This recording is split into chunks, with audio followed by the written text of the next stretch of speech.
Astoria by Washington Irving. Part 1. Chapter 1. Two leading objects of commercial gain have given birth to wide and daring enterprise in the early history of the Americas, the precious metals of the South and the rich peltries of the North. While the fiery and magnificent Spaniard, inflamed with the mania for gold, has extended his discoveries and conquests over those brilliant countries scorched by the ardent sun of the tropics, the adroit and buoyant Frenchman, and the cool and calculating Briton, have pursued the less splendid, but no less lucrative, traffic in furs amidst the Hyperborean regions of the Canadas, until they have advanced even within the Arctic Circle. These two pursuits have thus in a manner been the pioneers and precursors of civilization. Without pausing on the borders, they have penetrated at once, in defiance of difficulties and dangers, to the heart of savage countries, laying open the hidden secrets of the wilderness, leading the way to remote regions of beauty and fertility that might have remained unexplored for ages, and beckoning after them the slow and pausing steps of agriculture and civilization. It was the fur trade, in fact, which gave early sustenance and vitality to the great Canadian provinces. Being destitute of the precious metals, at that time the leading objects of American enterprise, they were long neglected by the parent country. The French adventurers, however, who had settled on the banks of the St. Lawrence, soon found that in the rich peltries of the interior, they had sources of wealth that might almost rival the mines of Mexico and Peru. The Indians, as yet unacquainted with the artificial value given to some descriptions of furs, in civilized life, brought quantities of the most precious kinds and bartered them away for European trinkets and cheap commodities. Immense profits were thus made by the early traders, and the traffic was pursued with avidity. As the valuable furs soon became scarce in the neighborhood of the settlements, the Indians of the vicinity were stimulated to take a wider range in their hunting expeditions. They were generally accompanied on these expeditions by some of the traders or their dependents, who shared in the toils and perils of the chase, and at the same time made themselves acquainted with the best hunting and trapping grounds, and with the remote tribes, whom they encouraged to bring their peltries to the settlements. In this way the trade augmented, and was drawn from remote quarters to Montreal. Every now and then a large body of Ottawas, Hurons, and other tribes who hunted the countries bordering on the Great Lakes would come down in a squadron of light canoes, laden with beaver skins and other spoils of their year's hunting. The canoes would be unladen, taken on shore, and their contents disposed in order. A camp of birch bark would be pitched outside of the town, and a kind of primitive fair opened with that grave ceremonial so dear to the Indians. An audience would be demanded of the Governor-General, who would hold the conference with becoming state, seated in an elbow chair, with the Indians ranged in semicircles before him, seated on the ground, and silently smoking their pipes. Speeches would be made, presents exchanged, and the audience would break up in universal good humor. Now would ensue a brisk traffic with the merchants, and all Montreal would be alive with naked Indians running from shop to shop, bargaining for arms, kettles, knives, axes, blankets, bright-colored cloths, and other articles of use or fancy. Upon all which, says an old French writer, the merchants were sure to clear at least 200%. There was no money used in this traffic, and, after a time, all payment in spirituous liquors was prohibited, in consequence of the frantic and frightful excesses and bloody brawls which they were apt to occasion. Their wants and caprices being supplied, they would take leave of the governor, strike their tents, launch their canoes, and ply their way up the Ottawa to the lakes. A new and anomalous class of men gradually grew out of this trade. These were called coureurs de bois, rangers of the woods, originally men who had accompanied the Indians in their hunting expeditions and made themselves acquainted with remote tracts and tribes, and who now became, as it were, peddlers of the wilderness. These men would set out from Montreal with canoes well stocked with goods, with arms and ammunition, and would make their way up the mazy and wandering rivers that interlace the vast forests of the Canadas, coasting the most remote lakes, and creating new wants and habitudes among the natives. Sometimes they sojourned for months among them, assimilating to their tastes and habits with the happy facility of Frenchmen, adopting in some degree the Indian dress, and not unfrequently taking to themselves Indian wives. 12, 15, 18 months would often elapse without any tidings of them, when they would come sweeping their way down the Ottawa in full glee, their canoes laden down with packs of beaver skins. Now came their turn for revelry and extravagance. You would be amazed, says an old writer already quoted, If you saw how lewd these peddlers are when they return, how they feast in game, and how prodigal they are, not only in their clothes, but upon their sweethearts. Such of them as are married have the wisdom to retire to their own houses, but the bachelors act just as an East Indiaman and pirates are wont to do. For they lavish, eat, drink, and play all away as long as the goods hold out, and when these are gone, they even sell their embroidery, their lace, and their clothes. This done, they are forced upon a new voyage for subsistence. Many of these coureurs de bois became so accustomed to the Indian mode of living and the perfect freedom of the wilderness that they lost relish for civilization and identified themselves with the savages among whom they dwelt, or could only be distinguished from them by superior licentiousness. Their conduct and example gradually corrupted the natives and impeded the works of the Catholic missionaries, who were at this time prosecuting their pious labors in the wilds of Canada. To check these abuses, and to protect the fur trade from various irregularities practiced by these loose adventurers, an order was issued by the French government prohibiting all persons, on pain of death, from trading into the interior of the country without a license. These licenses were granted in writing by the Governor-General, and at first were given only to persons of respectability, to gentlemen of broken fortunes, to old officers of the army who had families to provide for, or to their widows. Each license permitted the fitting out of 2 large canoes with merchandise for the lakes, and no more than 25 licenses were to be issued in 1 year.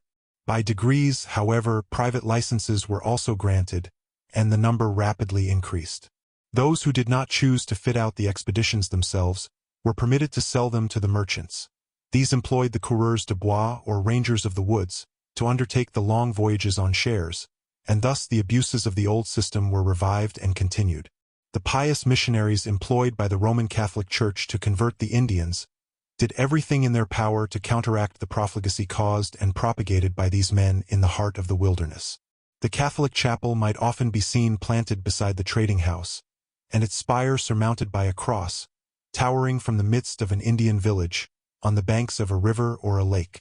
The missions had often a beneficial effect on the simple sons of the forest, but had little power over the renegades from civilization. At length it was found necessary to establish fortified posts at the confluence of the rivers and the lakes for the protection of the trade, and the restraint of these profligates of the wilderness. The most important of these was at Michilimackinac, situated at the strait of the same name, which connects Lakes Huron and Michigan. It became the great interior mart and place of deposit, and some of the regular merchants who prosecuted the trade in person, under their licenses, formed establishments here. This, too, was a rendezvous for the rangers of the woods, as well those who came up with goods from Montreal as those who returned with peltries from the interior. Here new expeditions were fitted out and took their departure for Lake Michigan and the Mississippi, Lake Superior and the Northwest, and here the peltries brought in return were embarked for Montreal. The French merchant at his trading post in these primitive days of Canada was a kind of commercial patriarch. With the lax habits and easy familiarity of his race, he had a little world of self-indulgence and misrule around him. He had his clerks, canoemen, and retainers of all kinds, who lived with him on terms of perfect sociability, always calling him by his Christian name.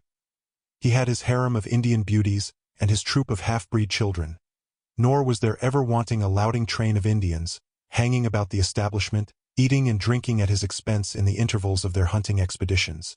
The Canadian traders, for a long time, had troublesome competitors in the British merchants of New York, who inveigled the Indian hunters and the coureurs de bois to their posts, and traded with them on more favorable terms.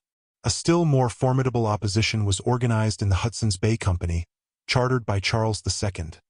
In 1670, with the exclusive privilege of establishing trading houses on the shores of that bay and its tributary rivers, a privilege which they have maintained to the present day. Between this British company and the French merchants of Canada, feuds and contests arose about alleged infringements of territorial limits, and acts of violence and bloodshed occurred between their agents. In 1762, the French lost possession of Canada, and the trade fell principally into the hands of British subjects. For a time, however, it shrunk within narrow limits. The old coureurs de bois were broken up and dispersed, or, where they could be met with, were slow to accustom themselves to the habits and manners of their British employers. They missed the freedom, indulgence, and familiarity of the old French trading houses, and did not relish the sober exactness, reserve, and method of the newcomers. The British traders, too, were ignorant of the country and distrustful of the natives. They had reason to be so.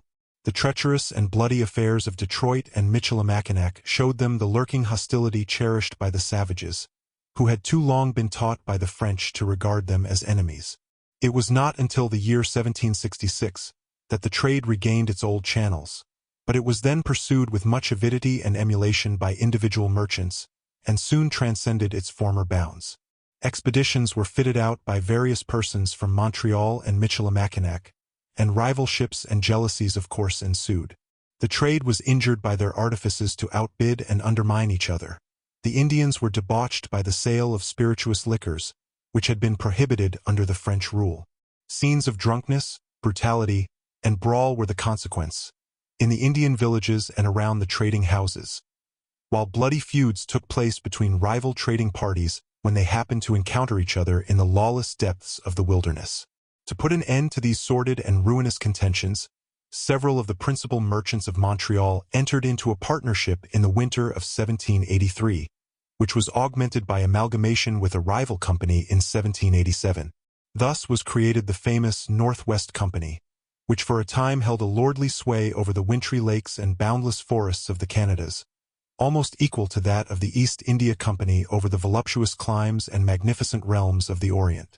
The company consisted of 23 shareholders or partners, but held in its employ about 2,000 persons as clerks, guides, interpreters, and voyagers, or boatmen. These were distributed at various trading posts, established far and wide on the interior lakes and rivers, at immense distances from each other, and in the heart of trackless countries and savage tribes. Several of the partners resided in Montreal and Quebec to manage the main concerns of the company. These were called agents and were personages of great weight and importance. The other partners took their stations at the interior posts, where they remained throughout the winter, to superintend the intercourse with the various tribes of Indians. They were thence called wintering partners. The goods destined for this wide and wandering traffic were put up at the warehouses of the company in Montreal, and conveyed in bateaux or boats and canoes, up the river Ottawa or Ottawa, which falls into the St. Lawrence near Montreal, and by other rivers and portages to Lake Nipissing, Lake Huron, Lake Superior, and thence by several chains of great and small lakes, to Lake Winnipeg, Lake Athabasca, and the Great Slave Lake. This singular and beautiful system of internal seas, which renders an immense region of wilderness so accessible to the frail bark of the Indian or the trader, was studded by the remote posts of the company, where they carried on their traffic with the surrounding tribes. The company, as we have shown, was at first a spontaneous association of merchants, but after it had been regularly organized, admission into it became extremely difficult. A candidate had to enter, as it were, before the mast, to undergo a long probation, and to rise slowly by his merits and services. He began, at an early age, as a clerk and served an apprenticeship of 7 years, for which he received £100, was maintained at the expense of the company, and furnished with suitable clothing and equipments. His probation was generally passed at the interior trading posts, removed for years from civilized society, leading a life almost as wild and precarious as the savages around him, exposed to the severities of a northern winter, often suffering from a scarcity of food, and sometimes destitute for a long time of both bread and salt. When his apprenticeship had expired, he received a salary according to his deserts, varying from £80 to £160, and was now eligible to the great object of his ambition, a partnership in the company, though years might yet elapse before he attained to that enviable station. Most of the clerks were young men of good families, from the Highlands of Scotland, characterized by the perseverance, thrift, and fidelity of their country, and fitted by their native hardihood to encounter the rigorous climate of the north, and to endure the trials and privations of their lot, though it must not be concealed that the constitutions of many of them became impaired by the hardships of the wilderness, and their stomachs injured by occasional famishing, and especially by the want of bread and salt. Now and then, at an interval of years, they were permitted to come down on a visit to the establishment at Montreal, to recruit their health, and to have a taste of civilized life, and these were brilliant spots in their existence. As to the principal partners or agents, who resided in Montreal and Quebec, they formed a kind of commercial aristocracy, living in lordly and hospitable style. Their posts and the pleasures, dangers, adventures, and mishaps which they had shared together in their wildwood life had linked them heartily to each other, so that they formed a convivial fraternity.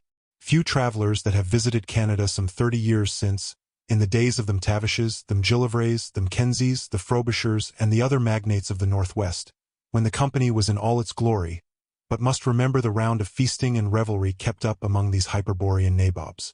Sometimes one or two partners, recently from the interior posts, would make their appearance in New York, in the course of a tour of pleasure and curiosity. On these occasions there was a degree of magnificence of the purse about them, and a peculiar propensity to expenditure at the goldsmiths and jewelers for rings, chains, brooches, necklaces, jeweled watches, and other rich trinkets, partly for their own wear, partly for presents to their female acquaintances. A gorgeous prodigality, such as was often to be noticed in former times in Southern planters and West India Creoles, when flush with the profits of their plantations. To behold the Northwest Company in all its state and grandeur, however, it was necessary to witness an annual gathering at the great interior place of conference established at Fort William, near what is called the Grand Portage on Lake Superior.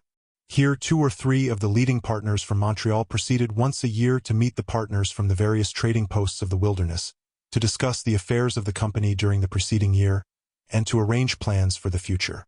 On these occasions might be seen the change since the unceremonious times of the old French traders. Now the aristocratic character of the Briton shone forth magnificently, or rather the feudal spirit of the Highlander. Every partner who had charge of an interior post, and a score of retainers at his command, felt like the chieftain of a Highland clan, and was almost as important in the eyes of his dependents as of himself. To him, a visit to the Grand Conference at Fort William was a most important event, and he repaired there as to a meeting of Parliament. The partners from Montreal, however, were the lords of the ascendant. Coming from the midst of luxurious and ostentatious life, they quite eclipsed their compeers from the woods, whose forms and faces had been battered and hardened by hard living and hard service, and whose garments and equipments were all the worse for wear. Indeed, the partners from below considered the whole dignity of the company as represented in their persons, and conducted themselves in suitable style. They ascended the rivers in great state, like sovereigns making a progress, or rather like Highland chieftains navigating their subject lakes. They were wrapped in rich furs, their huge canoes freighted with every convenience and luxury, and manned by Canadian voyagers, as obedient as Highland clansmen. They carried up with them cooks and bakers, together with delicacies of every kind, and abundance of choice wines for the banquets which attended this great convocation. Happy were they, too, if they could meet with some distinguished stranger, above all some titled member of the British nobility, to accompany them on this stately occasion, and grace their high solemnities. Fort William, the scene of this important annual meeting, was a considerable village on the banks of Lake Superior. Here, in an immense wooden building, was the great council hall, as also the banqueting chamber, decorated with Indian arms and accoutrements, and the trophies of the fur trade. The house swarmed at this time with traders and voyagers, some from Montreal, bound to the interior posts, some from the interior posts bound to Montreal. The councils were held in great state, for every member felt as if sitting in Parliament, and every retainer and dependent looked up to the assemblage with awe, as to the House of Lords. There was a vast deal of solemn deliberation, and hard Scottish reasoning, with an occasional swell of pompous declamation. These grave and weighty councils were alternated by huge feasts and revels, like some of the old feasts described in Highland castles. The tables in the great banqueting room groaned under the weight of game of all kinds, of venison from the woods and fish from the lakes, with hunters' delicacies, such as buffaloes' tongues and beavers' tails, and various luxuries from Montreal, all served up by experienced cooks brought for the purpose. There was no stint of generous wine, for it was a hard-drinking period, a time of loyal toasts, and bacchanalian songs and brimming bumpers. While the chiefs thus revelled in hall, and made the rafters resound with bursts of loyalty and old Scottish songs, chanted in voices cracked and sharpened by the northern blast, their merriment was echoed and prolonged by a mongrel legion of retainers, Canadian voyagers, half-breeds, Indian hunters, and vagabond hangers-on who feasted sumptuously without on the crumbs that fell from their table, and made the welkin ring with old French ditties, mingled with Indian yelps and yellings. Such was the Northwest Company in its powerful and prosperous days, when it held a kind of feudal sway over a vast domain of lake and forest. We are dwelling too long, perhaps, upon these individual pictures, endeared to us by the associations of early life, when, as yet a stripling youth, we have sat at the hospitable boards of the mighty Northwesters, the lords of the ascendant at Montreal, and gazed with wondering and inexperienced eye at the baronial wassailing, and listened with astonished ear to their tales of hardship and adventures. It is one object of our task, however, to present scenes of the rough life of the wilderness, and we are tempted to fix these few memorials of a transient state of things fast passing into oblivion.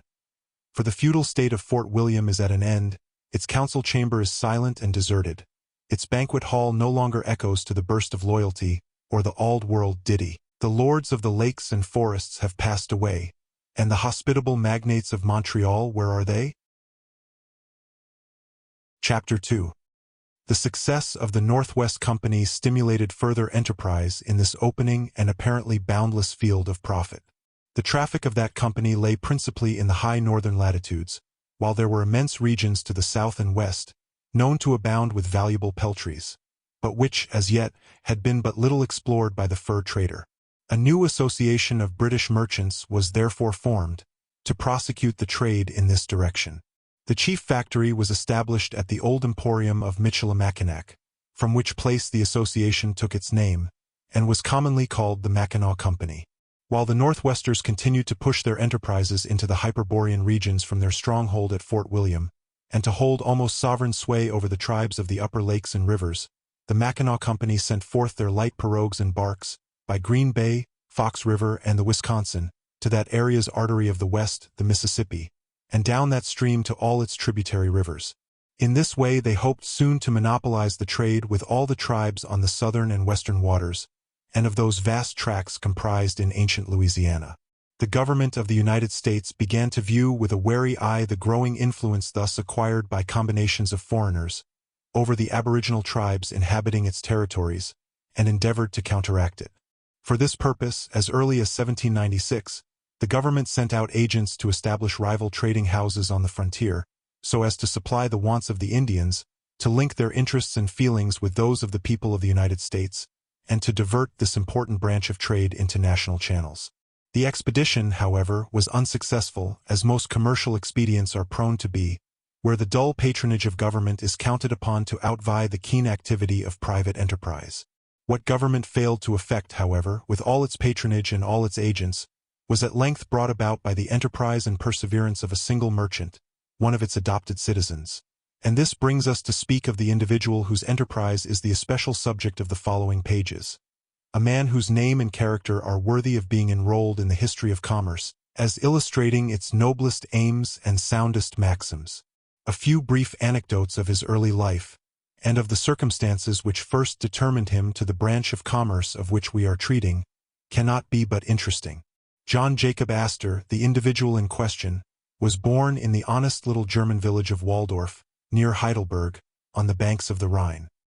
He was brought up in the simplicity of rural life, but while yet a mere stripling, left his home, and launched himself amid the busy scenes of London, having had, from his very boyhood, a singular presentiment that he would ultimately arrive at great fortune. At the close of the American Revolution he was still in London, and scarce on the threshold of active life. An elder brother had been for some few years resident in the United States, and Mr. Astor determined to follow him, and to seek his fortunes in the rising country. Investing a small sum which he had amassed since leaving his native village, in merchandise suited to the American market, he embarked, in the month of November 1783, in a ship bound to Baltimore, and arrived in Hampton Roads in the month of January. The winter was extremely severe, and the ship, with many others, was detained by the ice in and about Chesapeake Bay for nearly 3 months. During this period, the passengers of the various ships used occasionally to go on shore, and mingle sociably together. In this way Mr. Astor became acquainted with a countryman of his, a furrier by trade.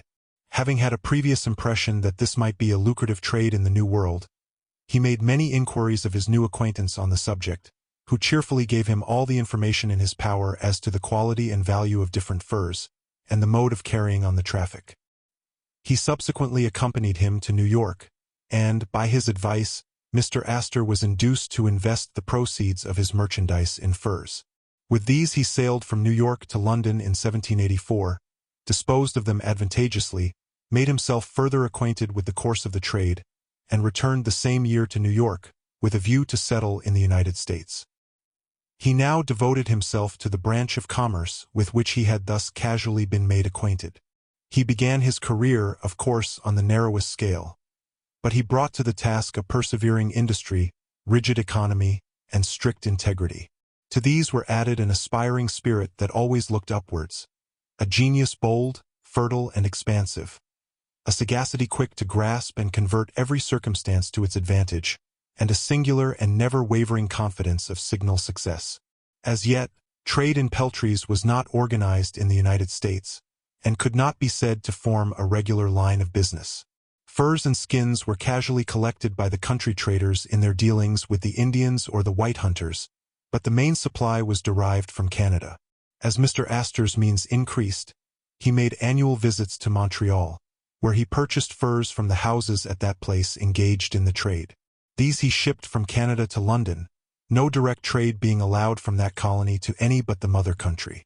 In 1794 or 95, a treaty with Great Britain removed the restrictions imposed upon the trade with the colonies, and opened a direct commercial intercourse between Canada and the United States. Mr. Astor was in London at the time, and immediately made a contract with the agents of the Northwest Company for furs. He was now enabled to import them from Montreal into the United States for the home supply, and to be shipped thence to different parts of Europe as well as to China, which has ever been the best market for the richest and finest kinds of peltry. The treaty in question provided, likewise, that the military posts occupied by the British within the territorial limits of the United States should be surrendered. Accordingly, Oswego, Niagara, Detroit, Michilimackinac, and other posts on the American side of the lakes were given up. An opening was thus made for the American merchant to trade on the confines of Canada, and within the territories of the United States. After an interval of some years, about 1807, Mr. Astor embarked in this trade on his own account. His capital and resources had by this time greatly augmented, and he had risen from small beginnings to take his place among the first merchants and financiers of the country. His genius had ever been in advance of his circumstances, prompting him to new and wide fields of enterprise beyond the scope of ordinary merchants. With all his enterprise and resources, however, he soon found the power and influence of the Michilimackinac or Mackinac Company too great for him, having engrossed most of the trade within the American borders. A plan had to be devised to enable him to enter into successful competition. He was aware of the wish of the American government, already stated, that the fur trade within its boundaries should be in the hands of American citizens, and of the ineffectual measures it had taken to accomplish that object. He now offered, if aided and protected by government, to turn the whole of that trade into American channels. He was invited to unfold his plans to government, and they were warmly approved, though the executive could give no direct aid. Thus countenanced, however, he obtained, in 1809, a charter from the legislature of the state of New York, incorporating a company under the name of the American Fur Company, with a capital of $1 million, with the privilege of increasing it to $2 million. The capital was furnished by himself. He, in fact, constituted the company, for though he had a board of directors, they were merely nominal. The whole business was conducted on his plans and with his resources, but he preferred to do so under the imposing and formidable aspect of a corporation, rather than in his individual name, and his policy was sagacious and effective.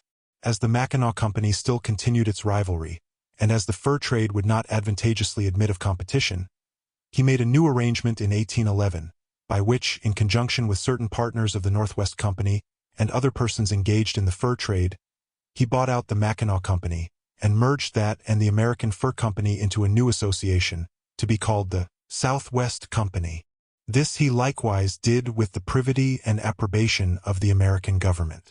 By this arrangement Mr. Astor became proprietor of one half of the Indian establishments and goods which the Mackinac Company had within the territory of the Indian country in the United States, and it was understood that the whole was to be surrendered into his hands at the expiration of 5 years, on condition that the American company would not trade within the British dominions.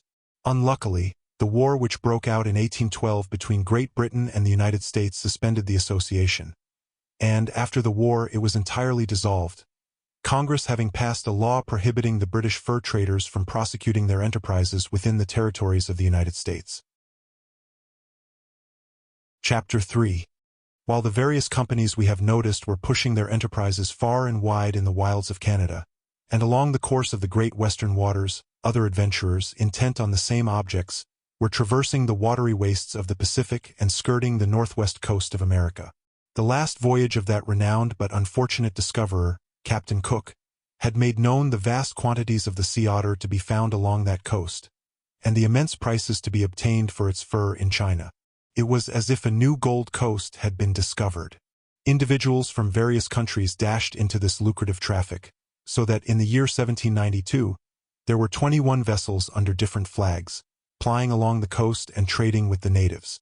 The greater part of them were American and owned by Boston merchants.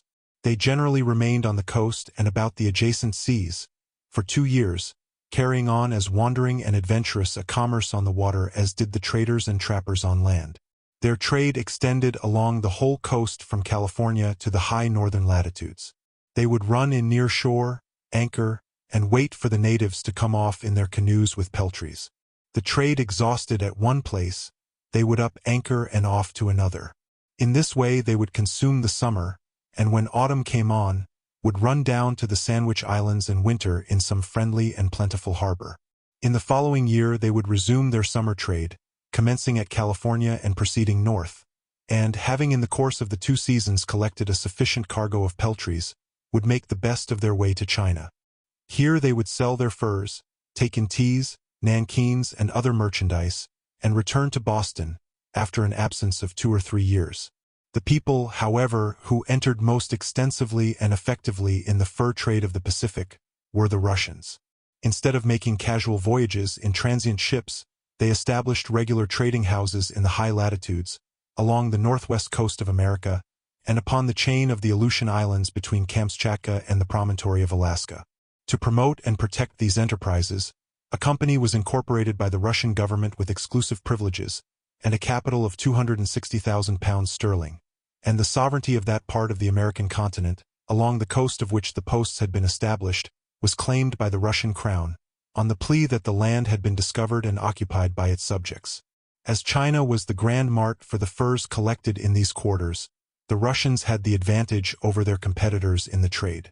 The latter had to take their peltries to Canton, which, however, was a mere receiving mart, from whence they had to be distributed over the interior of the empire and sent to the northern parts, where there was the chief consumption.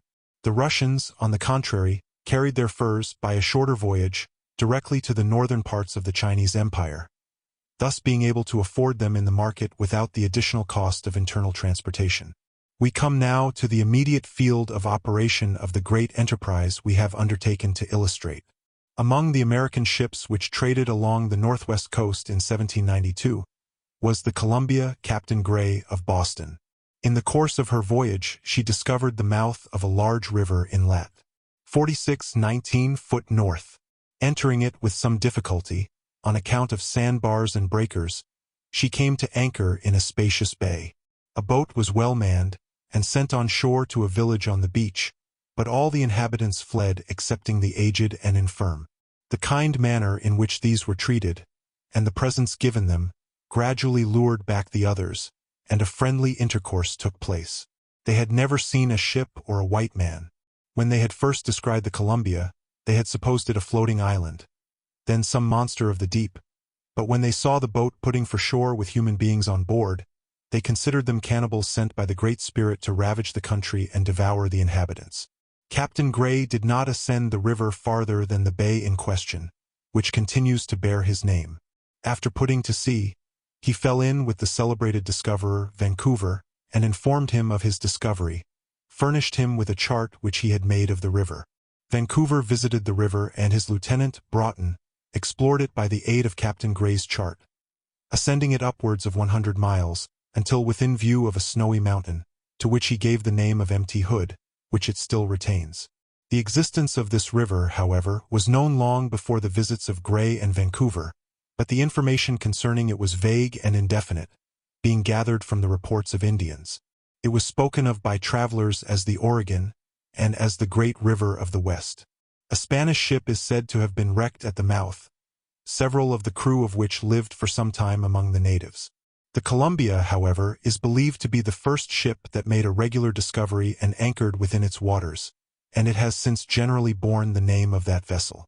As early as 1763, shortly after the acquisition of the Canadas by Great Britain, Captain Jonathan Carver, who had been in the British Provincial Army, projected a journey across the continent between the 43rd and 46th degrees of northern latitude to the shores of the Pacific Ocean.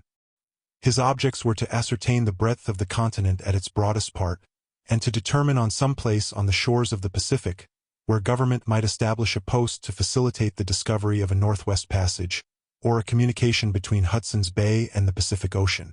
This place he presumed would be somewhere about the Straits of Anian, at which point he supposed the Oregon disembogued itself.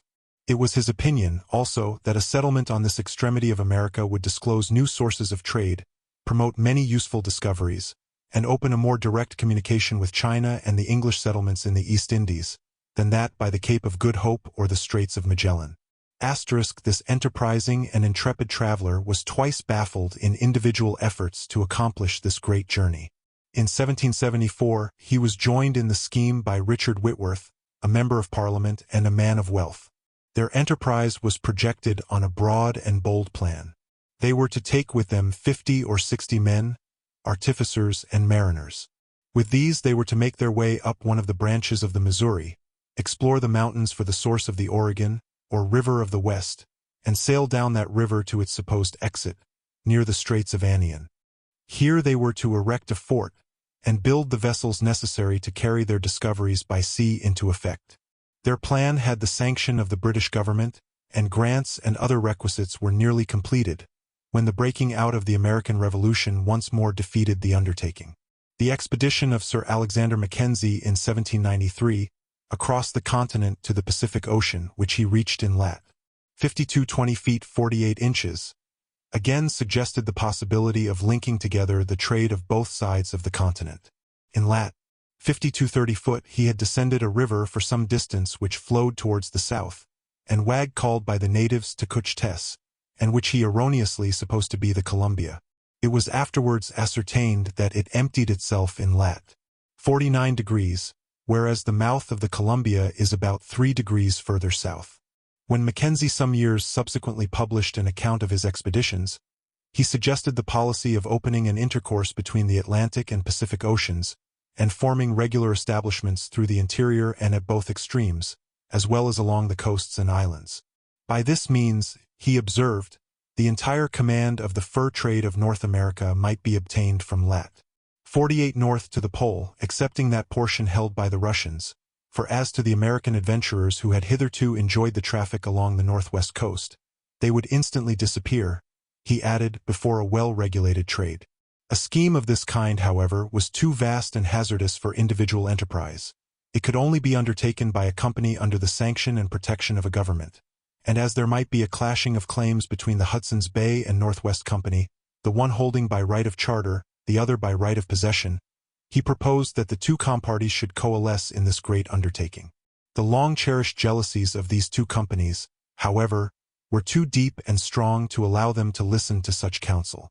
In the meantime, the attention of the American government was attracted to the subject, and the memorable expedition under Messrs. Lewis and Clark fitted out. These gentlemen, in 1804, accomplished the enterprise which had been projected by Carver and Whitworth in 1774. They ascended the Missouri, passed through the stupendous gates of the Rocky Mountains, hitherto unknown to white men, discovered and explored the upper waters of the Columbia, and followed that river down to its mouth, where their countryman Gray had anchored about 12 years previously. Here they passed the winter, and returned across the mountains in the following spring. The reports published by them of their expedition demonstrated the practicability of establishing a line of communication across the continent, from the Atlantic to the Pacific Ocean. It was then that the idea presented itself to the mind of Mr. Astor, of grasping with his individual hand this great enterprise, which for years had been dubiously yet desirously contemplated by powerful associations and maternal governments. For some time he revolved the idea in his mind, gradually extending and maturing his plans as his means of executing them augmented. The main feature of his scheme was to establish a line of trading posts along the Missouri and the Columbia, to the mouth of the latter, where was to be founded the chief trading house or mart. Inferior posts would be established in the interior, and on all the tributary streams of the Columbia, to trade with the Indians. These posts would draw their supplies from the main establishment, and bring to it the peltries they collected. Coasting craft would be built and fitted out, also at the mouth of the Columbia, to trade at favorable seasons, all along the northwest coast, and return, with the proceeds of their voyages, to this place of deposit. Thus all the Indian trade, both of the interior and the coast, would converge to this point, and thence derive its sustenance. A ship was to be sent annually from New York to this main establishment with reinforcements and supplies, and with merchandise suited to the trade. It would take on board the furs collected during the preceding year, carry them to Canton, invest the proceeds in the rich merchandise of China, and return thus freighted to New York. As, in extending the American trade along the coast to the northward, it might be brought into the vicinity of the Russian Fur Company, and produce a hostile rivalry, it was part of the plan of Mr. Astor to conciliate the goodwill of that company by the most amicable and beneficial arrangements. The Russian establishment was chiefly dependent for its supplies upon transient trading vessels from the United States. These vessels, however, were often of more harm than advantage. Being owned by private adventurers or casual voyagers, who cared only for present profit, and had no interest in the permanent prosperity of the trade, they were reckless in their dealings with the natives, and made no scruple of supplying them with firearms. In this way several fierce tribes in the vicinity of the Russian posts, or within the range of their trading excursions, were furnished with deadly means of warfare, and rendered troublesome and dangerous neighbors. The Russian government had made representations to that of the United States of these malpractices on the part of its citizens, and urged to have this traffic in arms prohibited. But, as it did not infringe any municipal law, our government could not interfere. Yet still it regarded with solicitude a traffic which, if persisted in, might give offense to Russia, at that time almost the only friendly power to us. In this dilemma the government had applied to Mr. Astor, as one conversant in this branch of trade, for information that might point out a way to remedy the evil. This circumstance had suggested to him the idea of supplying the Russian establishment regularly by means of the annual ship that should visit the settlement at the mouth of the Columbia or Oregon. By this means the casual trading vessels would be excluded from those parts of the coast where their malpractices were so injurious to the Russians. Such is a brief outline of the enterprise projected by Mr. Astor, but which continually expanded in his mind. Indeed, it is due to him to say that he was not actuated by mere motives of individual profit. He was already wealthy beyond the ordinary desires of man, but he now aspired to that honorable fame which is awarded to men of similar scope of mind, who by their great commercial enterprises have enriched nations, peopled wildernesses, and extended the bounds of empire.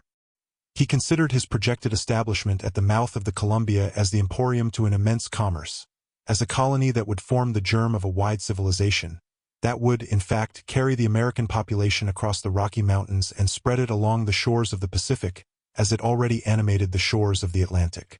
As Mr. Astor, by the magnitude of his commercial and financial relations, and the vigor and scope of his self-taught mind, had elevated himself into the consideration of government and the communion and correspondence with leading statesmen, he, at an early period, communicated his schemes to President Jefferson, soliciting the countenance of government. How highly they were esteemed by that eminent man, we may judge by the following passage, written by him some time afterwards. I remember well having invited your proposition on this subject, and encouraged it with the assurance of every facility and protection which the government could properly afford. I considered, as a great public acquisition, the commencement of a settlement on that point of the western coast of America, and looked forward with gratification to the time when its descendants should have spread themselves through the whole length of that coast, covering it with free and independent Americans, unconnected with us but by the ties of blood and interest, and enjoying like us the rights of self-government. The cabinet joined with Mr. Jefferson in warm approbation of the plan, and held out assurance of every protection that could, consistently with general policy, be afforded. Mr. Astor now prepared to carry his scheme into prompt execution. He had some competition, however, to apprehend and guard against. The Northwest Company, acting feebly and partially upon the suggestions of its former agent, Sir Alexander Mackenzie, had pushed one or two advanced trading posts across the Rocky Mountains into a tract of country visited by that enterprising traveler and since named New Caledonia. This tract lay about 2 degrees north of the Columbia and intervened between the territories of the United States and those of Russia. Its length was about 550 miles, and its breadth, from the mountains to the Pacific, from 300 to 350 geographic miles. Should the Northwest Company persist in extending their trade in that quarter, their competition might be of serious detriment to the plans of Mr. Astor. It is true they would contend with him to a vast disadvantage, from the checks and restrictions to which they were subjected. They were straitened on one side by the rivalry of the Hudson's Bay Company. Then they had no good post on the Pacific where they could receive supplies by sea for their establishments beyond the mountains.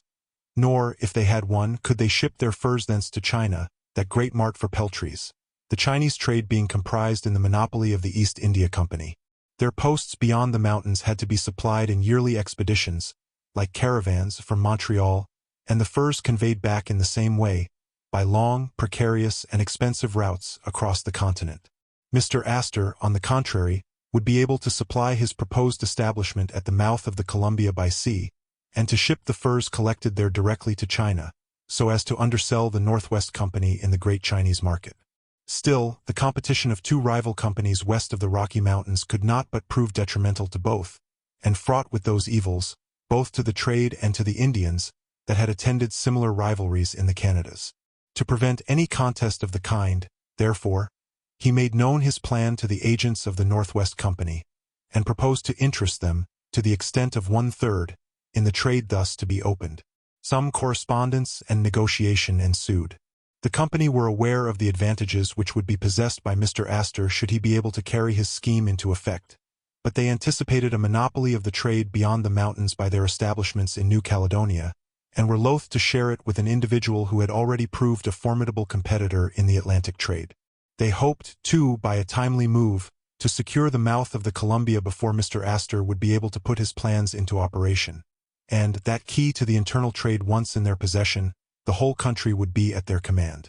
After some negotiation and delay, therefore, they declined the proposition that had been made to them, but subsequently dispatched a party for the mouth of the Columbia, to establish a post there before any expedition sent out by Mr. Astor might arrive.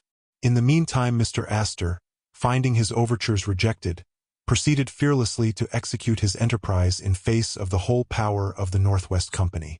His main establishment once planted at the mouth of the Columbia, he looked with confidence to ultimate success. Being able to reinforce and supply it amply by sea, he would push his interior posts in every direction up the rivers and along the coast, supplying the natives at a lower rate, and thus gradually obliging the Northwest Company to give up the competition, relinquish New Caledonia, and retire to the other side of the mountains.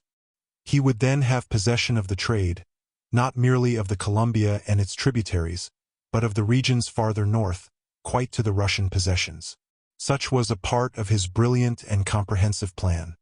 He now proceeded, with all diligence, to procure proper agents and coadjutors, habituated to the Indian trade and to the life of the wilderness. Among the clerks of the Northwest Company were several of great capacity and experience, who had served out their probationary terms, but who, either through lack of interest and influence or a want of vacancies, had not been promoted.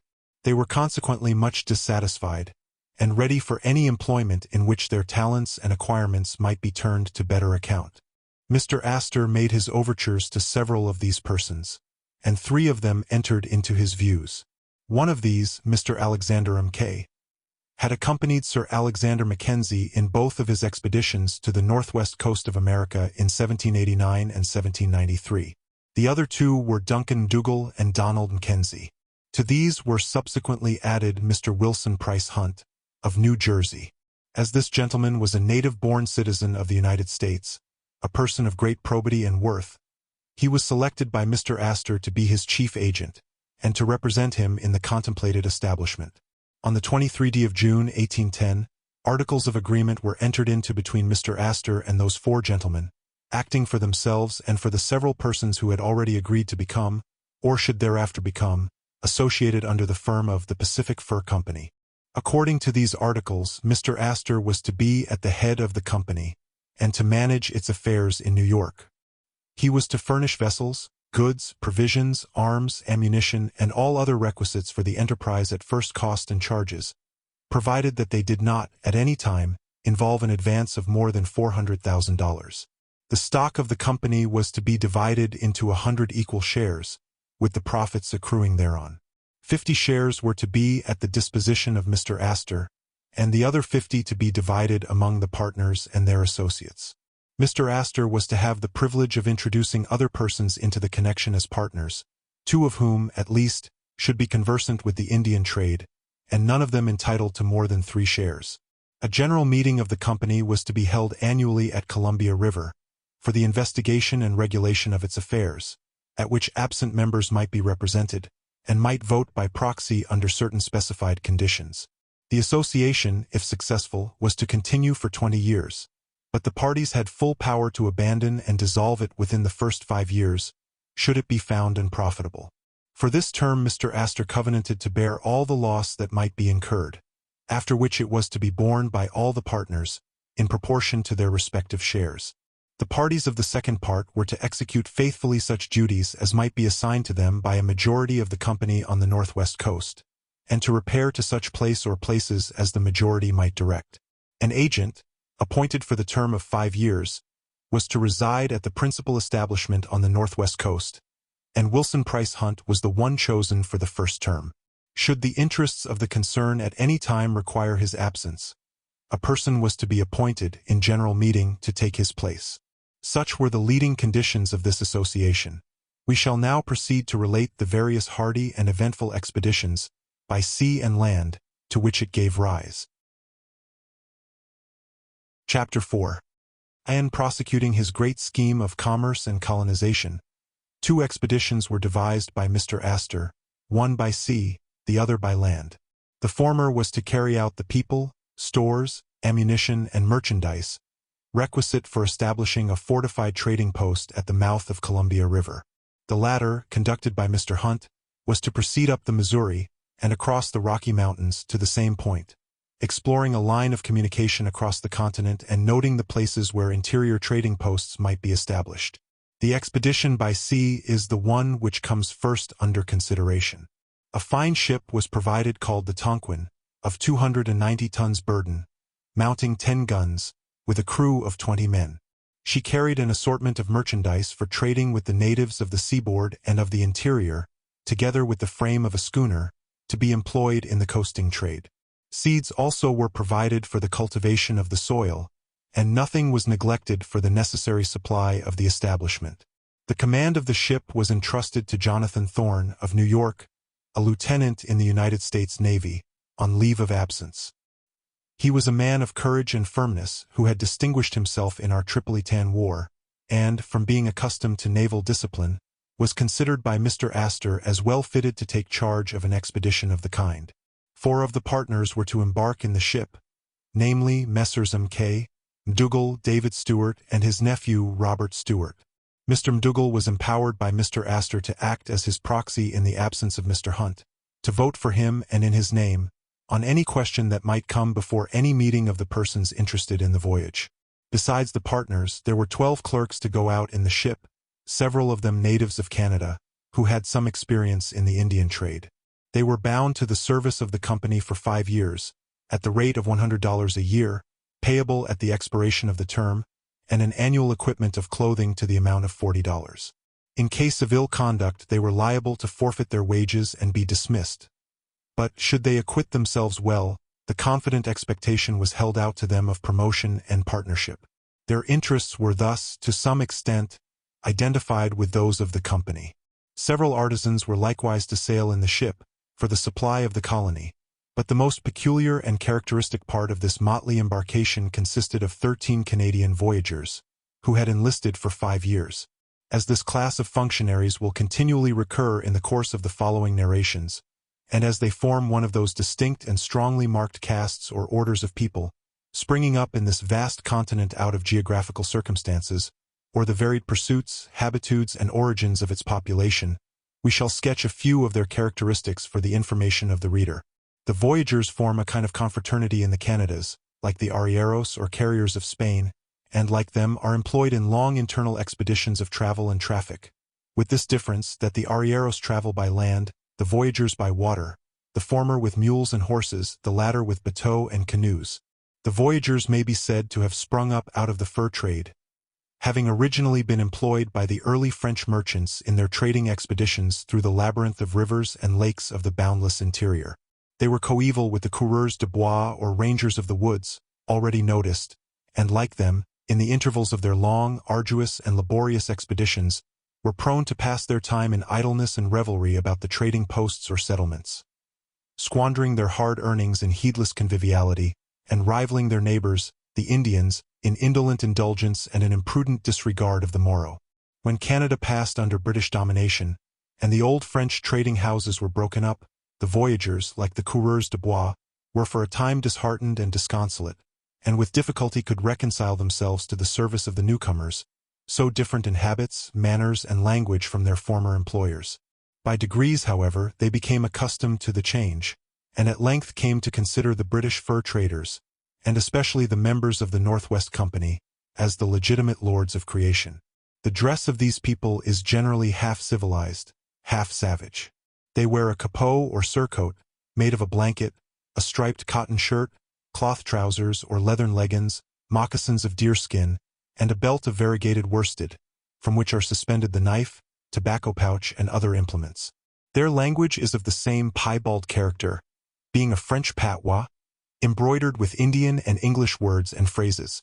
The lives of the voyagers are passed in wild and extensive rovings, in the service of individuals, but more especially of the fur traders. They are generally of French descent, and inherit much of the gaiety and lightness of heart of their ancestors, being full of anecdote and song, and ever ready for the dance. They inherit, too, a fund of civility and complaisance. And instead of that hardness and grossness which men in laborious life are apt to indulge towards each other, they are mutually obliging and accommodating, interchanging kind offices, yielding each other assistance and comfort in every emergency, and using the familiar appellations of cousin and brother when there is in fact no relationship. Their natural goodwill is probably heightened by a community of adventure and hardship in their precarious and wandering life. No men are more submissive to their leaders and employers, more capable of enduring hardship, or more good-humored under privations.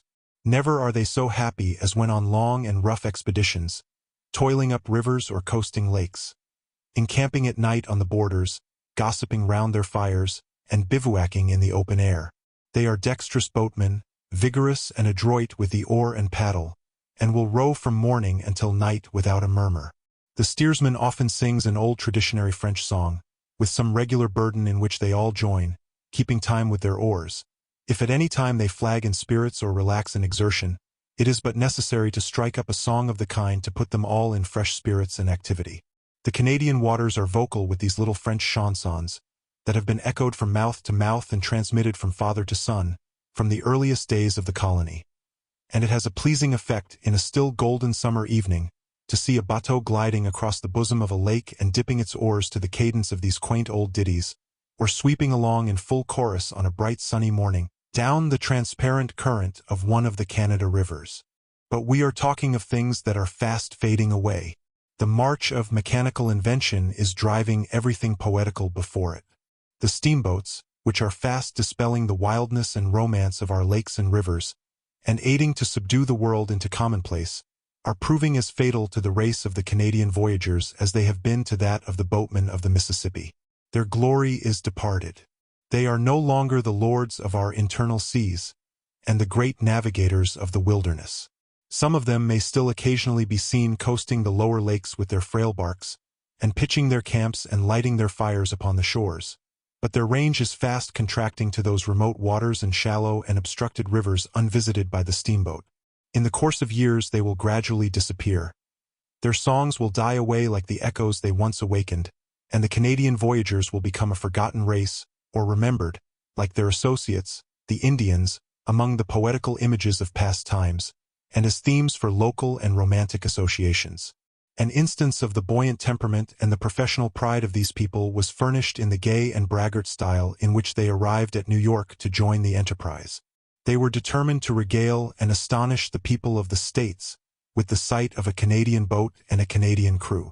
They accordingly fitted up a large but light bark canoe, such as is used in the fur trade, transported it in a wagon from the banks of the St. Lawrence to the shores of Lake Champlain, traversed the lake in it from end to end, hoisted it again in a wagon and wheeled it off to Lansingburg, and there launched it upon the waters of the Hudson.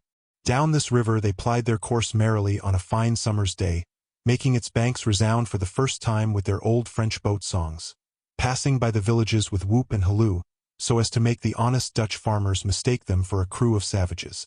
In this way they swept, in full song and with regular flourish of the paddle, round New York, in a still summer evening, to the wonder and admiration of its inhabitants, who had never before witnessed on their waters a nautical apparition of the kind. Such was the variegated band of adventurers about to embark in the Tonquin on this arduous and doubtful enterprise. While yet in port and on dry land, in the bustle of preparation and the excitement of novelty, all was sunshine and promise.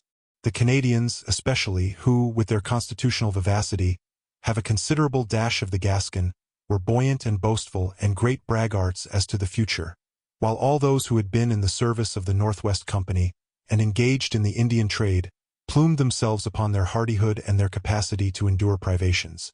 If Mr. Astor ventured to hint at the difficulties they might have to encounter, they treated them with scorn. They were Northwesters, men seasoned to hardships, who cared for neither wind nor weather. They could live hard, lie hard, sleep hard, eat dogs. In a word, they were ready to do and suffer anything for the good of the enterprise. With all this profession of zeal and devotion, Mr. Astor was not overconfident of the stability and firm faith of these mercurial beings. He had received information, also, that an armed brig from Halifax, probably at the instigation of the Northwest Company, was hovering on the coast, watching for the Tonquin, with the purpose of impressing the Canadians on board of her as British subjects and thus interrupting the voyage. It was a time of doubt and anxiety, when the relations between the United States and Great Britain were daily assuming a more precarious aspect and verging towards that war which shortly ensued. As a precautionary measure, therefore, he required that the voyagers, as they were about to enter into the service of an American association, and to reside within the limits of the United States, should take the oaths of naturalization as American citizens. To this they readily agreed, and shortly afterward assured him that they had actually done so. It was not until after they had sailed that he discovered that they had entirely deceived him in the matter. The confidence of Mr. Astor was abused in another quarter. Two of the partners, both of them Scotchmen, and recently in the service of the Northwest Company, had misgivings as to an enterprise which might clash with the interests and establishments protected by the British flag. They privately waited upon the British minister, Mr. Jackson, then in New York, laid open to him the whole scheme of Mr. Astor, though entrusted to them in confidence and dependent in a great measure upon secrecy at the outset for its success, and inquired whether they, as British subjects, could lawfully engage in it. The reply satisfied their scruples, while the information they imparted excited the surprise and admiration of Mr. Jackson, that a private individual should have conceived and set on foot at his own risk and expense so great an enterprise. This step on the part of those gentlemen was not known to Mr. Astor until some time afterwards, or it might have modified the trust and confidence reposed in them. To guard against any interruption to the voyage by the armed brig, said to be off the harbor, Mr. Astor applied to Commodore Rogers, at that time commanding at New York, to give the Tonquin safe convoy off the coast. The Commodore, having received from a high official source assurance of the deep interest which the government took in the enterprise, sent directions to Captain Hull, at that time cruising off the harbor, in the frigate Constitution, to afford the Tonquin the required protection when she should put to sea. Before the day of embarkation, Mr. Astor addressed a letter of instruction to the 4 partners who were to sail in the ship. In this he enjoined them, in the most earnest manner, to cultivate harmony and unanimity, and recommended that all differences of opinions on points connected with the objects and interests of the voyage should be discussed by the whole, and decided by a majority of votes. He, moreover, gave them a special caution as to their conduct on arriving at their destined port, exhorting them to be careful to make a favorable impression upon the wild people among whom their lot and the fortunes of the enterprise would be cast. "If you find them kind," said he, "as I hope you will, be so to them. If otherwise, act with caution and forbearance, and convince them that you come as friends. With the same anxious forethought, he wrote a letter of instructions to Captain Thorn, in which he urged the strictest attention to the health of himself and his crew, and to the promotion of good humor and harmony on board his ship.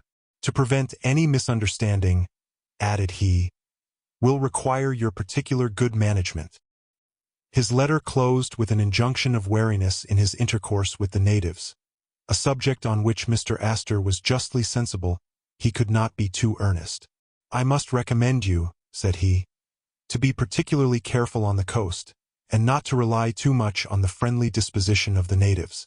All accidents which have as yet happened there arose from too much confidence in the Indians.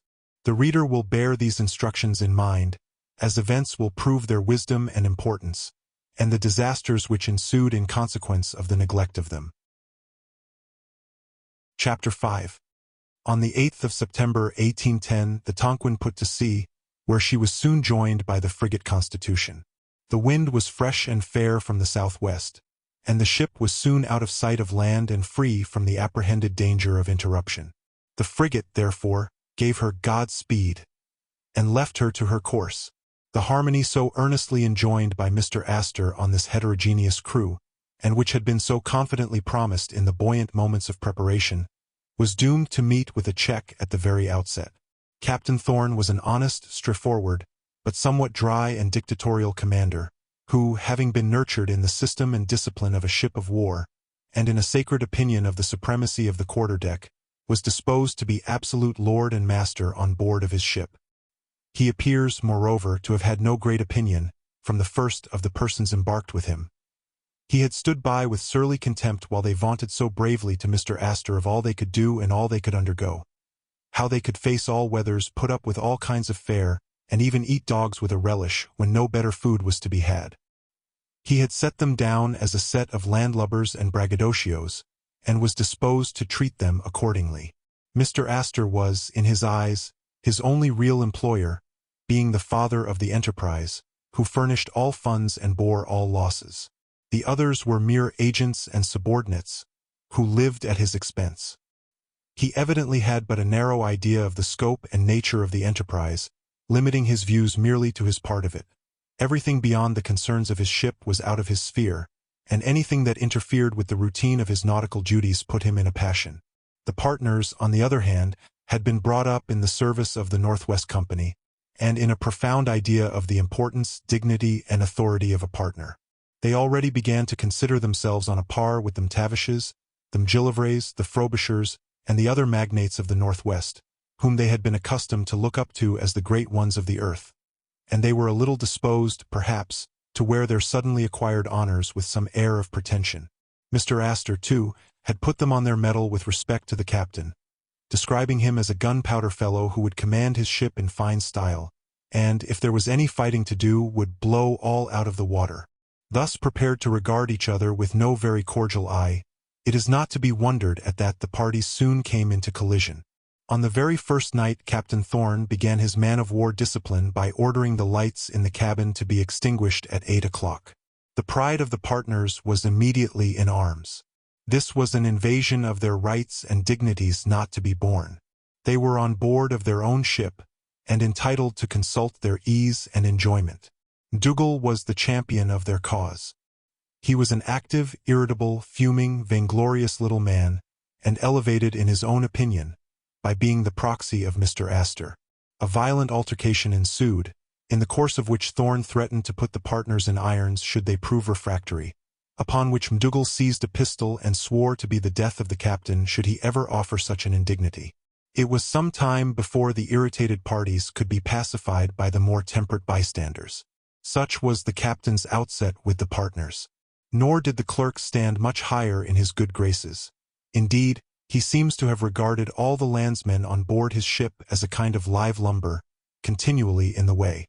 The poor voyagers, too, continually irritated his spleen by their lubberly and unseemly habits, so abhorrent to one accustomed to the cleanliness of a man of war. These poor freshwater sailors, so vainglorious on shore, and almost amphibious when on lakes and rivers, lost all heart and stomach the moment they were at sea. For days they suffered the doleful rigors and retchings of seasickness, lurking below in their berths in squalid state, or emerging now and then like specters from the hatchways, in capotes and blankets, with dirty nightcaps, grisly beard, lantern visage and unhappy eye, shivering about the deck, and ever and anon crawling to the sides of the vessel, and offering up their tributes to the windward, to infinite annoyance of the captain. His letters to Mr. Astor, wherein he pours forth the bitterness of his soul, and his seaman-like impatience of what he considers the lubberly character and conduct of those around him, are before us, and are amusingly characteristic. The honest captain is full of vexation on his own account, and solicitude on account of Mr. Astor, whose property he considers at the mercy of a most heterogeneous and wasteful crew. As to the clerks, he pronounced them mere pretenders, not one of whom had ever been among the Indians, nor farther to the northwest than Montreal, nor of higher rank than barkeeper of a tavern or marker of a billiard table, excepting one who had been a schoolmaster, and whom he emphatically sets down for as foolish a pedant as ever lived. Then as to the artisans and laborers who had been brought from Canada and shipped at such expense, the three most respectable, according to the captain's account, were culprits who had fled from Canada on account of their misdeeds. The rest had figured in Montreal as draymen, barbers, waiters, and carriole drivers, and were the most helpless, worthless beings that ever broke sea biscuit. It may easily be imagined what a series of misunderstandings and cross-purposes would be likely to take place between such a crew and such a commander. The captain, in his zeal for the health and cleanliness of his ship, would make sweeping visitations to the lubber nests of the unlucky voyagers and their companions in misery, ferret them out of their berths, make them air and wash themselves and their accoutrements, and oblige them to stir about briskly and take exercise. Nor did his disgust and vexation cease when all hands had recovered from seasickness and become accustomed to the ship, for now broke out an alarming keenness of appetite that threatened havoc to the provisions. What especially irritated the captain was the daintiness of some of his cabin passengers. They were loud in their complaints of the ship's fare, though their table was served with fresh pork, hams, tongues, smoked beef, and puddings. When thwarted in their cravings for delicacies, said he, they would exclaim it was d-d hard they could not live as they pleased upon their own property, being on board of their own ship, freighted with their own merchandise. And these, added he, are the fine fellows who made such boast that they could eat dogs. In his indignation at what he termed their effeminacy, he would swear that he would never take them to sea again, without having fly market on the forecastle, Covent Garden on the poop, and a cool spring from Canada in the maintop. As they proceeded on their voyage and got into the smooth seas and pleasant weather of the tropics, other annoyances occurred to vex the spirit of the captain. He had been crossed by the irritable mood of one of the partners. He was now excessively annoyed by the good humor of another. This was the elder Stewart, who was an easy soul, and of a social disposition. He had seen life in Canada and on the coast of Labrador, had been a fur trader in the former and a fisherman on the latter, and, in the course of his experience, had made various expeditions with voyagers. He was accustomed, therefore, to the familiarity which prevails between that class and their superiors, and the gossipings which take place among them when seated round a fire at their encampments. Stewart was never so happy as when he could seat himself on the deck with a number of these men round him, in camping style, smoke together, passing the pipe from mouth to mouth, after the manner of the Indians, sing old Canadian boat songs, and tell stories about their hardships and adventures, in the course of which he rivaled Sinbad in his long tales of the sea, about his fishing exploits on the coast of Labrador. This gossiping familiarity shocked the captain's notions of rank and subordination, and nothing was so abhorrent to him as the community of pipe between master and man, and their mingling in chorus in the outlandish boat songs. Then there was another whimsical source of annoyance to him. Some of the young clerks, who were making their first voyage, and to whom everything was new and strange, were, very rationally, in the habit of taking notes and keeping journals. This was a sore abomination to the honest captain, who held their literary pretensions in great contempt. The collecting of materials for long histories of their voyages and travels, said he in his letter to Mr. Astor, appears to engross most of their attention. We can conceive what must have been the crusty impatience of the worthy navigator, when, on any trifling occurrence in the course of the voyage, quite commonplace in his eyes, he saw these young landsmen running to record it in their journals, and what indignant glances he must have cast to right and left, as he worried about the deck, giving out his orders for the management of the ship, surrounded by singing, smoking, gossiping, scribbling groups, all, as he thought, intent upon the amusement of the passing hour, instead of the great purposes and interests of the voyage. It is possible the captain was in some degree right in his notions. Though some of the passengers had much to gain by the voyage, none of them had anything positively to lose. They were mostly young men in the heyday of life, and having got into fine latitudes upon smooth seas, with a well-stored ship under them, and a fair wind in the shoulder of the sail, they seemed to have got into a holiday world, and were disposed to enjoy it. That craving desire, natural to untraveled men of fresh and lively minds, to see strange lands, and to visit scenes famous in history or fable, was expressed by some of the partners and clerks, with respect to some of the storied coasts and islands that lay within their route. The captain, however, who regarded every coast and island with a matter-of-fact eye, and had no more associations connected with them than those laid down in his sea chart, considered all this curiosity as exceedingly idle and childish. In the first part of the voyage, says he in his letter, they were determined to have it said they had been in Africa, and therefore insisted on stopping at the Cape de Verdes. Next they said the ship should stop on the coast of Patagonia, for they must see the large and uncommon inhabitants of that place. Then they must go to the island where Robinson Crusoe had so long lived. And lastly, they were determined to see the handsome inhabitants of Easter Island. To all these resolves, the captain opposed his peremptory veto, as contrary to instructions. Then would break forth an unavailing explosion of wrath on the part of certain of the partners, in the course of which they did not even spare Mr. Astor for his act of supererogation in furnishing orders for the control of the ship while they were on board, instead of leaving them to be the judges where it would be best for her to touch, and how long to remain. The choleric M'Dougall took the lead in these railings, being, as has been observed, a little puffed up with the idea of being Mr. Astor's proxy. The captain, however, became only so much the more crusty and dogged in his adherence to his orders, and touchy and harsh in his dealings with the passengers, and frequent altercations ensued. He may in some measure have been influenced by his seaman-like impatience of the interference of landsmen, and his high notions of naval etiquette and quarter-deck authority, but he evidently had an honest, trusty concern for the interests of his employer. He pictured to himself the anxious projector of the enterprise, who had disbursed so munificently in its outfit, calculating on the zeal, fidelity, and singleness of purpose of his associates and agents, while they, on the other hand, having a good ship at their disposal and a deep pocket at home to bear them out, seemed ready to loiter on every coast, and amuse themselves in every port. On the 4th of December they came in sight of the Falkland Islands. Having been for some time on an allowance of water, it was resolved to anchor here and obtain a supply.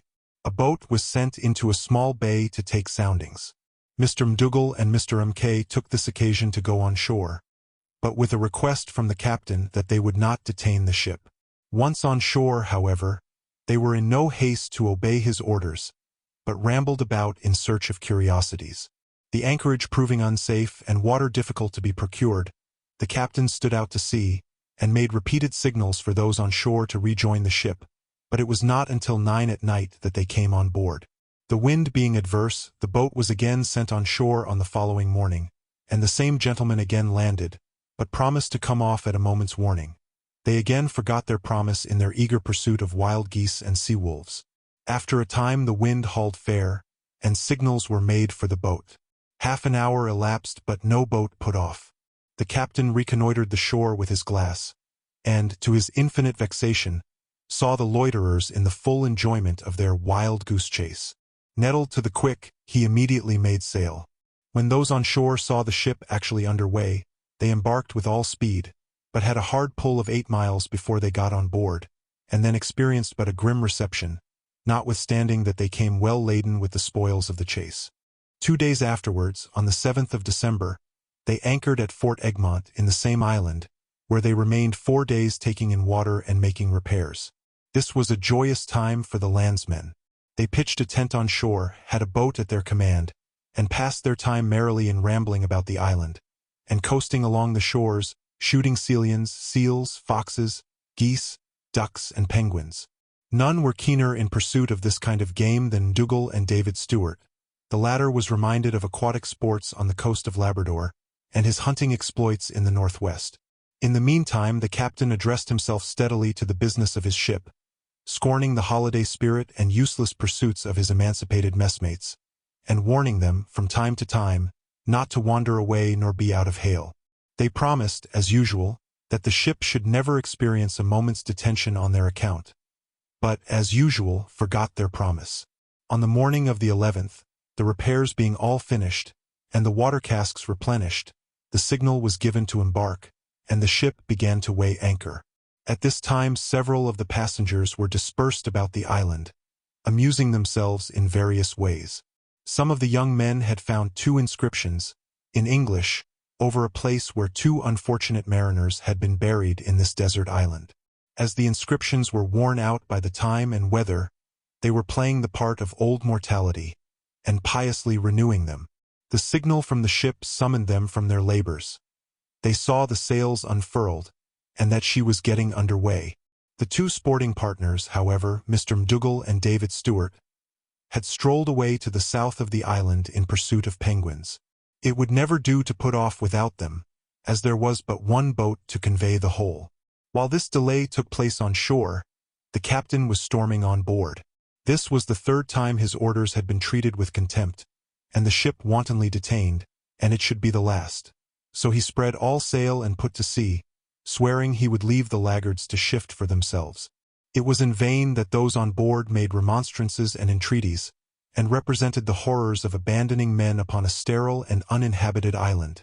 The sturdy captain was inflexible. In the meantime, the penguin hunters had joined the engravers of tombstones, but not before the ship was already out at sea. They all, to the number of 8, threw themselves into their boat, which was about 20 feet in length, and rowed with might and main. For 3 hours and a half did they tug anxiously and severely at the oar, swashed occasionally by the surging waves of the open sea, while the ship inexorably kept on her course, and seemed determined to leave them behind. On board the ship was the nephew of David Stewart, a young man of spirit and resolution. Seeing, as he thought, the captain obstinately bent upon abandoning his uncle and the others, he seized a pistol, and in a paroxysm of wrath swore he would blow out the captain's brains, unless he put about or shortened sail. Fortunately for all parties, the wind just then came ahead, and the boat was enabled to reach the ship. Otherwise, disastrous circumstances might have ensued.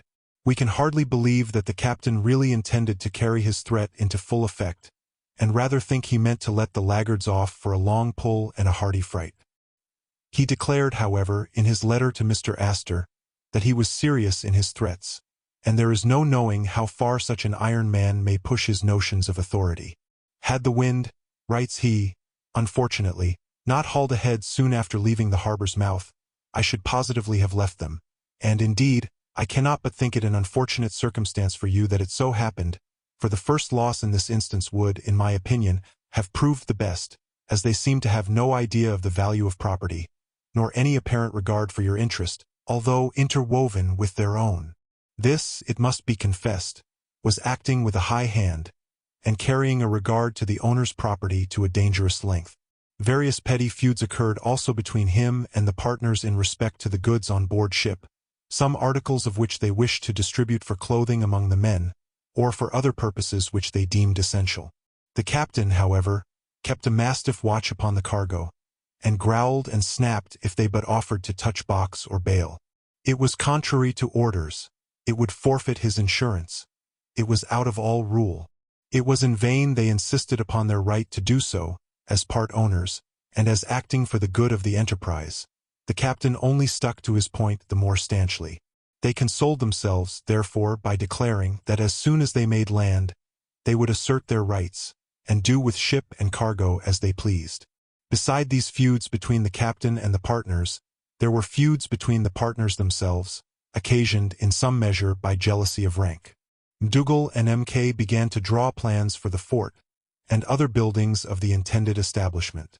They agreed very well as to the outline and dimensions, which were on a sufficiently grand scale, but when they came to arrange the details, fierce disputes arose, and they would quarrel by the hour about the distribution of the doors and windows.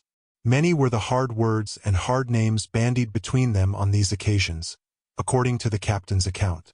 Each accused the other of endeavoring to assume unwarrantable power, and take the lead, upon which Mr. McDougall would vauntingly lay down Mr. Astor's letter, constituting him his representative and proxy, a document not to be disputed.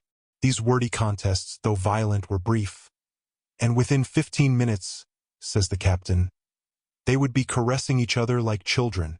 While all this petty anarchy was agitating the little world within the Tonquin, the good ship prosperously pursued her course, doubled Cape Horn on the 25th of December, careered across the bosom of the Pacific, until, on the 11th of February, the snowy peaks of Oahe were seen brightening above the horizon.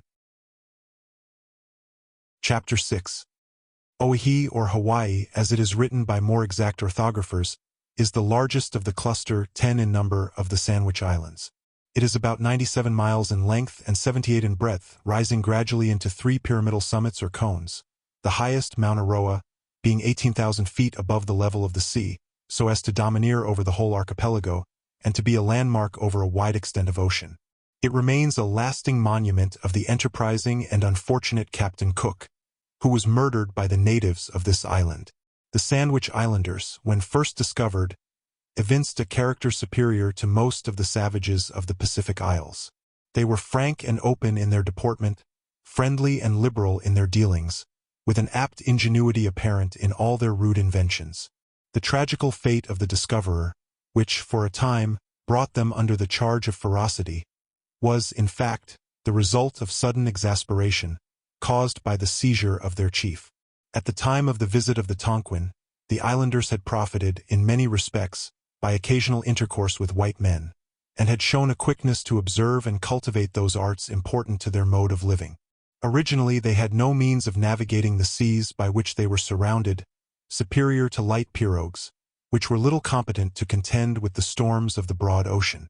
As the islanders are not in sight of each other, there could, therefore, be but casual intercourse between them. The traffic with white men had put them in possession of vessels of superior description. They had made themselves acquainted with their management, and had even made rude advances in the art of shipbuilding. These improvements had been promoted, in a great measure, by the energy and sagacity of one man, the famous Tamarama. He had originally been a petty airy or chief, but, being of an intrepid and aspiring nature, he had risen in rank and, availing himself of the superior advantages now afforded in navigation, had brought the whole archipelago in subjection to his arms. At the time of the arrival of the Tonquin he had about 40 schooners, of from 20 to 30 tons burden, and 1 old American ship. With these he held undisputed sway over his insular domains, and carried on intercourse with the chiefs or governors whom he had placed in command of the several islands. The situation of this group of islands, far in the bosom of the vast Pacific, and their abundant fertility, render them important stopping places on the highway to China, or to the northwest coast of America. Here the vessels engaged in the fur trade touched to make repairs and procure provisions, and here they often sheltered themselves during the winters that occurred in their long coasting expeditions. The British navigators were, from the first, aware of the value of these islands to the purposes of commerce, and Tamarama, not long after he had attained the sovereign sway, was persuaded by Vancouver, the celebrated discoverer, to acknowledge, on behalf of himself and subjects, allegiance to the King of Great Britain.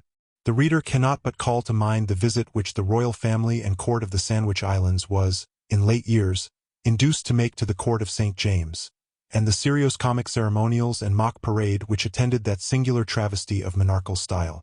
It was a part of the wide and comprehensive plan of Mr. Astor to establish a friendly intercourse between these islands and his intended colony, which might, for a time, have occasion to draw supplies thence. And he even had a vague idea of, some time or other, getting possession of one of their islands as a rendezvous for his ships, and a link in the chain of his commercial establishments. On the evening of the 12th of February, the Tonquin anchored in the Bay of Karakakua, in the island of Oahe. The surrounding shores were wild and broken, with overhanging cliffs and precipices of black volcanic rock. Beyond these, however, the country was fertile and well cultivated, with enclosures of yams, plantains, sweet potatoes, sugar canes, and other productions of warm climates and teeming soils, and the numerous habitations of the natives were pleasantly sheltered beneath clumps of coconut and breadfruit trees, which afforded both food and shade. This mingled variety of garden and grove swept gradually up the sides of the mountains, until succeeded by dense forests, which in turn gave place to naked and craggy rocks, until the summits rose into the regions of perpetual snow. The royal residence of Tamarama was at this time at another island named Wohu.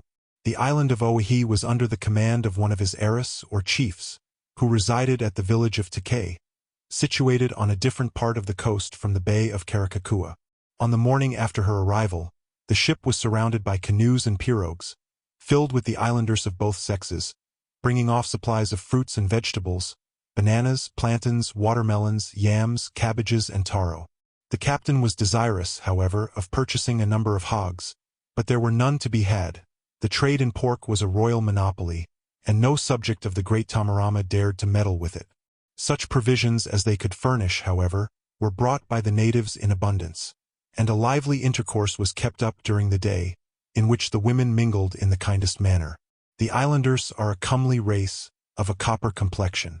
The men are tall and well-made, with forms indicating strength and activity, the women with regular and occasionally handsome features, and a lascivious expression, characteristic of their temperament. Their style of dress was nearly the same as in the days of Captain Cook. The men wore the maro, a band 1 foot in width and several feet in length, swathed round the loins and formed of tuppa or cloth of bark, the kihei or mantle about 6 feet square, tied in a knot over one shoulder, passed under the opposite arm, so as to leave it bare, and falling in graceful folds before and behind to the knee, so as to bear some resemblance to a Roman toga.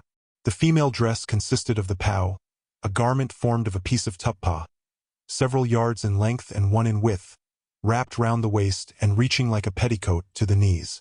Over this kihei or mantle larger than that of the men, sometimes worn over both shoulders like a shawl, sometimes over one only. These mantles were seldom worn by either sex during the heat of the day, when the exposure of their persons was at first very revolting to a civilized eye. Towards evening several of the partners and clerks went on shore, where they were well received and hospitably entertained. A dance was performed for their amusement, in which 19 young women and 1 man figured very gracefully, singing in concert, and moving to the cadence of their song. All this, however, was nothing to the purpose in the eyes of Captain Thorne, who, being disappointed in his hope of obtaining a supply of pork, or finding good water, was anxious to be off. This it was not so easy to effect. The passengers, once on shore, were disposed, as usual, to profit by the occasion. The partners had many inquiries to make relative to the island, with a view to business, while the young clerks were delighted with the charms and graces of the dancing damsels. To add to their gratifications, an old man offered to conduct them to the spot where Captain Cook was massacred. The proposition was eagerly accepted, and all hands set out on a pilgrimage to the place. The veteran islander performed his promise faithfully, and pointed out the very spot where the unfortunate discoverer fell. The rocks and cocoa trees around bore record of the fact, in the marks of the balls fired from the boats upon the savages. The pilgrims gathered round the old man, and drew from him all the particulars he had to relate respecting this memorable event, while the honest captain stood by and bit his nails with impatience.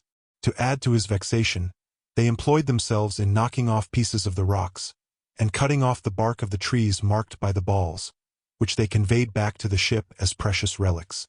Right glad, therefore, was he to get them and their treasures fairly on board, when he made sail from this unprofitable place, and steered for the Bay of Takei, the residence of the chief or governor of the island, where he hoped to be more successful in obtaining supplies.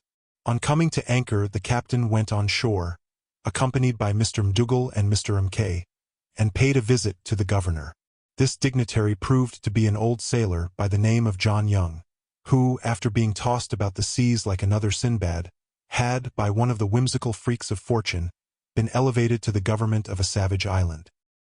He received his visitors with more hearty familiarity than personages in his high station are apt to indulge, but soon gave them to understand that provisions were scanty at Takei, and that there was no good water, no rain having fallen in the neighborhood in 3 years. The captain was immediately for breaking up the conference and departing, but the partners were not so willing to part with the nautical governor, who seemed disposed to be extremely communicative, and from whom they might be able to procure some useful information. A long conversation accordingly ensued, in the course of which they made many inquiries about the affairs of the islands, their natural productions, and the possibility of turning them to advantage in the way of trade. Nor did they fail to inquire into the individual history of John Young, and how he came to be governor. This he gave with great condescension, running through the whole course of his fortunes, even from his boyish days. He was a native of Liverpool, in England, and had followed the sea from boyhood, until, by dint of good conduct, he had risen so far in his profession as to be boatswain of an American ship called the Eleanor, commanded by Captain Metcalfe. In this vessel he had sailed in 1789, on one of those casual expeditions to the northwest coast, in quest of furs. In the course of the voyage, the captain left a small schooner, named the Fair American, at Nootka with a crew of 5 men, commanded by his son, a youth of 18. She was to follow on in the track of the Eleanor. In February 1790, Captain Metcalfe touched at the island of Maui, one of the Sandwich Group. While anchored here, a boat which was astern of the Eleanor was stolen, and a seaman who was in it was killed. The natives, generally, disclaimed the outrage, and brought the shattered remains of the boat and the dead body of the seaman to the ship. Supposing that they had thus appeased the anger of the captain, they thronged, as usual, in great numbers about the vessel, to trade. Captain Metcalfe, however, determined on a bloody revenge. The Eleanor mounted 10 guns. All these he ordered to be loaded with musket balls, nails, and pieces of old iron, and then fired them, and the small arms of the ship, among the natives. The havoc was dreadful. More than 100, according to Young's account, were slain. After this signal act of vengeance, Captain Metcalfe sailed from Maui, and made for the island of Oahe, where he was well received by Tamarama. The fortunes of this warlike chief were at that time on the rise. He had originally been of inferior rank, ruling over only 1 or 2 districts of Oahe, but had gradually made himself sovereign of his native island. The Eleanor remained some few days at anchor here, and an apparently friendly intercourse was kept up with the inhabitants. On the March 17th, John Young obtained permission to pass the night on shore. On the following morning a signal gun summoned him to return on board. He went to the shore to embark, but found all the canoes hauled up on the beach and rigorously tabooed, or interdicted. He would have launched one himself, but was informed by Tamarama that if he presumed to do so he would be put to death. Young was obliged to submit, and remained all day in great perplexity to account for this mysterious taboo, and fearful that some hostility was intended. In the evening he learned the cause of it, and his uneasiness was increased. It appeared that the vindictive act of Captain Metcalfe had recoiled upon his own head. The schooner Fair American, commanded by his son, following in his track, had fallen into the hands of the natives to the southward of Takei Bay, and young Metcalfe and 4 of the crew had been massacred. On receiving intelligence of this event, Tamarama had immediately tabooed all the canoes, and interdicted all intercourse with the ship, lest the captain should learn the fate of the schooner, and take his revenge upon the island. For the same reason he prevented Young from rejoining his countrymen. The Eleanor continued to fire signals from time to time for 2 days, and then sailed, concluding, no doubt, that the boatswain had deserted. John Young was in despair when he saw the ship make sail, and found himself abandoned among savages, and savages, too, sanguinary in their character, and inflamed by acts of hostility. He was agreeably disappointed, however, in experiencing nothing but kind treatment from Tamarama and his people. It is true, he was narrowly watched whenever a vessel came in sight, lest he should escape and relate what had passed, but at other times he was treated with entire confidence and great distinction. He became a prime favorite, cabinet counselor, and active coadjutor of Tamarama, attending him in all his excursions, whether of business or pleasure, and aiding in his warlike and ambitious enterprises. By degrees he rose to the rank of a chief, espoused one of the beauties of the island, and became habituated and reconciled to his new way of life, thinking it better, perhaps, to rule among savages than serve among white men, to be a feathered chief than a tarpaulin boatswain. His favor with Tamama never declined, and when that sagacious, intrepid, and aspiring chieftain had made himself sovereign over the whole group of islands, and removed his residence to Wohu, he left his faithful adherent John Young in command of Oahe. Such is an outline of the history of Governor Young, as furnished by himself, and we regret that we are not able to give any account of the state maintained by this seafaring worthy, and the manner in which he discharged his high functions, though it is evident he had more of the hearty familiarity of the forecastle than the dignity of the gubernatorial office. These long conferences were bitter trials to the patience of the captain, who had no respect either for the governor or his island, and was anxious to push on in quest of provisions and water. As soon as he could get his inquisitive partners once more on board, he weighed anchor and made sail for the island of Wohu, the royal residence of Tamarama. This is the most beautiful island of the Sandwich Group. It is 46 miles in length and 23 in breadth. A ridge of volcanic mountains extends through the center, rising into lofty peaks, and skirted by undulating hills and rich plains, where the cabins of the natives peep out from beneath groves of coconut and other luxuriant trees. On the 21st of February, the Tonquin cast anchor in the beautiful bay before the village of Waititi, pronounced Waititi, the abode of Tamarama. This village contained about 200 habitations, composed of poles set in the ground, tied together at the ends, and thatched with grass, and was situated in an open grove of coconuts. The royal palace of Tamarama was a large house of 2 stories, the lower of stone, the upper of wood.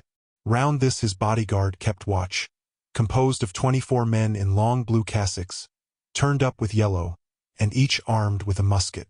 While at anchor at this place, much ceremonious visiting and long conferences took place between the potentate of the islands and the partners of the company. Tamarama came on board of the ship in royal style, in his double pirogue. He was between 50 and 60 years of age, above the middle size, large and well-made, though somewhat corpulent. He was dressed in an old suit of regimentals, with a sword by his side, and seemed somewhat embarrassed by his magnificent attire. 3 of his wives accompanied him. They were almost as tall and quite as corpulent as himself, but by no means to be compared with him in grandeur of habiliments, wearing no other garb than the pan. With him, also, came his great favorite and confidential counselor, Craymaker, who, from holding a post equivalent to that of Prime Minister, had been familiarly named Billy Pitt by the British visitors to the islands. The sovereign was received with befitting ceremonial. The American flag was displayed, for guns were fired, and the partners appeared in scarlet coats, and conducted their illustrious guests to the cabin, where they were regaled with wine. In this interview the partners endeavored to impress the monarch with a sense of their importance, and of the importance of the association to which they belonged. They let him know that they were heirs or chiefs of a great company about to be established on the northwest coast, and talked of the probability of opening a trade with his islands, and of sending ships there occasionally. All this was gratifying and interesting to him, for he was aware of the advantages of trade, and desirous of promoting frequent intercourse with white men. He encouraged Europeans and Americans to settle in his islands and intermarry with his subjects. There were between 20 and 30 white men at that time resident in the island, but many of them were mere vagabonds, who remained there in hopes of leading a lazy and an easy life. For such Tamarama had a great contempt. Those only had his esteem and countenance who knew some trade or mechanic art, and were sober and industrious. On the day subsequent to the monarch's visit, the partners landed and waited upon him in return. Knowing the effect of show and dress upon men in savage life, and wishing to make a favorable impression as the heiress or chiefs of the great American Fur Company, some of them appeared in Highland plaids and kilts to the great admiration of the natives. While visits of ceremony and grand diplomatic conferences were going on between the partners and the king, the captain, in his plain, matter-of-fact way, was pushing what he considered a far more important negotiation: the purchase of a supply of hogs. He found that the king had profited in more ways than one by his intercourse with white men. Above all other arts he had learned the art of driving a bargain.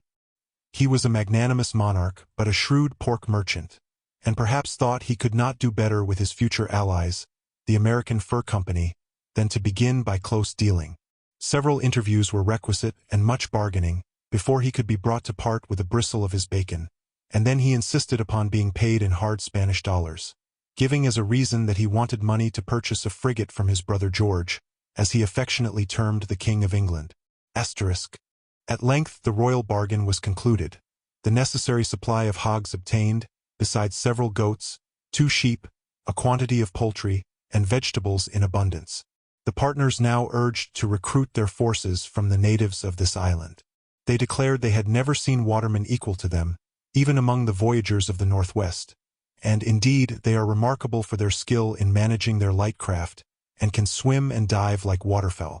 The partners were inclined, therefore, to take 30 or 40 with them to the Columbia, to be employed in the service of the company. The captain, however, objected that there was not room in his vessel for the accommodation of such a number. 12 only were therefore enlisted for the company, and as many more for the service of the ship. The former engaged to serve for the term of 3 years, during which they were to be fed and clothed, and at the expiration of the time were to receive $100 in merchandise. And now, having embarked his livestock, fruits, vegetables, and water, the captain made ready to set sail. How much the honest man had suffered in spirit by what he considered the freaks and vagaries of his passengers, and how little he had understood their humors and intentions, is amusingly shown in a letter written to Mr. Astor from Wohoo, which contains his comments on the scenes we have described. It would be difficult, he writes, to imagine the frantic gambols that are daily played off here, sometimes dressing in red coats, and otherwise very fantastically, and collecting a number of ignorant natives around them, telling them that they are the great heiress of the Northwest, and making arrangements for sending 3 or 4 vessels yearly to them from the coast with spars and sea, while those very natives cannot even furnish a hog to the ship. Then dressing in Highland plaids and kilts, and making similar arrangements with presents of rum, wine, or anything that is at hand. Then taking a number of clerks and men on shore to the very spot on which Captain Cook was killed, and each fetching off a piece of the rock or tree that was touched by the shot. Then sitting down with some white man or some native who can be a little understood, and collecting the history of those islands, of Tamarama's wars, the curiosities of the islands and sea, preparatory to the histories of their voyages, and the collection is indeed ridiculously contemptible. To enumerate the 1,000 instances of ignorance, filth, and sea, or to particularize all the frantic gambols that are daily practiced, would require volumes. Before embarking, the great heiress of the American Fur Company took leave of their illustrious ally in due style, with many professions of lasting friendship and promises of future intercourse, while the matter-of-fact captain anathematized him in his heart for a grasping, trafficking savage, as shrewd and sordid in his dealings as a white man. As one of the vessels of the company will, in the course of events, have to appeal to the justice and magnanimity of this island potentate, we shall see how far the honest captain was right in his opinion. Chapter 7. It was on the 28th of February that the Tonquin set sail from the Sandwich Islands. For 2 days the wind was contrary, and the vessel was detained in their neighborhood. At length a favorable breeze sprang up, and in a little while the rich groves, green hills, and snowy peaks of those happy islands one after another sank from sight, or melted into the blue distance, and the Tonquin plowed her course towards the sterner regions of the Pacific. The misunderstandings between the captain and his passengers still continued, or rather increased in gravity. By his altercations and his moody humors, he had cut himself off from all community of thought or freedom of conversation with them. He disdained to ask questions as to their proceedings, and could only guess at the meaning of their movements, and in so doing indulged in conjectures and suspicions, which produced the most whimsical self-torment. Thus, in one of his disputes with them, relative to the goods on board, some of the packages of which they wished to open, to take out articles of clothing for the men or presents for the natives, he was so harsh and peremptory that they lost all patience, and hinted that they were the strongest party, and might reduce him to a very ridiculous dilemma, by taking from him the command. A thought now flashed across the captain's mind that they really had a plan to depose him, and that, having picked up some information at Oahe, possibly of war between the United States and England, they meant to alter the destination of the voyage, perhaps to seize upon ship and cargo for their own use. Once having conceived this suspicion, everything went to foster it. They had distributed firearms among some of their men, a common precaution among the fur traders when mingling with the natives. This, however, looked like preparation. Then several of the partners and clerks and some of the men, being Scotsmen, were acquainted with the Gaelic, and held long conversations together in that language. These conversations were considered by the captain of a mysterious and unwarranted nature, and related, no doubt, to some foul conspiracy that was brewing among them. He frankly avows such suspicions in his letter to Mr. Astor, but intimates that he stood ready to resist any treasonous outbreak, and seems to think that the evidence of preparation on his part had an effect in overawing the conspirators. The fact is, as we have since been informed by one of the parties, it was a mischievous pleasure with some of the partners and clerks, who were young men, to play upon the suspicious temper and splenetic humors of the captain. To this we may ascribe many of their whimsical pranks and absurd propositions, and, above all, their mysterious colloquies in Gaelic. In this sore and irritable mood did the captain pursue his course, keeping a wary eye on every movement, and bristling up whenever the detested sound of the Gaelic language grated upon his ear. Nothing occurred, however, materially to disturb the residue of the voyage excepting a violent storm, and on the 22nd of March the Tonquin arrived at the mouth of the Oregon, or Columbia River. The aspect of the river and the adjacent coast was wild and dangerous. The mouth of the Columbia is upwards of 4 miles wide with a peninsula and promontory on one side, and a long low spit of land on the other, between which a sandbar and chain of breakers almost block the entrance. The interior of the country rises into successive ranges of mountains, which, at the time of the arrival of the Tonquin, were covered with snow. A fresh wind from the northwest sent a rough tumbling sea upon the coast, which broke upon the bar in furious surges, and extended a sheet of foam almost across the mouth of the river. Under these circumstances the captain did not think it prudent to approach within 3 leagues, until the bar should be sounded and the channel ascertained. Mr. Fox, the chief mate, was ordered to this service in the whaleboat, accompanied by John Martin, an old seaman who had formerly visited the river, and by 3 Canadians. Fox requested to have regular sailors to man the boat, but the captain would not spare them from the service of the ship, and supposed the Canadians, being expert boatmen on lakes and rivers, were competent to the service, especially when directed and aided by Fox and Martin. Fox seems to have lost all firmness of spirit on the occasion, and to have regarded the service with a misgiving heart. He came to the partners for sympathy, knowing their differences with the captain, and the tears were in his eyes as he represented his case. "I am sent off," said he, "without seamen to man my boat in boisterous weather and on the most dangerous part of the northwest coast. My uncle was lost a few years ago on this same bar, and I am now going to lay my bones alongside of his." The partners sympathized in his apprehensions, and remonstrated with the captain. The latter, however, was not to be moved. He had been displeased with Mr. Fox in the earlier part of the voyage, considering him indolent and inactive, and probably thought his present repugnance arose from a want of true nautical spirit. The interference of the partners in the business of the ship, also, was not calculated to have a favorable effect on a stickler for authority like himself, especially in his actual state of feeling towards them. At 1 p.m., therefore, Fox and his comrades set off in the whaleboat, which is represented as small in size and crazy in condition. All eyes were strained after the little bark as it pulled for shore, rising and sinking with the huge rolling waves, until it entered, a mere speck, among the foaming breakers, and was soon lost to view. Evening set in, night succeeded and passed away, and morning returned, but without the return of the boat. As the wind had moderated, the ship stood near to the land, so as to command a view of the river's mouth. Nothing was to be seen but a wild chaos of tumbling waves breaking upon the bar, and apparently forming a foaming barrier from shore to shore. Towards night the ship again stood out to gain sea-room, and a gloom was visible in every countenance. The captain himself shared in the general anxiety, and probably repented of his peremptory orders. Another weary and watchful night succeeded, during which the wind subsided, and the weather became serene. On the following day, the ship having drifted near the land, anchored in 14 fathoms water, to the northward of the long peninsula or promontory which forms the north side of the entrance, and is called Cape Disappointment. The pinnace was then manned, and 2 of the partners, Mr. David Stewart and Mr. M.K., set off in the hope of learning something of the fate of the whaleboat. The surf, however, broke with such violence along the shore that they could find no landing place. Several of the natives appeared on the beach and made signs to them to row round the cape, but they thought it most prudent to return to the ship. The wind now springing up, the Tonquin got under way, and stood in to seek the channel, but was again deterred by the frightful aspect of the breakers, from venturing within a league. Here she hove to, and Mr. Mumford, the second mate, was dispatched with 4 hands, in the pinnace, to sound across the channel until he should find 4 fathoms depth.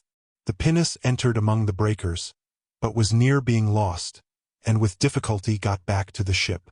The captain insisted that Mr. Mumford had steered too much to the southward. He now turned to Mr. Aiken, an able mariner, destined to command the schooner intended for the coasting trade, and ordered him, together with John Coles, sailmaker, Stephen Weeks, armorer, and 2 Sandwich Islanders, to proceed ahead and take soundings, while the ship should follow under easy sail. In this way they proceeded until Aiken had ascertained the channel, when signal was given from the ship for him to return on board. He was then within pistol shot, but so furious was the current, and tumultuous the breakers, that the boat became unmanageable, and was hurried away, the crew crying out piteously for assistance. In a few moments she could not be seen from the ship's deck. Some of the passengers climbed to the mizzen top, and beheld her still struggling to reach the ship, but shortly after she broached broadside to the waves, and her case seemed desperate. The attention of those on board of the ship was now called to their own safety. They were in shallow water, the vessel struck repeatedly, the waves broke over her, and there was danger of her foundering. At length she got into 7 fathoms water, and the wind lulling, and the night coming on, cast anchor. With the darkness their anxieties increased. The wind whistled, the sea roared, the gloom was only broken by the ghastly glare of the foaming breakers. The minds of the seamen were full of dreary apprehensions, and some of them fancied they heard the cries of their lost comrades mingling with the uproar of the elements. For a time, too, the rapidly ebbing tide threatened to sweep them from their precarious anchorage. At length the reflux of the tide, and the springing up of the wind, enabled them to quit their dangerous situation and take shelter in a small bay within Cape Disappointment, where they rode in safety during the residue of a stormy night, and enjoyed a brief interval of refreshing sleep. With the light of day returned their cares and anxieties. They looked out from the masthead over a wild coast, and wilder sea, but could discover no trace of the 2 boats and their crews that were missing. Several of the natives came on board with peltries, but there was no disposition to trade. They were interrogated by signs after the lost boats, but could not understand the inquiries. Parties now went on shore and scoured the neighborhood. One of these was headed by the captain. They had not proceeded far when they beheld a person at a distance in civilized garb. As he drew near he proved to be Weeks, the armorer. There was a burst of joy, for it was hoped his comrades were near at hand. His story, however, was one of disaster. He and his companions had found it impossible to govern their boat, having no rudder, and being beset by rapid and whirling currents and boisterous surges. After long struggling they had let her go at the mercy of the waves, tossing about, sometimes with her bow, sometimes with her broadside to the surges, threatened each instant with destruction, yet repeatedly escaping, until a huge sea broke over and swamped her. Weeks was overwhelmed by the broiling waves, but emerging above the surface, looked round for his companions. Aiken and Coles were not to be seen. Near him were the 2 Sandwich Islanders, stripping themselves of their clothing that they might swim more freely. He did the same, and the boat floating near to him he seized hold of it. The 2 islanders joined him, and uniting their forces, they succeeded in turning the boat upon her keel. Then bearing down her stern and rocking her, they forced out so much water that she was able to bear the weight of a man without sinking. One of the islanders now got in, and in a little while bailed out the water with his hands. The other swam about and collected the oars, and they all 3 got once more on board. By this time the tide had swept them beyond the breakers, and Weeks called on his companions to row for land. They were so chilled and benumbed by the cold, however, that they lost all heart and absolutely refused. Weeks was equally chilled, but had superior sagacity and self-command. He counteracted the tendency to drowsiness and stupor which cold produces by keeping himself in constant exercise, and seeing that the vessel was advancing, and that everything depended upon himself, he set to work to scull the boat clear of the bar, and into quiet water. Toward midnight one of the poor islanders expired. His companion threw himself on his corpse and could not be persuaded to leave him. The dismal night wore away amidst these horrors. As the day dawned, Weeks found himself near the land. He steered directly for it, and at length, with the aid of the surf, ran his boat high upon a sandy beach. Finding that one of the Sandwich Islanders yet gave signs of life, he aided him to leave the boat, and set out with him towards the adjacent woods. The poor fellow, however, was too feeble to follow him, and Weeks was soon obliged to abandon him to his fate and provide for his own safety. Falling upon a beaten path, he pursued it, and after a few hours came to a part of the coast, where, to his surprise and joy, he beheld the ship at anchor and was met by the captain and his party. After Weeks had related his adventures, 3 parties were dispatched to beat up the coast in search of the unfortunate islander. They returned at night without success, though they had used the utmost diligence. On the following day the search was resumed, and the poor fellow was at length discovered lying beneath a group of rocks, his legs swollen, his feet torn and bloody from walking through bushes and briars, and himself half dead with cold, hunger, and fatigue. Weeks and this islander were the only survivors of the crew of the jollyboat, and no trace was ever discovered of Fox and his party. Thus 8 men were lost on the first approach to the coast, a commencement that cast a gloom over the spirits of the whole party, and was regarded by some of the superstitious as an omen that boded no good to the enterprise. Towards night the Sandwich Islanders went on shore to bury the body of their unfortunate countryman who had perished in the boat. On arriving at the place where it had been left, they dug a grave in the sand, in which they deposited the corpse, with a biscuit under one of the arms, some lard under the chin, and a small quantity of tobacco, as provisions for its journey in the land of spirits. Having covered the body with sand and flints, they kneeled along the grave in a double row, with their faces turned to the east, while one who officiated as a priest sprinkled them with water from a hat. In so doing he recited a kind of prayer or invocation, to which, at intervals, the others made responses. Such were the simple rites performed by these poor savages at the grave of their comrade on the shores of a strange land, and when these were done, they rose and returned in silence to the ship, without once casting a look behind. Chapter 8. The Columbia, or Oregon, for the distance of 30 or 40 miles from its entrance into the sea, is, properly speaking, a mere estuary, indented by deep bays so as to vary from 3 to 7 miles in width, and is rendered extremely intricate and dangerous by shoals reaching nearly from shore to shore, on which, at times, the winds and currents produce foaming and tumultuous breakers. The mouth of the river proper is but about half a mile wide, formed by the contracting shores of the estuary. The entrance from the sea, as we have already observed, is bounded on the south side by a flat sandy spit of land, stretching in to the ocean. This is commonly called Point Adams. The opposite, or northern side, is Cape Disappointment, a kind of peninsula, terminating in a steep knoll or promontory crowned with a forest of pine trees, and connected with the mainland by a low and narrow neck. Immediately within this cape is a wide, open bay, terminating at Chinook Point, so called from a neighboring tribe of Indians. This was called Baker's Bay, and here the Tonquin was anchored. The natives inhabiting the lower part of the river, and with whom the company was likely to have the most frequent intercourse, were divided at this time into 4 tribes, the Chinooks, Clatsops, Wakayakoms, and Cathlemas.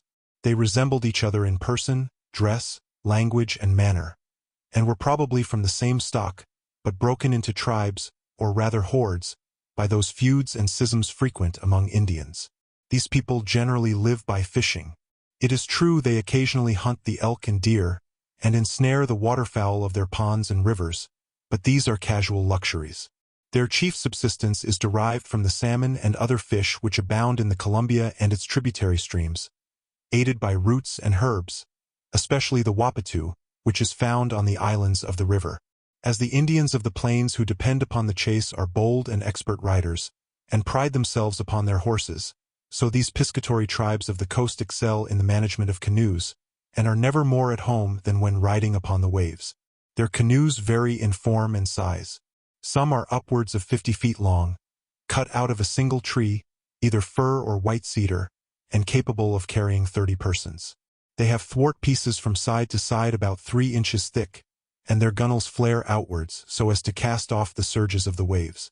The bow and stern are decorated with grotesque figures of men and animals, sometimes 5 feet in height. In managing their canoes they kneel 2 and 2 along the bottom, sitting on their heels, and wielding paddles from 4 to 5 feet long, while one sits on the stern and steers with a paddle of the same kind. The women are equally expert with the men in managing the canoe, and generally take the helm. It is surprising to see with what fearless unconcern these savages venture in their light barks upon the roughest and most tempestuous seas. They seem to ride upon the waves like seafowl. Should a surge throw the canoe upon its side and endanger its overturn, those to windward lean over the upper gunwale, thrust their paddles deep into the wave, apparently catch the water and force it under the canoe, and by this action not merely regain three in equilibrium, but give their bark a vigorous impulse forward. The effect of different modes of life upon the human frame and human character is strikingly instanced in the contrast between the hunting Indians of the prairies and the piscatory Indians of the seacoast. The former, continually on horseback scouring the plains, gaining their food by hardy exercise, and subsisting chiefly on flesh, are generally tall, sinewy, meager, but well-formed and of bold and fierce deportment.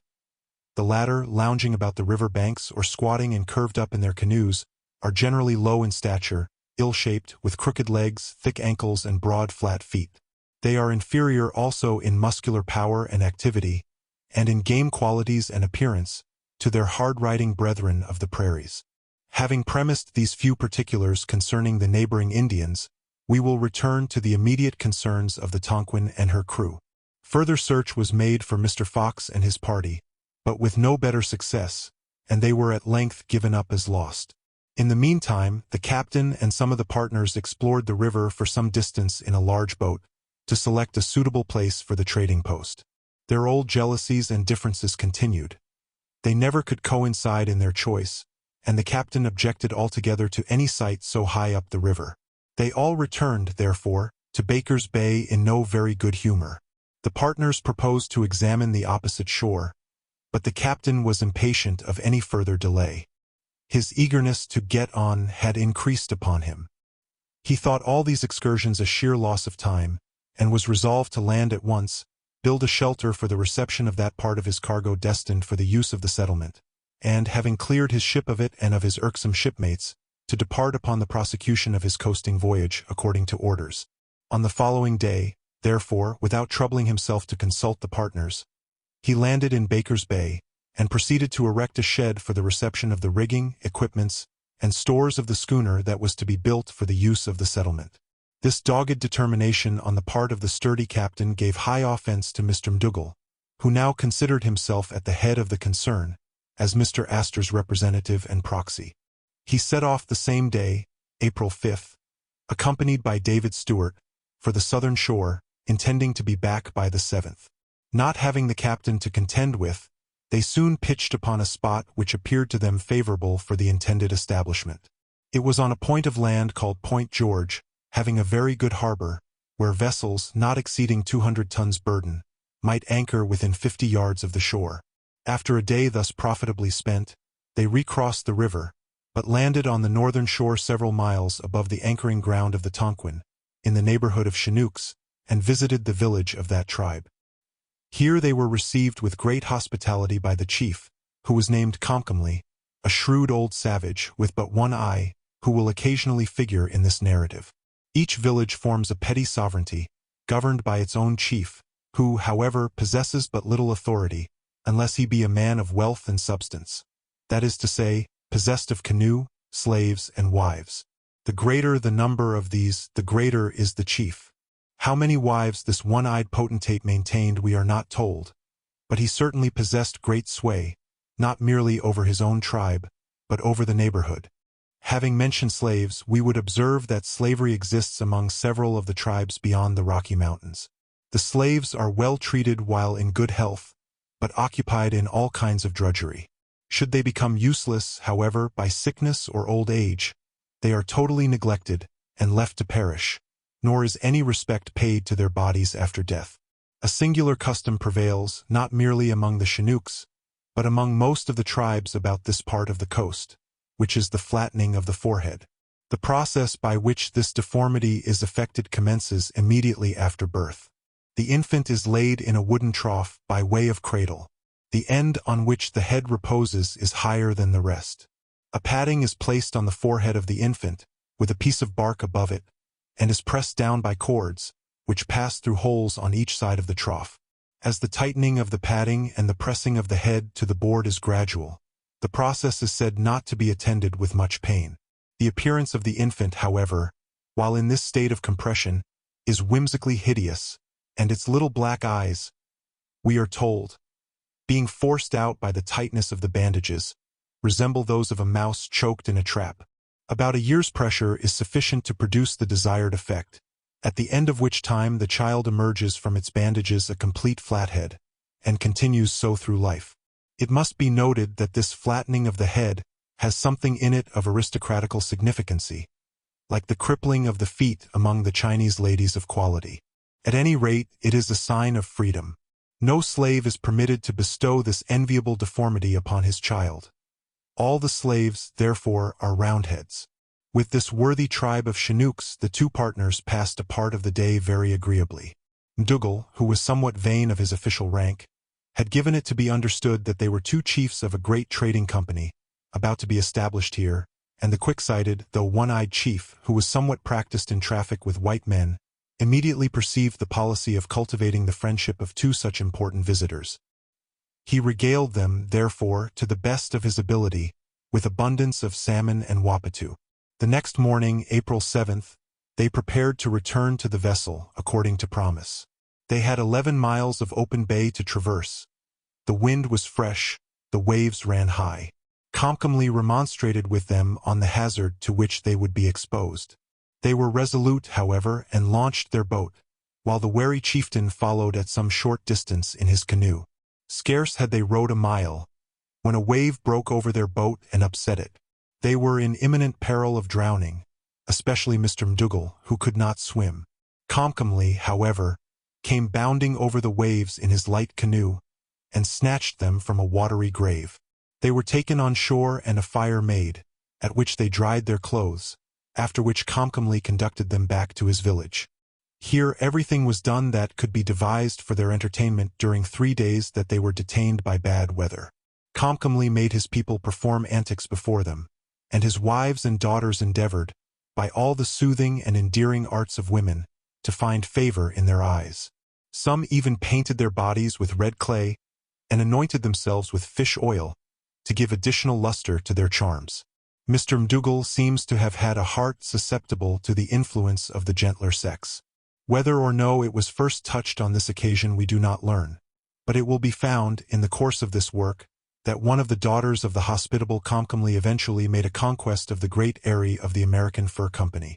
When the weather had moderated and the sea became tranquil, the one-eyed chief of the Chinooks manned his state canoe, and conducted his guests in safety to the ship, where they were welcomed with joy, for apprehensions had been felt for their safety.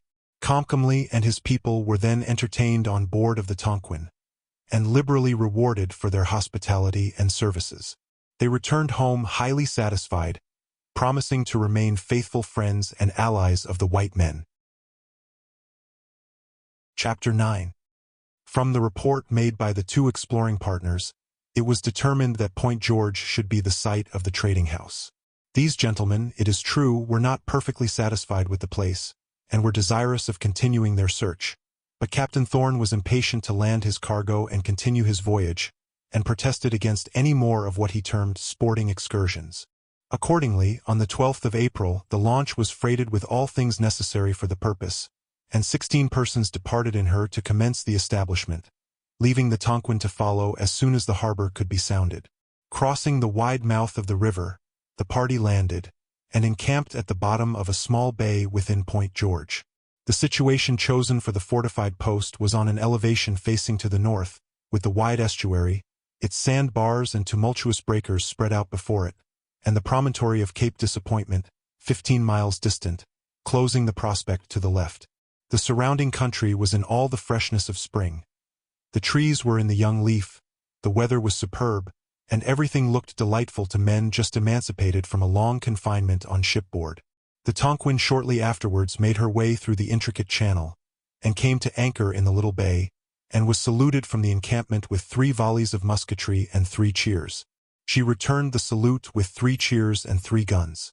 All hands now set to work cutting down trees, clearing away thickets, and marking out the place for the residence, storehouse, and powder magazine, which were to be built of logs and covered with bark. Others landed the timbers intended for the frame of the coasting vessel, and proceeded to put them together, while others prepared a garden spot, and sowed the seeds of various vegetables. The next thought was to give a name to the embryo metropolis. The one that naturally presented itself was that of the projector and supporter of the whole enterprise. It was accordingly named Astoria. The neighboring Indians now swarmed about the place. Some brought a few land otter and sea otter skins to barter, but in very scanty parcels. The greater number came prying about to gratify their curiosity, for they are said to be impertinently inquisitive, while not a few came with no other design than to pilfer, the laws of meum and tuum being but slightly respected among them. Some of them beset the ship in their canoes, among whom was the Chinook chief Comcomly, and his liege subjects.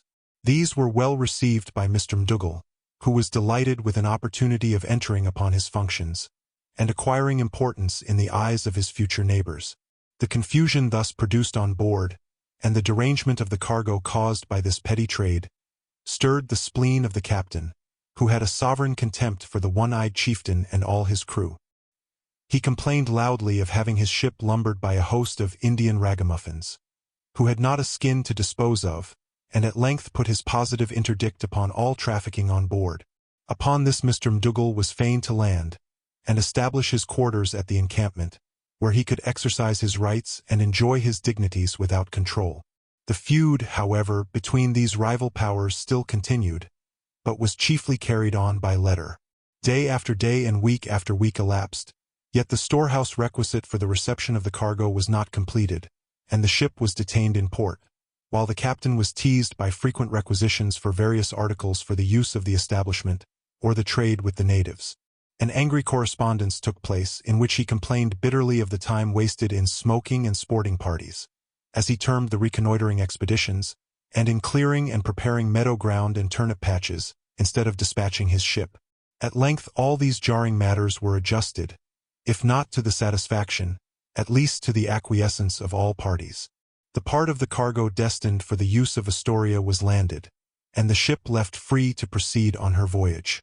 As the Tonquin was to coast to the north, to trade for peltries at the different harbors, and to touch at Astoria on her return in the autumn, it was unanimously determined that Mr. M.K. should go in her as supercargo, taking with him Mr. Lewis as ship's clerk. On the 1st of June the ship got under way, and dropped down to Baker's Bay, where she was detained for a few days by a head wind. But early in the morning of the 5th stood out to sea with a fine breeze and swelling canvas, and swept off gaily on her fatal voyage, from which she was never to return. On reviewing the conduct of Captain Thorn, and examining his peevish and somewhat whimsical correspondence, the impression left upon our mind is, upon the whole, decidedly in his favor. While we smile at the simplicity of his heart and the narrowness of his views, which made him regard everything out of the direct path of his daily duty, and the rigid exigencies of the service as trivial and impertinent, which inspired him with contempt for the swelling vanity of some of his coadjutors, and the literary exercises and curious researches of others, we cannot but applaud that strict and conscientious devotion to the interests of his employer, and to what he considered the true objects of the enterprise in which he was engaged. He certainly was to blame occasionally for the asperity of his manners, and the arbitrary nature of his measures, yet much that is exceptionable in this part of his conduct may be traced to rigid notions of duty acquired in that tyrannical school, a ship of war, and to the construction given by his companions to the orders of Mr. Astor, so little in conformity with his own. His mind, too, appears to have become almost diseased by the suspicions he had formed as to the loyalty of his associates, and the nature of their ultimate designs. Yet on this point there were circumstances to, in some measure, justify him. The relations between the United States and Great Britain were at that time in a critical state. In fact, the two countries were on the eve of a war. Several of the partners were British subjects, and might be ready to desert the flag under which they acted, should a war take place. Their application to the British minister at New York shows the dubious feeling with which they had embarked in the present enterprise. They had been in the employ of the Northwest Company, and might be disposed to rally again under that association, should events threaten the prosperity of this embryo establishment of Mr. Astor. Besides, we have the fact, averred to us by one of the partners, that some of them, who were young and heedless, took a mischievous and unwarrantable pleasure in playing upon the jealous temper of the captain, and effecting mysterious consultations and sinister movements. These circumstances are cited in palliation of the doubts and surmises of Captain Thorn, which might otherwise appear strange and unreasonable. That most of the partners were perfectly upright and faithful in the discharge of the trust reposed in them we are fully satisfied. Still, the honest captain was not invariably wrong in his suspicions, and that he formed a pretty just opinion of the integrity of that aspiring personage, Mr. McDougall, will be substantially proved in the sequel. Chapter 10. While the Astorians were busily occupied in completing their factory and fort, a report was brought to them by an Indian from the upper part of the river, that a party of 30 white men had appeared on the banks of the Columbia, and were actually building houses at the second rapids. This information caused much disquiet. We have already mentioned that the Northwest Company had established posts to the west of the Rocky Mountains, in a district called by them New Caledonia, which extended from lat. 52 to 55 degrees north, being within the British territories.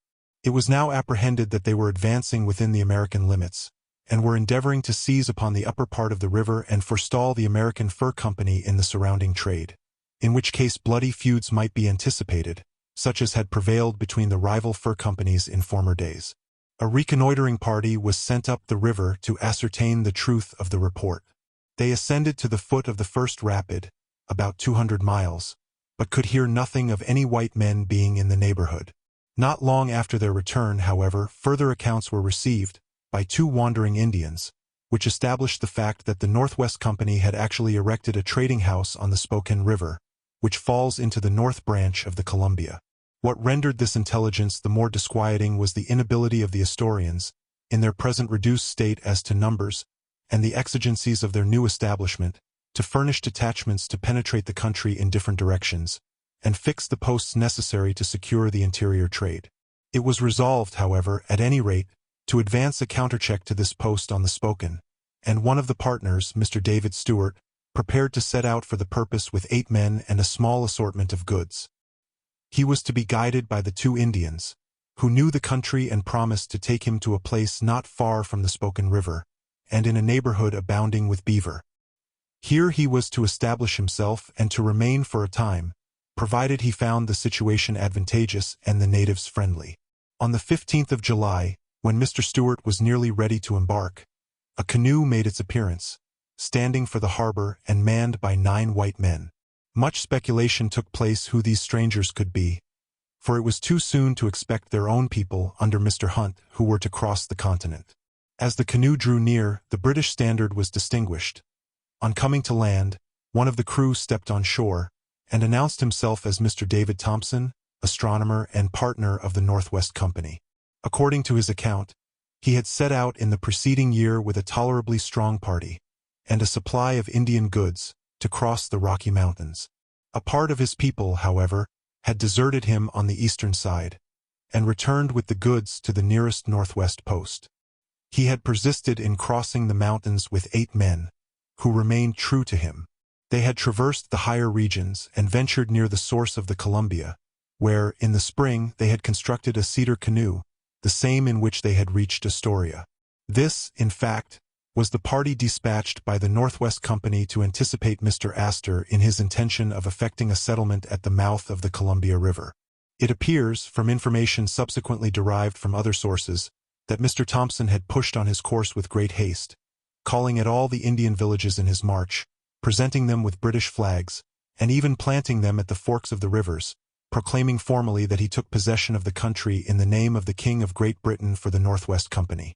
As his original plan was defeated by the desertion of his people, it is probable that he descended the river simply to reconnoiter, and ascertain whether an American settlement had been commenced.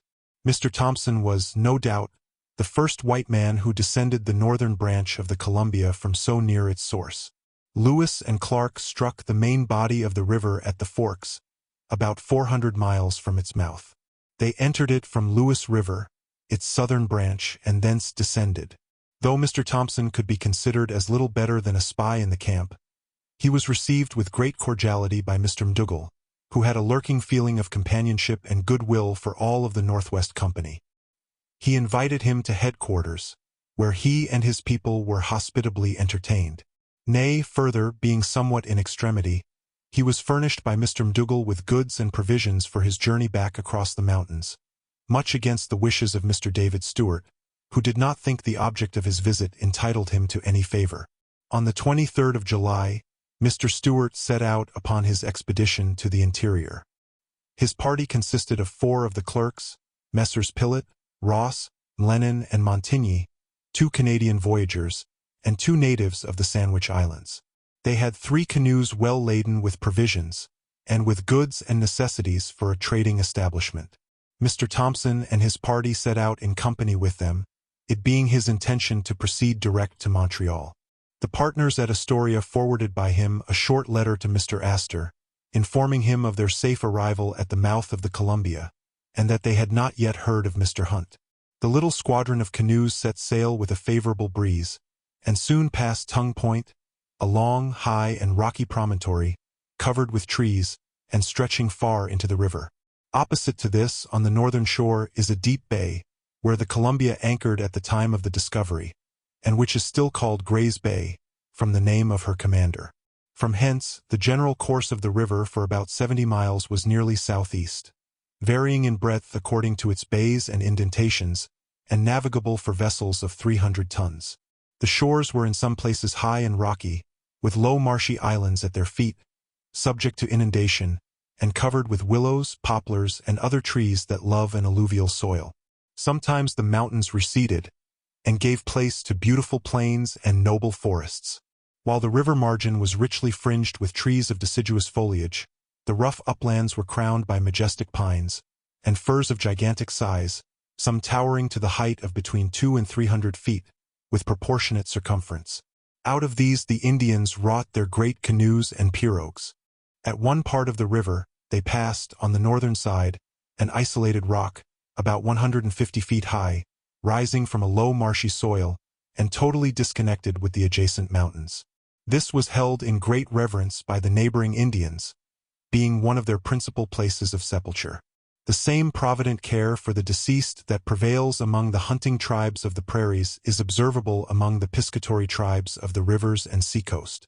Among the former, the favorite horse of the hunter is buried with him in the same funereal mound, and his bow and arrows are laid by his side, that he may be perfectly equipped for the happy hunting grounds of the land of spirits.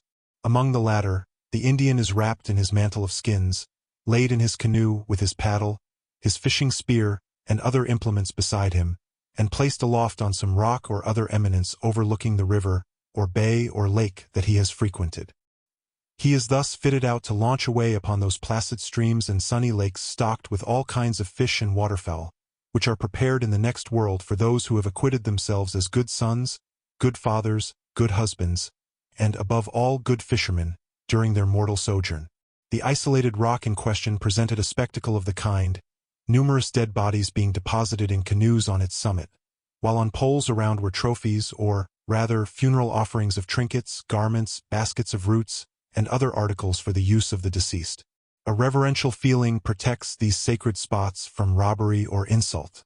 The friends of the deceased, especially the women, repair here at sunrise and sunset for some time after his death, singing his funeral dirge, and uttering loud wailings and lamentations. From the number of dead bodies in canoes observed upon this rock by the first explorers of the river, it received the name of Mount Coffin, which it continues to bear. Beyond this rock they passed the mouth of a river on the right bank of the Columbia, which appeared to take its rise in a distant mountain covered with snow. The Indian name of this river was the Cowl's-Key. Some miles further on they came to the Great Columbian Valley, so called by Lewis and Clark. It is 60 miles in width, and extends far to the southeast between parallel ridges of mountains, which bound it on the east and west. Through the center of this valley flowed a large and beautiful stream, called the Willamette, which came wandering for several miles, through a yet unexplored wilderness. The sheltered situation of this immense valley had an obvious effect upon the climate. It was a region of great beauty and luxuriance, with lakes and pools, and green meadows shaded by noble groves. Various tribes were said to reside in this valley, and along the banks of the Willamette. About 8 miles above the mouth of the Willamette the little squadron arrived at Vancouver's Point, so called in honor of that celebrated voyager by his lieutenant, Broughton, when he explored the river. This point is said to present one of the most beautiful scenes on the Columbia. A lovely meadow, with a silver sheet of limpid water in the center, enlivened by wildfowl, a range of hills crowned by forests, while the prospect is closed by Mount Hood, a magnificent mountain rising into a lofty peak and covered with snow, the ultimate landmark of the first explorers of the river. Point Vancouver is about 100 miles from Astoria. Here the reflux of the tide ceases to be perceptible. To this place vessels of 200 and 300 tons burden may ascend. The party under the command of Mr. Stewart had been 3 or 4 days in reaching it, though we have forborne to notice their daily progress and nightly encampments. From Point Vancouver the river turned towards the northeast, and became more contracted and rapid, with occasional islands and frequent sandbanks. These islands are furnished with a number of ponds, and at certain seasons abound with swans, geese, brants, cranes, gulls, plover, and other wildfowl. The shores, too, are low and closely wooded, with such an undergrowth of vines and rushes as to be almost impassable. About 30 miles above Point Vancouver the mountains again approach on both sides of the river, which is bordered by stupendous precipices, covered with the fir and the white cedar, and enlivened occasionally by beautiful cascades leaping from a great height and sending up wreaths of vapor. One of these precipices, or cliffs, is curiously worn by time and weather so as to have the appearance of a ruined fortress, with towers and battlements, beetling high above the river, while 2 small cascades, 150 feet in height, pitch down from the fissures of the rocks. The turbulence and rapidity of the current continually augmenting as they advanced, gave the voyagers intimation that they were approaching the great obstructions of the river, and at length they arrived at Strawberry Island, so called by Lewis and Clark, which lies at the foot of the first rapid. As this part of the Columbia will be repeatedly mentioned in the course of this work, being the scene of some of its incidents, we shall give a general description of it in this place. The falls or rapids of the Columbia are situated about 180 miles above the mouth of the river. The first is a perpendicular cascade of 20 feet, after which there is a swift descent for a mile, between islands of hard black rock, to another pitch of 8 feet divided by 2 rocks. About 2.5 miles below this the river expands into a wide basin, seemingly dammed up by a perpendicular ridge of black rock. A current, however, sets diagonally to the left of this rocky barrier, where there is a chasm 45 yards in width. Through this the whole body of the river roars along, swelling and whirling and boiling for some distance in the wildest confusion. Through this tremendous channel the intrepid explorers of the river, Lewis and Clark, passed in their boats, the danger being not from the rocks, but from the great surges and whirlpools. At the distance of 1.5 miles from the foot of this narrow channel is a rapid, formed by 2 rocky islands, and 2 miles beyond is a second great fall, over a ledge of rocks 20 feet high, extending nearly from shore to shore. The river is again compressed into a channel from 50 to 100 feet wide, worn through a rough bed of hard black rock, along which it boils and roars with great fury for the distance of 3 miles. This is called the Long Narrows. Here is the great fishing place of the Columbia. In the spring of the year, when the water is high, the salmon ascend the river in incredible numbers. As they pass through this narrow strait, the Indians, standing on the rocks, or on the end of wooden stages projecting from the banks, scoop them up with small nets distended on hoops and attached to long handles, and cast them on the shore. They are then cured and packed in a peculiar manner. After having been opened and disemboweled, they are exposed to the sun on scaffolds erected on the river banks. When sufficiently dry, they are pounded fine between 2 stones, pressed into the smallest compass, and packed in baskets or bales of grass matting, about 2 feet long and 1 in diameter, lined with the cured skin of a salmon. The top is likewise covered with fish skins, secured by cords passing through holes in the edge of the basket. Packages are then made, each containing 12 of these bales, 7 at bottom, 5 at top, pressed close to each other, with the corded side upward, wrapped in mats and corded. These are placed in dry situations and again covered with matting. Each of these packages contains from 90 to 100 pounds of dried fish, which in this state will keep sound for several years. ***. We have given this process at some length, as furnished by the first explorers, because it marks a practiced ingenuity in preparing articles of traffic for a market, seldom seen among our aboriginals. For like reason we would make a special mention of the village of Wishram, at the head of the Long Narrows, as being a solitary instance of an aboriginal trading mart, or emporium. Here the salmon caught in the neighboring rapids were warehoused to await customers. Hither the tribes from the mouth of the Columbia repaired with the fish of the seacoast, the roots, berries, and especially the wappatu, gathered in the lower parts of the river, together with goods and trinkets obtained from the ships which casually visit the coast. Hither also the tribes from the Rocky Mountains brought down horses, beargrass, quamash, and other commodities of the interior. The merchant fishermen at the falls acted as middlemen or factors, and passed the objects of traffic, as it were, cross-handed, trading away part of the wares received from the mountain tribes to those of the rivers and plains, and vice versa. Their packages of pounded salmon entered largely into the system of barter, and being carried off in opposite directions, found their way to the savage hunting camps far in the interior, and to the casual white traders who touched upon the coast. We have already noticed certain contrarieties of character between the Indian tribes, produced by their diet and mode of life, and nowhere are they more apparent than about the falls of the Columbia.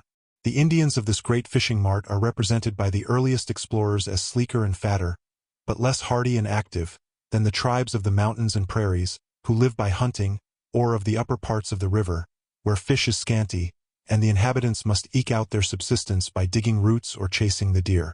Indeed, whenever an Indian of the upper country is too lazy to hunt, yet is fond of good living, he repairs to the falls to live in abundance without labor. By such worthless dogs as these, says an honest trader in his journal, which now lies before us, by such worthless dogs as these are these noted fishing places peopled, which, like our great cities, may with propriety be called the headquarters of vitiated principles. The habits of trade and the avidity of gain have their corrupting effects even in the wilderness, as may be instanced in the members of this aboriginal emporium. For the same journalist denounces them as saucy, impudent rascals, who will steal when they can, and pillage whenever a weak party falls in their power.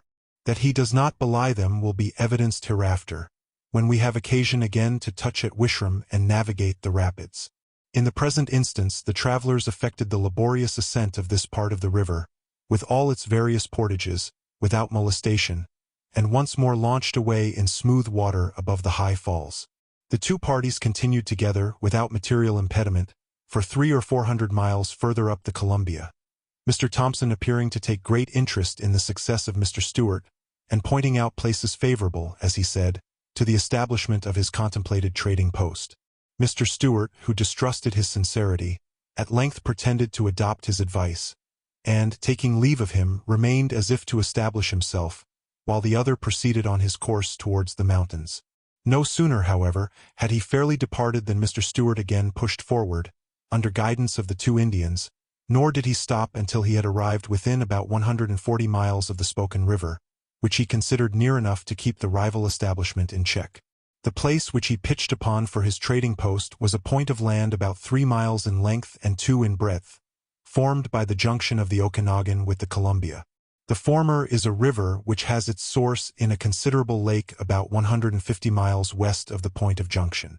The two rivers, about the place of their confluence, are bordered by immense prairies covered with herbage, but destitute of trees. The point itself was ornamented with wild flowers of every hue, in which innumerable hummingbirds were banqueting nearly the livelong day.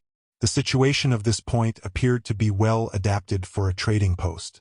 The climate was salubrious, the soil fertile, the rivers well stocked with fish, the natives peaceable and friendly. There were easy communications with the interior by the upper waters of the Columbia and the lateral stream of the Okanagan, while the downward current of the Columbia furnished a highway to Astoria. Availing himself, therefore, of the driftwood which had collected in quantities in the neighboring bends of the river, Mr. Stewart and his men set to work to erect a house, which in a little while was sufficiently completed for their residence, and thus was established the first interior post of the company. We will now return to notice the progress of affairs at the mouth of the Columbia. Chapter 11. The sailing of the Tonquin, and the departure of Mr. David Stewart and his detachment, had produced a striking effect on affairs at Astoria. The natives who had swarmed about the place began immediately to drop off, until at length not an Indian was to be seen. This, at first, was attributed to the want of peltries with which to trade. But in a little while the mystery was explained in a more alarming manner. A conspiracy was said to be on foot among the neighboring tribes to make a combined attack upon the white men, now that they were so reduced in number. For this purpose there had been a gathering of warriors in a neighboring bay, under pretext of fishing for sturgeon, and fleets of canoes were expected to join them from the north and south. Even Comcomly, the one-eyed chief, notwithstanding his professed friendship for Mr. McDougall, was strongly suspected of being concerned in this general combination. Alarmed at rumors of this impending danger, the Astorians suspended their regular labor and set to work with all haste to throw up temporary works for refuge and defense. In the course of a few days they surrounded their dwelling house and magazines with a picket fence 90 feet square, flanked by 2 bastions, on which were mounted 4 4-pounders. Every day they exercised themselves in the use of their weapons, so as to qualify themselves for military duty, and at night ensconced themselves in their fortress and posted sentinels, to guard against surprise. In this way they hoped, even in case of attack, to be able to hold out until the arrival of the party to be conducted by Mr. Hunt across the Rocky Mountains, or until the return of the Tonquin. The latter dependence, however, was doomed soon to be destroyed. Early in August, a wandering band of savages from the Strait of Juan de Fuca made their appearance at the mouth of the Columbia, where they came to fish for sturgeon. They brought disastrous accounts of the Tonquin, which were at first treated as fables, but which were too sadly confirmed by a different tribe that arrived a few days subsequently. We shall relate the circumstances of this melancholy affair as correctly as the casual discrepancies in the statements that have reached us will permit. We have already stated that the Tonquin set sail from the mouth of the river on the 5th of June. The whole number of persons on board amounted to 23. In one of the outer bays they picked up, from a fishing canoe, an Indian named Lamazee, who had already made 2 voyages along the coast and knew something of the language of the various tribes. He agreed to accompany them as interpreter. Steering to the north, Captain Thorne arrived in a few days at Vancouver's Island, and anchored in the harbor of Nuiti, very much against the advice of his Indian interpreter, who warned him against the perfidious character of the natives of this part of the coast. Numbers of canoes soon came off, bringing sea otter skins to sell. It was too late in the day to commence a traffic, but Mr. M.K., accompanied by a few of the men, went on shore to a large village to visit Wickenanish, the chief of the surrounding territory, 6 of the natives remaining on board as hostages. He was received with great professions of friendship, entertained hospitably, and a couch of sea otter skins prepared for him in the dwelling of the chieftain, where he was prevailed upon to pass the night. In the morning, before Mr. M.K. had returned to the ship, great numbers of the natives came off in their canoes to trade, headed by 2 sons of Wickenanish. As they brought abundance of sea otter skins, and there was every appearance of a brisk trade, Captain Thorne did not wait for the return of Mr. M.K., but spread his wares upon the deck, making a tempting display of blankets, cloths, knives, beads, and fishhooks, expecting a prompt and profitable sale. The Indians, however, were not so eager and simple as he had supposed, having learned the art of bargaining and the value of merchandise from the casual traders along the coast. They were guided, too, by a shrewd old chief named Nook Amos, who had grown gray in traffic with New England skippers and prided himself upon his acuteness. His opinion seemed to regulate the market. When Captain Thorne made what he considered a liberal offer for an otterskin, the wily old Indian treated it with scorn and asked more than double. His comrades all took their cue from him, and not an otterskin was to be had at a reasonable rate. The old fellow, however, overshot his mark, and mistook the character of the man he was treating with. Thorne was a plain, straightforward sailor, who never had 2 minds nor 2 prices in his dealings, was deficient in patience and pliancy, and totally wanting in the chicanery of traffic. He had a vast deal of stern but honest pride in his nature, and, moreover, held the whole savage race in sovereign contempt. Abandoning all further attempts, therefore, to bargain with his shuffling customers, he thrust his hands into his pockets, and paced up and down the deck in sullen silence. The cunning old Indian followed him to and fro, holding out a sea otter skin to him at every turn, and pestering him to trade. Finding other means unavailing, he suddenly changed his tone, and began to jeer and banter him upon the mean prices he offered. This was too much for the patience of the captain, who was never remarkable for relishing a joke, especially when at his own expense. Turning suddenly upon his persecutor, he snatched the proffered otterskin from his hands, rubbed it in his face, and dismissed him over the side of the ship with no very complimentary application to accelerate his exit. He then kicked the peltries to the right and left about the deck, and broke up the market in the most ignominious manner. Old Nokomis made for shore in a furious passion, in which he was joined by Shuish, one of the sons of Wickananish, who went off breathing vengeance, and the ship was soon abandoned by the natives. When Mr. M.K. returned on board, the interpreter related what had passed, and begged him to prevail upon the captain to make sail, as from his knowledge of the temper and pride of the people of the place, he was sure they would resent the indignity offered to one of their chiefs. Mr. M.K., who himself possessed some experience of Indian character, went to the captain, who was still pacing the deck in moody humor, represented the danger to which his hasty act had exposed the vessel, and urged him to weigh anchor. The captain made light of his counsels, and pointed to his cannon and firearms as sufficient safeguard against naked savages. Further remonstrances only provoked taunting replies and sharp altercations. The day passed away without any signs of hostility, and at night the captain retired as usual to his cabin, taking no more than the usual precautions. On the following morning, at daybreak, while the captain and Mr. M.K. were yet asleep, a canoe came alongside in which were 20 Indians, commanded by young Shuish. They were unarmed, their aspect and demeanor friendly, and they held up otterskins, and made signs indicative of a wish to trade. The caution enjoined by Mr. Astor in respect to the admission of Indians on board of the ship had been neglected for some time past, and the officer of the watch, perceiving those in the canoe to be without weapons, and having received no orders to the contrary, readily permitted them to mount the deck. Another canoe soon succeeded, the crew of which was likewise admitted. In a little while other canoes came off, and Indians were soon clambering into the vessel on all sides. The officer of the watch now felt alarmed, and called to Captain Thorne and Mr. M.K. By the time they came on deck, it was thronged with Indians. The interpreter noticed to Mr. M.K. that many of the natives wore short mantles of skins, and intimated a suspicion that they were secretly armed. Mr. M.K. urged the captain to clear the ship and get under way. He again made light of the advice, but the augmented swarm of canoes about the ship, and the numbers still putting off from shore, at length awakened his distrust, and he ordered some of the crew to weigh anchor, while some were sent aloft to make sail. The Indians now offered to trade with the captain on his own terms, prompted, apparently, by the approaching departure of the ship. Accordingly, a hurried trade was commenced. The main articles sought by the savages in barter were knives. As fast as some were supplied they moved off, and others succeeded. By degrees they were thus distributed about the deck, and all with weapons. The anchor was now nearly up, the sails were loose, and the captain, in a loud and peremptory tone, ordered the ship to be cleared. In an instant, a signal yell was given.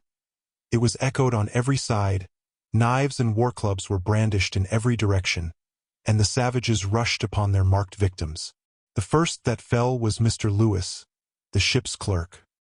He was leaning, with folded arms, over a bale of blankets, engaged in bargaining, when he received a deadly stab in the back, and fell down the companionway. Mr. M.K., who was seated on the taffrail, sprang on his feet, but was instantly knocked down with a war-club and flung backwards into the sea, where he was dispatched by the women in the canoes. In the meantime Captain Thorne made desperate fight against fearful odds. He was a powerful as well as a resolute man, but he had come upon deck without weapons. Shuish, the young chief, singled him out as his peculiar prey, and rushed upon him at the first outbreak. The captain had barely time to draw a clasp knife, with one blow of which he laid the young savage dead at his feet. Several of the stoutest followers of Shuish now set upon him. He defended himself vigorously, dealing crippling blows to right and left, and strewing the quarter-deck with the slain and wounded. His object was to fight his way to the cabin, where there were firearms, but he was hemmed in with foes, covered with wounds, and faint with loss of blood. For an instant he leaned upon the tiller wheel, when a blow from behind, with a war-club, felled him to the deck, where he was dispatched with knives and thrown overboard. While this was transacting upon the quarter-deck, a chance medley fight was going on throughout the ship.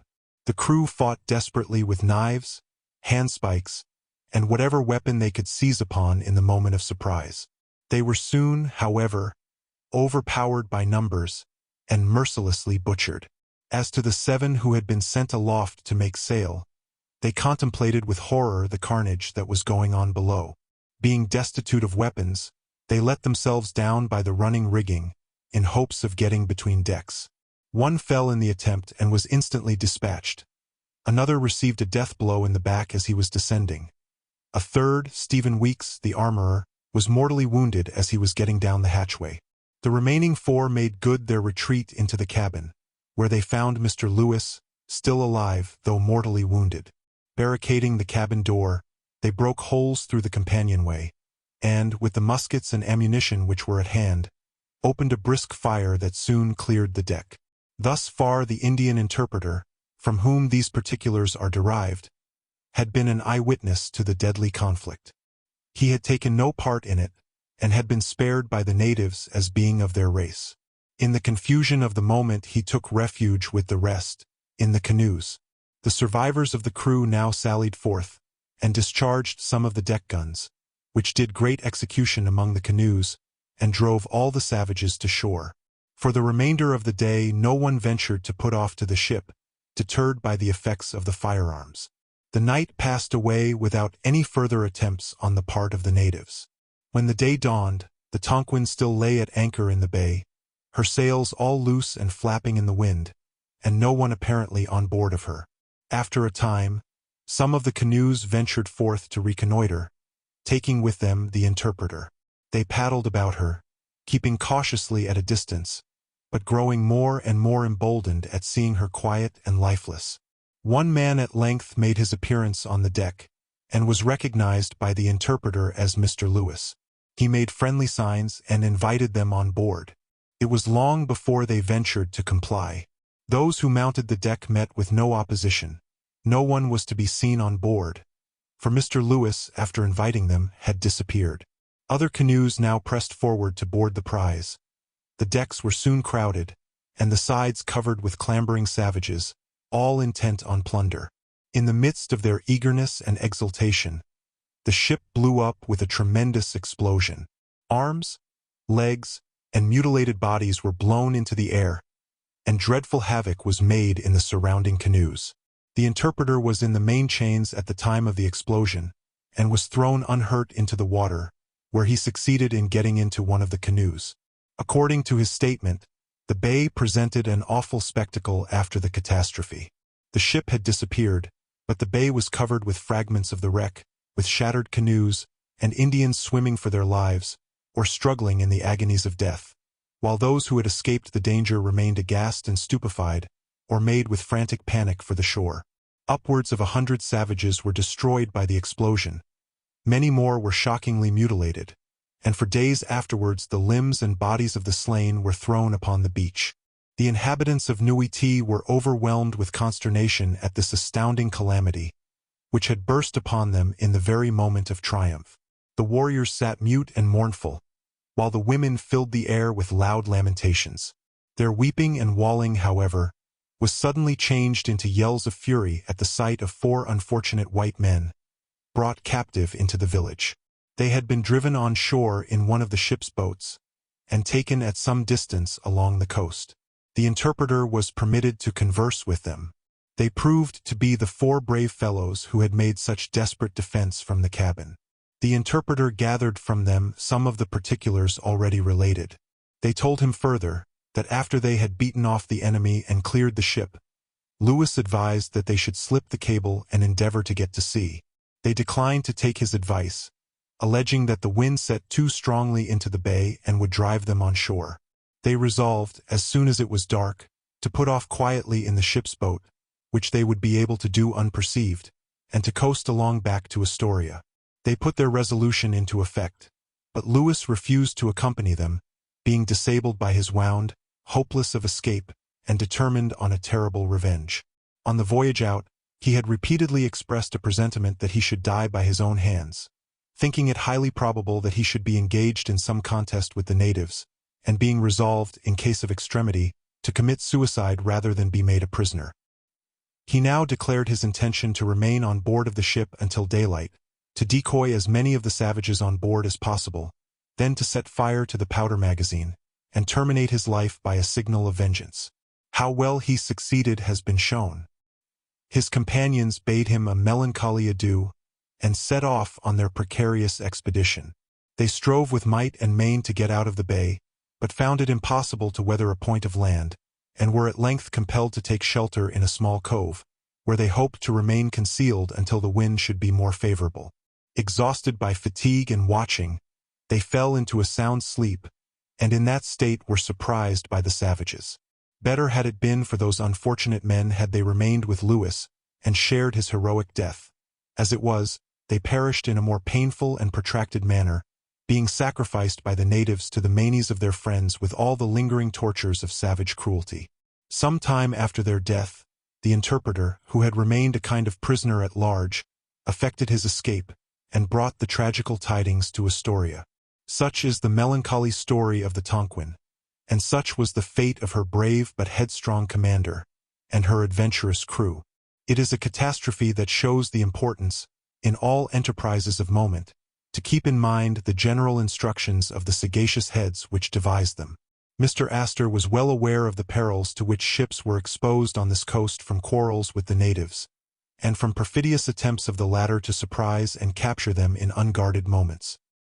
He had repeatedly enjoined it upon Captain Thorn, in conversation, and at parting, in his letter of instructions, to be courteous and kind in his dealings with the savages, but by no means to confide in their apparent friendship, nor to admit more than a few on board of his ship at a time. Had the deportment of Captain Thorn been properly regulated, the insult so wounding to savage pride would never have been given. Had he enforced the rule to admit but a few at a time, the savages would not have been able to get the mastery. He was too irritable, however, to practice the necessary self-command, and, having been nurtured in a proud contempt of danger, thought it beneath him to manifest any fear of a crew of unarmed savages.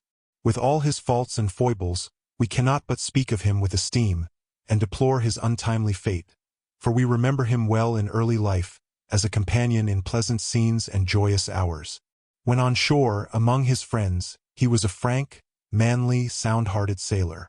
On board ship, he evidently assumed the hardness of deportment and sternness of demeanor which many deem essential to naval service. Throughout the whole of the expedition, however, he showed himself loyal, single-minded, straightforward, and fearless, and if the fate of his vessel may be charged to his harshness and imprudence, we should recollect that he paid for his error with his life. The loss of the Tonquin was a grievous blow to the infant establishment of Astoria, and one that threatened to bring after it a train of disasters. The intelligence of it did not reach Mr. Astor until many months afterwards.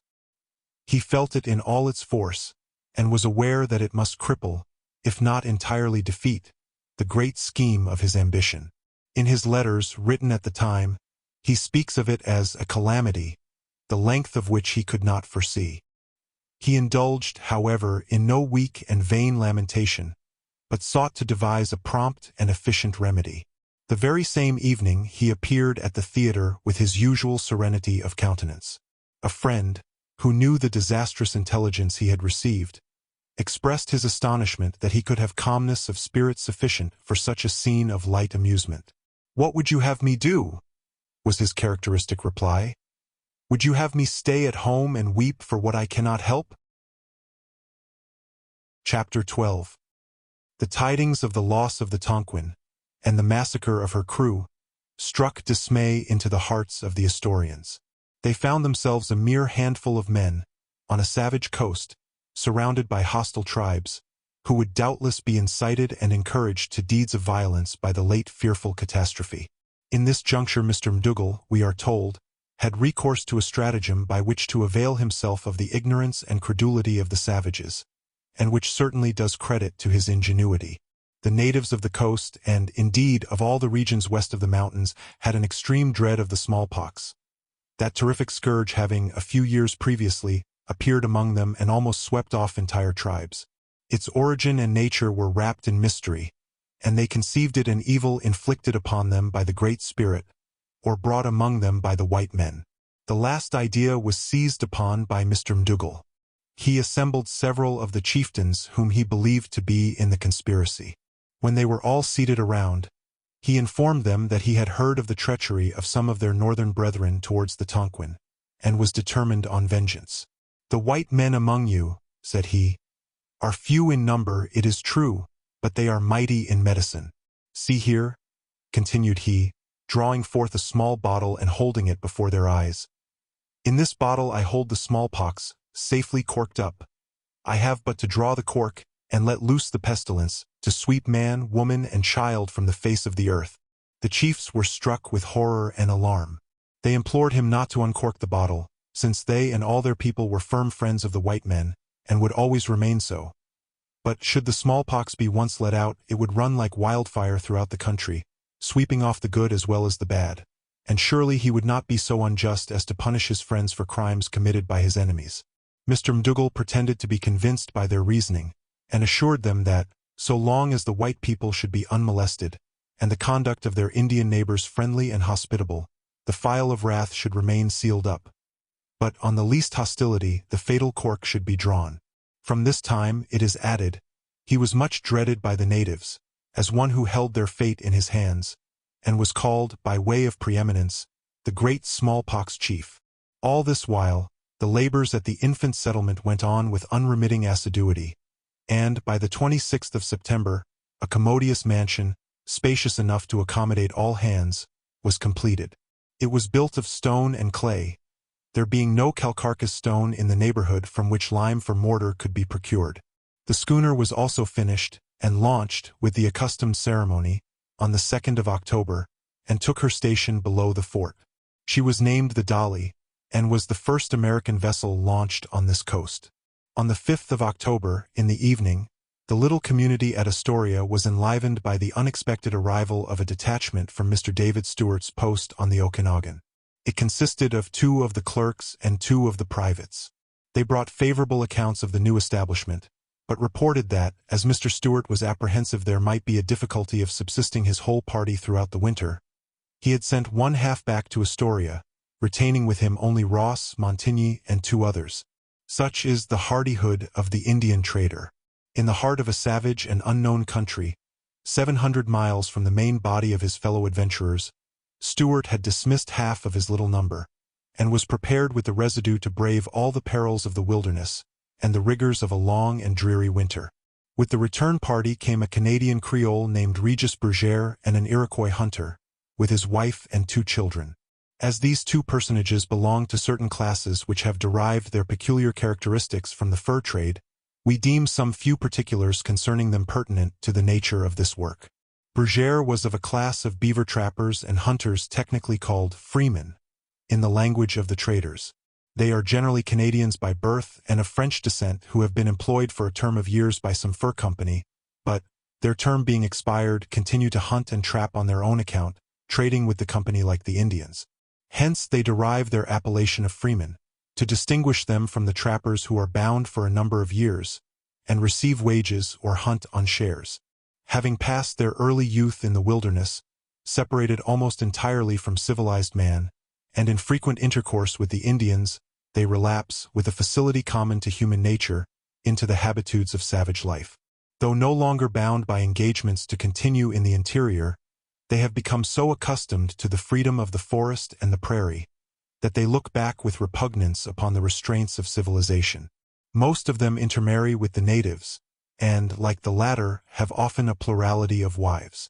Wanderers of the wilderness, according to the vicissitudes of the seasons, the migrations of animals, and the plenty or scarcity of game, they lead a precarious and unsettled existence, exposed to sun and storm and all kinds of hardships, until they resemble Indians in complexion as well as in tastes and habits. From time to time, they bring the peltries they have collected to the trading houses of the company in whose employ they have been brought up. Here they traffic them away for such articles of merchandise or ammunition as they may stand in need of. At the time when Montreal was the great emporium of the fur trader, one of these freemen of the wilderness would suddenly return, after an absence of many years, among his old friends and comrades. He would be greeted as one risen from the dead, and with the greater welcome, as he returned flush of money. A short time, however, spent in revelry, would be sufficient to drain his purse and sate him with civilized life, and he would return with new relish to the unshackled freedom of the forest. Numbers of men of this class were scattered throughout the Northwest Territories. Some of them retained a little of the thrift and forethought of the civilized man, and became wealthy among their improvident neighbors, their wealth being chiefly displayed in large bands of horses, which covered the prairies in the vicinity of their abodes. Most of them, however, were prone to assimilate to the red man in their heedlessness of the future. Such was Regis Bergère, a freeman and rover of the wilderness. Having been brought up in the service of the Northwest Company, he had followed in the train of one of its expeditions across the Rocky Mountains, and undertaken to trap for the trading post established on the Spoken River. In the course of his hunting excursions he had either accidentally or designedly found his way to the post of Mr. Stewart, and had been prevailed upon to ascend the Columbia and try his luck at Astoria. Ignace Shawnewain, the Iroquois hunter, was a specimen of a different class. He was one of those aboriginals of Canada who had partially conformed to the habits of civilization and the doctrines of Christianity, under the influence of the French colonists and the Catholic priests, who seem generally to have been more successful in conciliating, taming, and converting the savages than their English and Protestant rivals. These half-civilized Indians retained some of the good, and many of the evil qualities of their original stock. They were first-rate hunters, and dexterous in the management of the canoe. They could undergo great privations, and were admirable for the service of the rivers, lakes, and forests, provided they could be kept sober and in proper subordination. But once inflamed with liquor, to which they were madly addicted, all the dormant passions inherent in their nature were prone to break forth, and to hurry them into the most vindictive and bloody acts of violence. Though they generally professed the Roman Catholic religion, yet it was mixed, occasionally, with some of their ancient superstitions, and they retained much of the Indian belief in charms and omens. Numbers of these men were employed by the Northwest Company as trappers, hunters, and canoemen, but on lower terms than were allowed to white men. Ignace Shawnewain had, in this way, followed the enterprise of the company to the banks of the Spoken, being, probably, one of the first of his tribe that had traversed the Rocky Mountains. Such were some of the motley populace of the wilderness, incident to the fur trade, who were gradually attracted to the new settlement of Astoria. The month of October now began to give indications of approaching winter. Hitherto, the colonists had been well pleased with the climate. The summer had been temperate, the mercury never rising above 80 degrees. Westerly winds had prevailed during the spring and the early part of the summer, and been succeeded by fresh breezes from the northwest. In the month of October the southerly winds set in, bringing with them frequent rain. The Indians now began to quit the borders of the ocean, and to retire to their winter quarters in the sheltered bosom of the forests, or along the small rivers and brooks. The rainy season, which commences in October, continues with little intermission until April, and though the winters are generally mild, the mercury seldom sinking below the freezing point, yet the tempests of wind and rain are terrible. The sun is sometimes obscured for weeks, the brooks swell into roaring torrents, and the country is threatened with a deluge. The departure of the Indians to their winter quarters gradually rendered provisions scanty, and obliged the colonists to send out foraging expeditions in the Dali.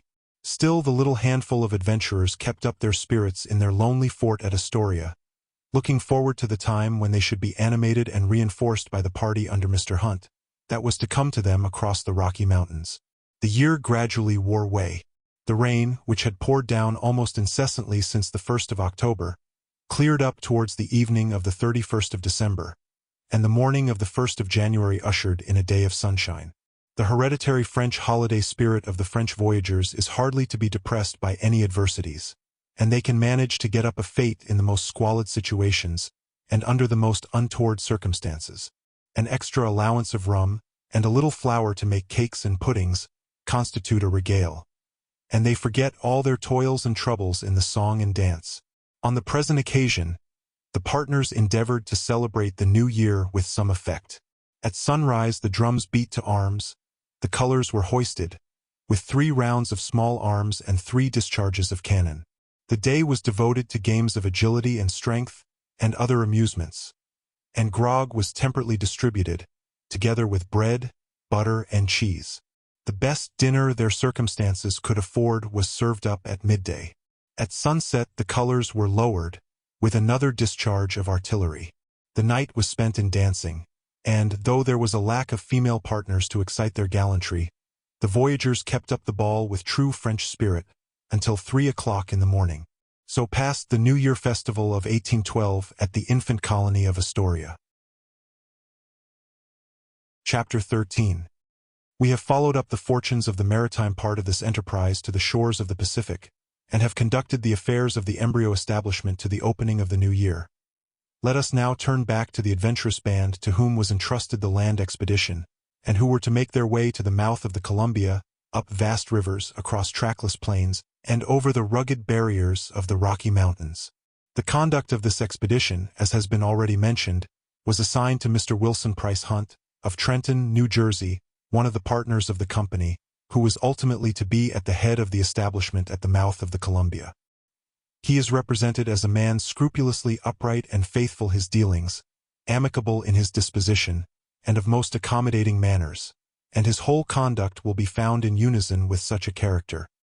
He was not practically experienced in the Indian trade, that is to say, he had never made any expeditions of traffic into the heart of the wilderness, but he had been engaged in commerce at St. Louis, then a frontier settlement on the Mississippi, where the chief branch of his business had consisted in furnishing Indian traders with goods and equipments. In this way, he had acquired much knowledge of the trade at second hand, and of the various tribes, and the interior country over which it extended. Another of the partners, Mr. Donald Mackenzie, was associated with Mr. Hunt in the expedition, and excelled on those points in which the other was deficient, for he had been 10 years in the interior in the service of the Northwest Company, and valued himself on his knowledge of woodcraft, and the strategy of Indian trade and Indian warfare.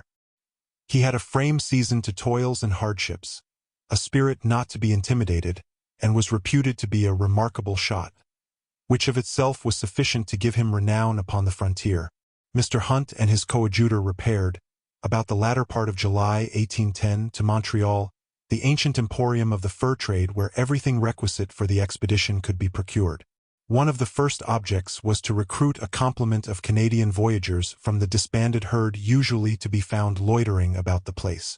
A degree of jockeyship, however, is required for this service, for a Canadian voyageur is as full of latent tricks and vice as a horse, and when he makes the greatest external promise, is prone to prove the greatest take-in. Besides, the Northwest Company, who maintained a long-established control at Montreal, and knew the qualities of every voyageur, secretly interdicted the prime hands from engaging in this new service, so that, although liberal terms were offered, few presented themselves but such as were not worth having. From these Mr. Hunt engaged a number sufficient, as he supposed, for present purposes, and having laid in a supply of ammunition, provisions, and Indian goods, embarked all on board one of those great canoes at that time universally used by the fur traders for navigating the intricate and often obstructed rivers. The canoe was between 30 and 40 feet long, and several feet in width, constructed of birch bark, sewed with fibers of the roots of the spruce tree, and daubed with resin of the pine instead of tar. The cargo was made up in packages, weighing from 90 to 100 pounds each, for the facility of loading and unloading, and of transportation at portages. The canoe itself, though capable of sustaining a freight of upwards of 4 tons, could readily be carried on men's shoulders. Canoes of this size are generally managed by 8 or 10 men, 2 of whom are picked veterans who receive double wages and are stationed, one at the bow and the other at the stern, to keep a lookout and to steer. They are termed the foreman and the steersman. The rest, who ply the paddles, are called middlemen. When there is a favorable breeze, the canoe is occasionally navigated with a sail. The expedition took its regular departure, as usual, from St. Anne's, near the extremity of the island of Montreal, the great starting place of the traders to the interior. Here stood the ancient chapel of St. Anne, the patroness of the Canadian voyagers, where they made confession and offered up their vows, previous to departing on any hazardous expedition. The shrine of the saint was decorated with relics and votive offerings hung up by these superstitious beings, either to propitiate her favor, or in gratitude for some signal deliverance in the wilderness. It was the custom, too, of these devout vagabonds, after leaving the chapel, to have a grand carouse, in honor of the saint and for the prosperity of the voyage. In this part of their devotions, the crew of Mr. Hunt proved themselves by no means deficient. Indeed, he soon discovered that his recruits, enlisted at Montreal, were fit to vie with the ragged regiment of Falstaff. Some were able-bodied but inexpert, others were expert but lazy, while a third class were expert and willing, but totally worn out, being broken-down veterans incapable of toil. With this inefficient crew, he made his way up the Ottawa River, and by the ancient route of the fur traders, along a succession of small lakes and rivers, to Michilimackinac. Their progress was slow and tedious. Mr. Hunt was not accustomed to the management of voyagers, and he had a crew admirably disposed to play the old soldier and balk their work, and ever ready to come to a halt, land, make a fire, put on the great pot and smoke and gossip and sing by the hour. It was not until the 22d of July that they arrived at Mackinac, situated on the island of the same name, at the confluence of Lakes Huron and Michigan. This famous old French trading post continued to be a rallying point for a multifarious and motley population. The inhabitants were amphibious in their habits, most of them being, or having been voyagers or canoe men. It was the great place of arrival and departure of the Southwest fur trade. Here the Mackinac Company had established its principal post, from whence it communicated with the interior and with Montreal. Hence its various traders and trappers set out for their respective destinations about Lake Superior and its tributary waters, or for the Mississippi, the Arkansas, the Missouri, and the other regions of the West. Here, after the absence of a year or more, they returned with their peltries and settled their accounts, the furs rendered in by them being transmitted in canoes from hence to Montreal. Mackinac was, therefore, for a great part of the year very scantily peopled. But at certain seasons the traders arrived from all points, with their crews of voyagers, and the place swarmed like a hive. Mackinac, at that time, was a mere village, stretching along a small bay, with a fine broad beach in front of its principal row of houses, and dominated by the old fort, which crowned an impending height. The beach was a kind of public promenade where were displayed all the vagaries of a seaport on the arrival of a fleet from a long cruise. Here voyagers frolicked away their wages, fiddling and dancing in the booths and cabins, buying all kinds of knickknacks, dressing themselves out finely, and parading up and down like errant braggarts and coxcombs. Sometimes they met with rival coxcombs in the young Indians from the opposite shore, who would appear on the beach painted and decorated in fantastic style, and would saunter up and down, to be gazed at and admired, perfectly satisfied that they eclipsed their pale-faced competitors. Now and then a chance party of Northwesters appeared at Mackinac from the rendezvous at Fort William. These held themselves up as the chivalry of the fur trade. They were men of iron, proof against cold weather, hard fare, and perils of all kinds. Some would wear the Northwest button and a formidable dirk, and assume something of a military air. They generally wore feathers in their hats, and affected the brave. Je suis un homme du Nord. I am a man of the North, one of these swelling fellows would exclaim, sticking his arms akimbo and ruffling by the Southwesters, whom he regarded with great contempt, as men softened by mild climates and the luxurious fare of bread and bacon, and whom he stigmatized with the inglorious name of pork-eaters. The superiority assumed by these vainglorious swaggerers was, in general, tacitly admitted. Indeed, some of them had acquired great notoriety for deeds of hardihood and courage. For the fur trade had its heroes, whose names resounded throughout the wilderness. Such was Mackinac at the time of which we are treating. It now, doubtless, presents a totally different aspect. The fur companies no longer assemble there. The navigation of the lake is carried on by steamboats and various shipping, and the race of traders and trappers and voyagers and Indian dandies have vapored out their brief hour and disappeared. Such changes does the lapse of a handful of years make in this ever-changing country. At this place Mr. Hunt remained for some time, to complete his assortment of Indian goods, and to increase his number of voyagers, as well as to engage some of a more efficient character than those enlisted at Montreal. And now commenced another game of jockeyship. There were able and efficient men in abundance at Mackinac, but for several days not one presented himself. If offers were made to any, they were listened to with a shake of the head. Should anyone seem inclined to enlist, there were officious idlers and busybodies, of that class who are ever ready to dissuade others from any enterprise in which they themselves have no concern. These would pull him by the sleeve, take him on one side, and murmur in his ear, or would suggest difficulties outright. It was objected that the expedition would have to navigate unknown rivers, and passed through howling wildernesses infested by savage tribes, who had already cut off the unfortunate voyagers that had ventured among them, that it was to climb the Rocky Mountains and descend into desolate and famished regions, where the traveler was often obliged to subsist on grasshoppers and crickets, or to kill his own horse for food. At length one man was hardy enough to engage, and he was used like a stool pigeon, to decoy others, but several days elapsed before any more could be prevailed upon to join him. A few then came to terms. It was desirable to engage them for 5 years, but some refused to engage for more than 3.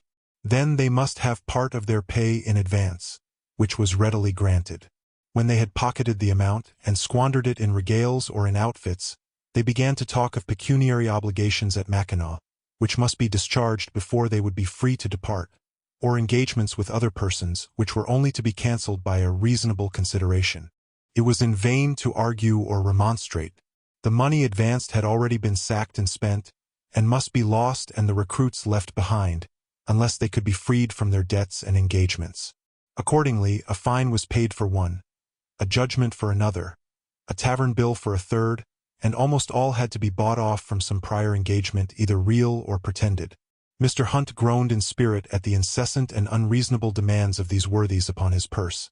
Yet with all this outlay of funds, the number recruited was but scanty, and many of the most desirable still held themselves aloof, and were not to be caught by a golden bait. With these he tried another temptation. Among the recruits who had enlisted he distributed feathers and ostrich plumes. These they put in their hats and thus figured about Mackinac, assuming airs of vast importance, as voyagers in a new company that was to eclipse the Northwest. The effect was complete. A French Canadian is too vain and mercurial a being to withstand the finery and ostentation of the feather. Numbers immediately pressed into the service. One must have an ostrich plume, another, a white feather with a red end, a third, a bunch of cock's tails. Thus all paraded about in vainglorious style, more delighted with the feathers in their hats than with the money in their pockets, and considering themselves fully equal to the boastful men of the North. While thus recruiting the number of rank and file, Mr. Hunt was joined by a person whom he had invited, by letter, to engage as a partner in the expedition.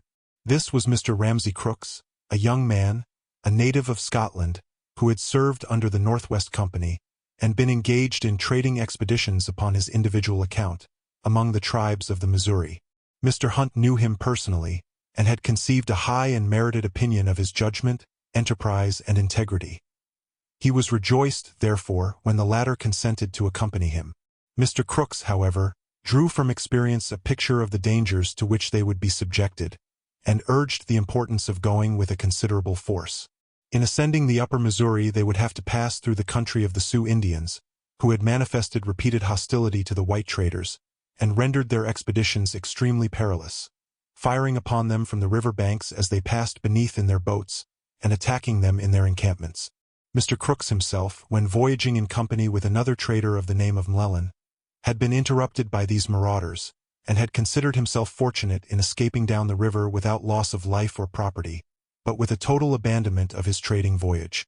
Should they be fortunate enough to pass through the country of the Sioux without molestation, they would have another tribe still more savage and warlike beyond, and deadly foes of white men. These were the Blackfeet Indians, who ranged over a wide extent of country which they would have to traverse. Under all these circumstances, it was thought advisable to augment the party considerably.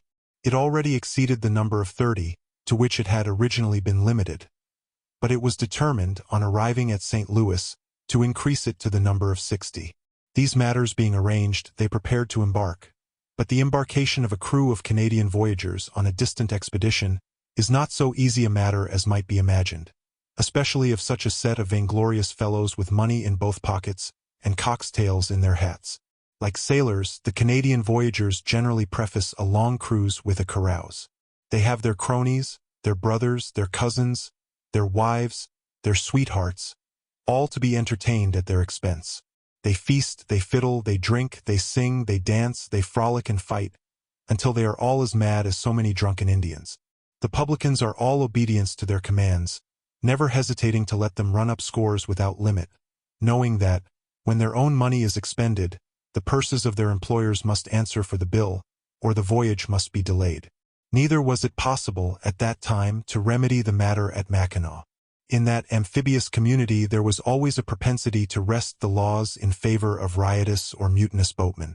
It was necessary, also, to keep the recruits in good humor, seeing the novelty and danger of the service into which they were entering, and the ease with which they might at any time escape it by jumping into a canoe and going downstream. Such were the scenes that beset Mr. Hunt, and gave him a foretaste of the difficulties of his command. The little cabarets and sutlers' shops along the bay resounded with the scraping of fiddles, with snatches of old French songs, with Indian whoops and yells, while every plumed and feathered vagabond had his troop of loving cousins and comrades at his heels. It was with the utmost difficulty they could be extricated from the clutches of the publicans and the embraces of their pot companions, who followed them to the water's edge with many a hug, a kiss on each cheek, and a maudlin benediction in Canadian French. It was about the 12th of August that they left Mackinac, and pursued the usual route by Green Bay, Fox and Wisconsin rivers, to Prairie du Chien, and thence down the Mississippi to St. Louis, where they landed on the 3d of September. Chapter 14. St. Louis, which is situated on the right bank of the Mississippi River, a few miles below the mouth of the Missouri, was, at that time, a frontier settlement, and the last fitting-out place for the Indian trade of the Southwest. It possessed a motley population, composed of the Creole descendants of the original French colonists, the keen traders from the Atlantic states, the backwoodsmen of Kentucky and Tennessee, the Indians and half-breeds of the prairies, together with a singular aquatic race that had grown up from the navigation of the rivers, the boatmen of the Mississippi, who possessed habits, manners, and almost a language peculiarly their own and strongly technical. They, at that time, were extremely numerous, and conducted the chief navigation and commerce of the Ohio and the Mississippi, as the voyagers did of the Canadian waters. But, like them, their consequence and characteristics are rapidly vanishing before the all-pervading intrusion of steamboats. The old French houses engaged in the Indian trade had gathered round them a train of dependents, mongrel Indians and mongrel Frenchmen, who had intermarried with Indians. These they employed in their various expeditions by land and water. Various individuals of other countries had, of late years, pushed the trade further into the interior, to the upper waters of the Missouri, and had swelled the number of these hangers-on.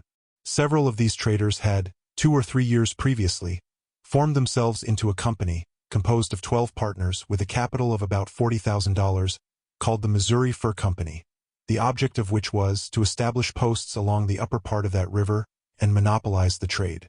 The leading partner of this company was Mr. Manuel Lisa, a Spaniard by birth, and a man of bold and enterprising character, who had ascended the Missouri almost to its source, and made himself well acquainted and popular with several of its tribes.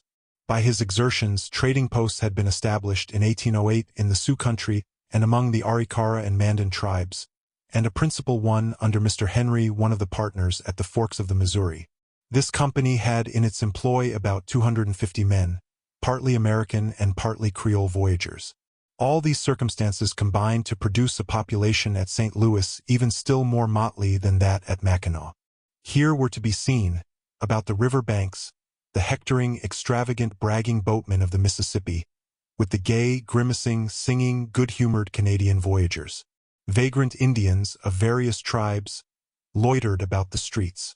Now and then a stark Kentucky hunter, in leathern hunting dress, with rifle on shoulder and knife in belt, strode along.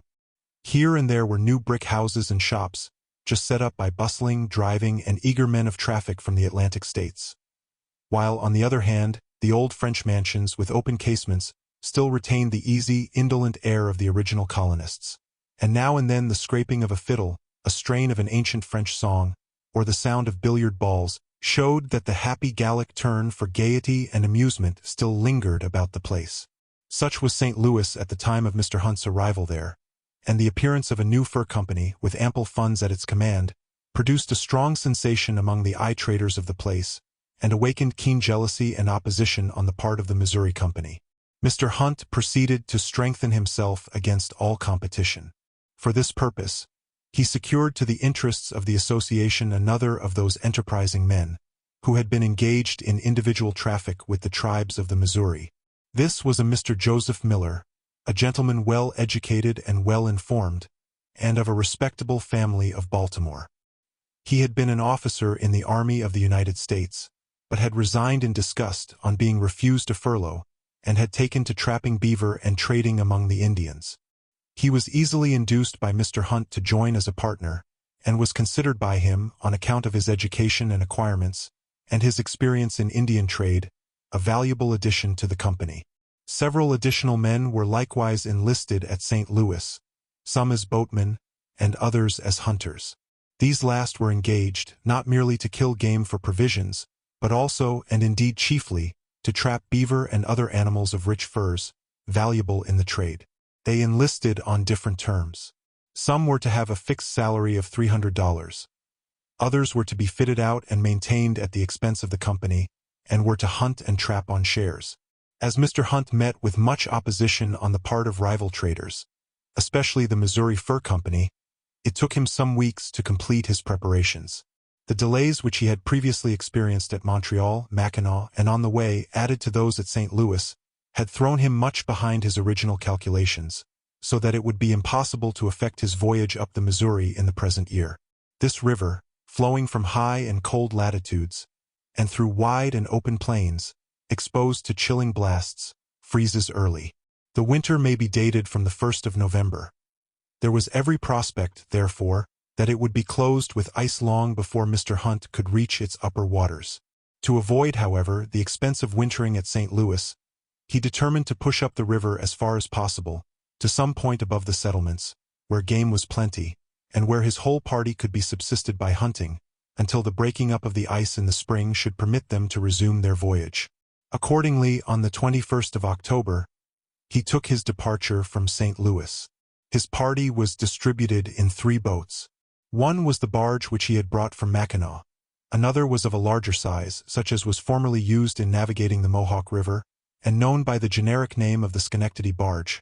The other was a large keel boat, at that time the grand conveyance on the Mississippi.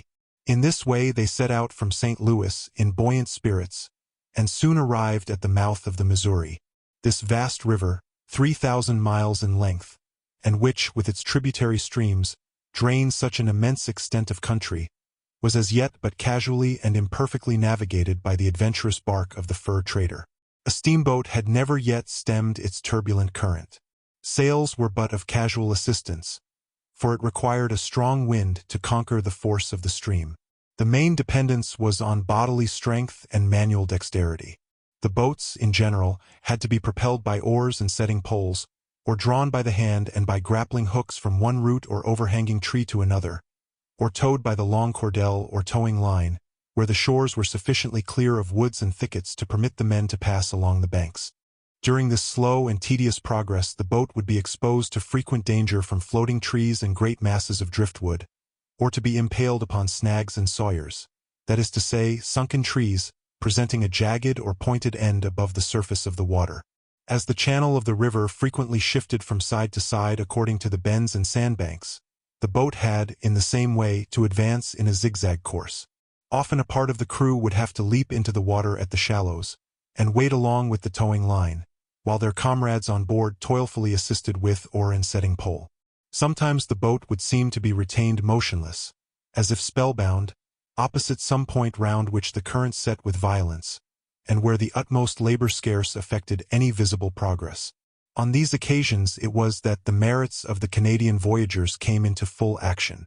Patient of toil, not to be disheartened by impediments and disappointments, fertile in expedients, and versed in every mode of humoring and conquering the wayward current, they would ply every exertion, sometimes in the boat, sometimes on shore, sometimes in the water, however cold. Always alert, always in good humor. And should they at any time flag or grow weary, one of their popular songs, chanted by a veteran oarsman, and responded to in chorus, acted as a never-failing restorative. By such assiduous and persevering labor they made their way about 450 miles up the Missouri, by the 16th of November, to the mouth of the Nottawa.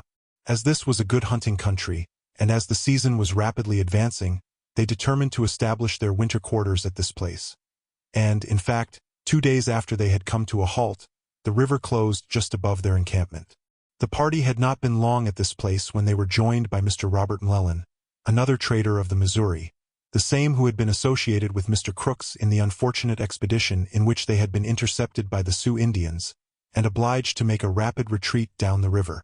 M'Lellan was a remarkable man. He had been a partisan under General Wayne in his Indian wars, where he had distinguished himself by his fiery spirit and reckless daring, and marvelous stories were told of his exploits. His appearance answered to his character. His frame was meager but muscular, showing strength, activity, and iron firmness. His eyes were dark, deep-set, and piercing. He was restless, fearless, but of impetuous and sometimes ungovernable temper. He had been invited by Mr. Hunt to enroll himself as a partner, and gladly consented. Being pleased with the thoughts of passing with a powerful force through the country of the Sioux, and perhaps having an opportunity of revenging himself upon that lawless tribe for their past offenses. Another recruit that joined the camp at Nottawa deserves equal mention. This was John Day, a hunter from the backwoods of Virginia, who had been several years on the Missouri in the service of Mr. Crooks and of other traders. He was about 40 years of age, 6 feet 2 inches high, straight as an Indian, with an elastic step as if he trod on springs, and a handsome, open, manly countenance. It was his boast that, in his younger days, nothing could hurt or daunt him, but he had lived too fast, and injured his constitution by his excesses. Still he was strong of hand, bold of heart, a prime woodman, and an almost unerring shot. He had the frank spirit of a Virginian, and the rough heroism of a pioneer of the West. The party were now brought to a halt for several months. They were in a country abounding with deer and wild turkeys, so that there was no stint of provisions, and every one appeared cheerful and contented. Mr. Hunt determined to avail himself of this interval to return to St. Louis and obtain a reinforcement. He wished to procure an interpreter, acquainted with the language of the Sioux, as, from all accounts, he apprehended difficulties in passing through the country of that nation. He felt the necessity also of having a greater number of hunters, not merely to keep up a supply of provisions throughout their long and arduous expedition, but also as a protection and defense in case of Indian hostilities. For such service the Canadian voyageurs were little to be depended upon, fighting not being a part of their profession. The proper kind of men were American hunters, experienced in savage life and savage warfare, and possessed of the true game spirit of the West. Leaving, therefore, the encampment in charge of the other partners, Mr. Hunt set off on foot on the 1st of January 1810, for St. Louis. He was accompanied by 8 men as far as Fort Osage, about 150 miles below Nottawa. Here he procured a couple of horses, and proceeded on the remainder of his journey with 2 men, sending the other 6 back to the encampment. He arrived at St. Louis on the 20th of January. Chapter 15. On this, his second visit to St. Louis, Mr. Hunt was again impeded in his plans by the opposition of the Missouri Fur Company. The affairs of that company were, at this time, in a very dubious state. During the preceding year, their principal establishment at the forks of the Missouri had been so much harassed by the Blackfeet Indians that its commander, Mr. Henry, one of the partners, had been compelled to abandon the post and cross the Rocky Mountains, with the intention of fixing himself upon one of the upper branches of the Columbia. What had become of him and his party was unknown. The most intense anxiety was felt concerning them, and apprehensions that they might have been cut off by the savages. At the time of Mr. Hunt's arrival at St. Louis, the Missouri Company were fitting out an expedition to go in quest of Mr. Henry. It was to be conducted by Mr. Manuel Lisa, the partner already mentioned. There being thus 2 expeditions on foot at the same moment, an unusual demand was occasioned for hunters and voyageurs, who accordingly profited by the circumstance, and stipulated for high terms. Mr. Hunt found a keen and subtle competitor in Lisa, and was obliged to secure his recruits by liberal advances of pay, and by other pecuniary indulgences. The greatest difficulty was to procure the Sioux interpreter. There was but one man to be met with at St. Louis who was fitted for the purpose, but to secure him would require much management. The individual in question was a half-breed, named Pierre Dorion, and, as he figures hereafter in this narrative, and is, withal, a striking specimen of the hybrid race on the frontier, we shall give a few particulars concerning him. Pierre was the son of Dorion, the French interpreter, who accompanied Messrs. Lewis and Clark in their famous exploring expedition across the Rocky Mountains. Old Dorion was one of those French Creoles, descendants of the ancient Canadian stock, who abound on the western frontier and amalgamate or cohabit with the savages. He had sojourned among various tribes, and perhaps left progeny among them all. But his regular or habitual wife was a Sioux squaw. By her he had a hopeful brood of half-breed sons, of whom Pierre was one. The domestic affairs of Old Dorion were conducted on the true Indian plan. Father and sons would occasionally get drunk together, and then the cabin was a scene of ruffian brawl and fighting, in the course of which the old Frenchman was apt to get soundly belabored by his mongrel offspring. In a furious scuffle of the kind, one of the sons got the old man upon the ground, and was upon the point of scalping him. "Hold, my son," cried the old fellow, in imploring accents. "You are too brave, too honorable to scalp your father." This last appeal touched the French side of the half-breed's heart, so he suffered the old man to wear his scalp unharmed. Of this hopeful stock was Pierre Dorion, the man whom it was now the desire of Mr. Hunt to engage as an interpreter. He had been employed in that capacity by the Missouri Fur Company during the preceding year, and conducted their traders in safety through the different tribes of the Sioux. He had proved himself faithful and serviceable while sober, but the love of liquor, in which he had been nurtured and brought up, would occasionally break out, and with it the savage side of his character. It was his love of liquor which had embroiled him with the Missouri Company. While in their service at Fort Mandan on the frontier, he had been seized with a whiskey mania, and, as the beverage was only to be procured at the company's store, it had been charged in his account at the rate of $10 a quart. This item had ever remained unsettled, and a matter of furious dispute, the mere mention of which was sufficient to put him in a passion. The moment it was discovered by Mr. Lisa that Pierre Dorion was in treaty with the new and rival association, he endeavored, by threats as well as promises, to prevent his engaging in their service. His promises might, perhaps, have prevailed, but his threats, which related to the whiskey debt, only served to drive Pierre into the opposite ranks. Still he took advantage of this competition for his services to stand out with Mr. Hunt on the most advantageous terms, and, after a negotiation of nearly 2 weeks, capitulated to serve in the expedition as hunter and interpreter, at the rate of $300 a year, 200 of which were to be paid in advance. When Mr. Hunt had got everything ready for leaving St. Louis, new difficulties arose. 5 of the American hunters from the encampment at Nottawa suddenly made their appearance. They alleged that they had been ill-treated by the partners at the encampment, and had come off clandestinely, in consequence of a dispute. It was useless at the present moment, and under present circumstances, to attempt any compulsory measures with these deserters. 2 of them Mr. Hunt prevailed upon, by mild means, to return with him. The rest refused.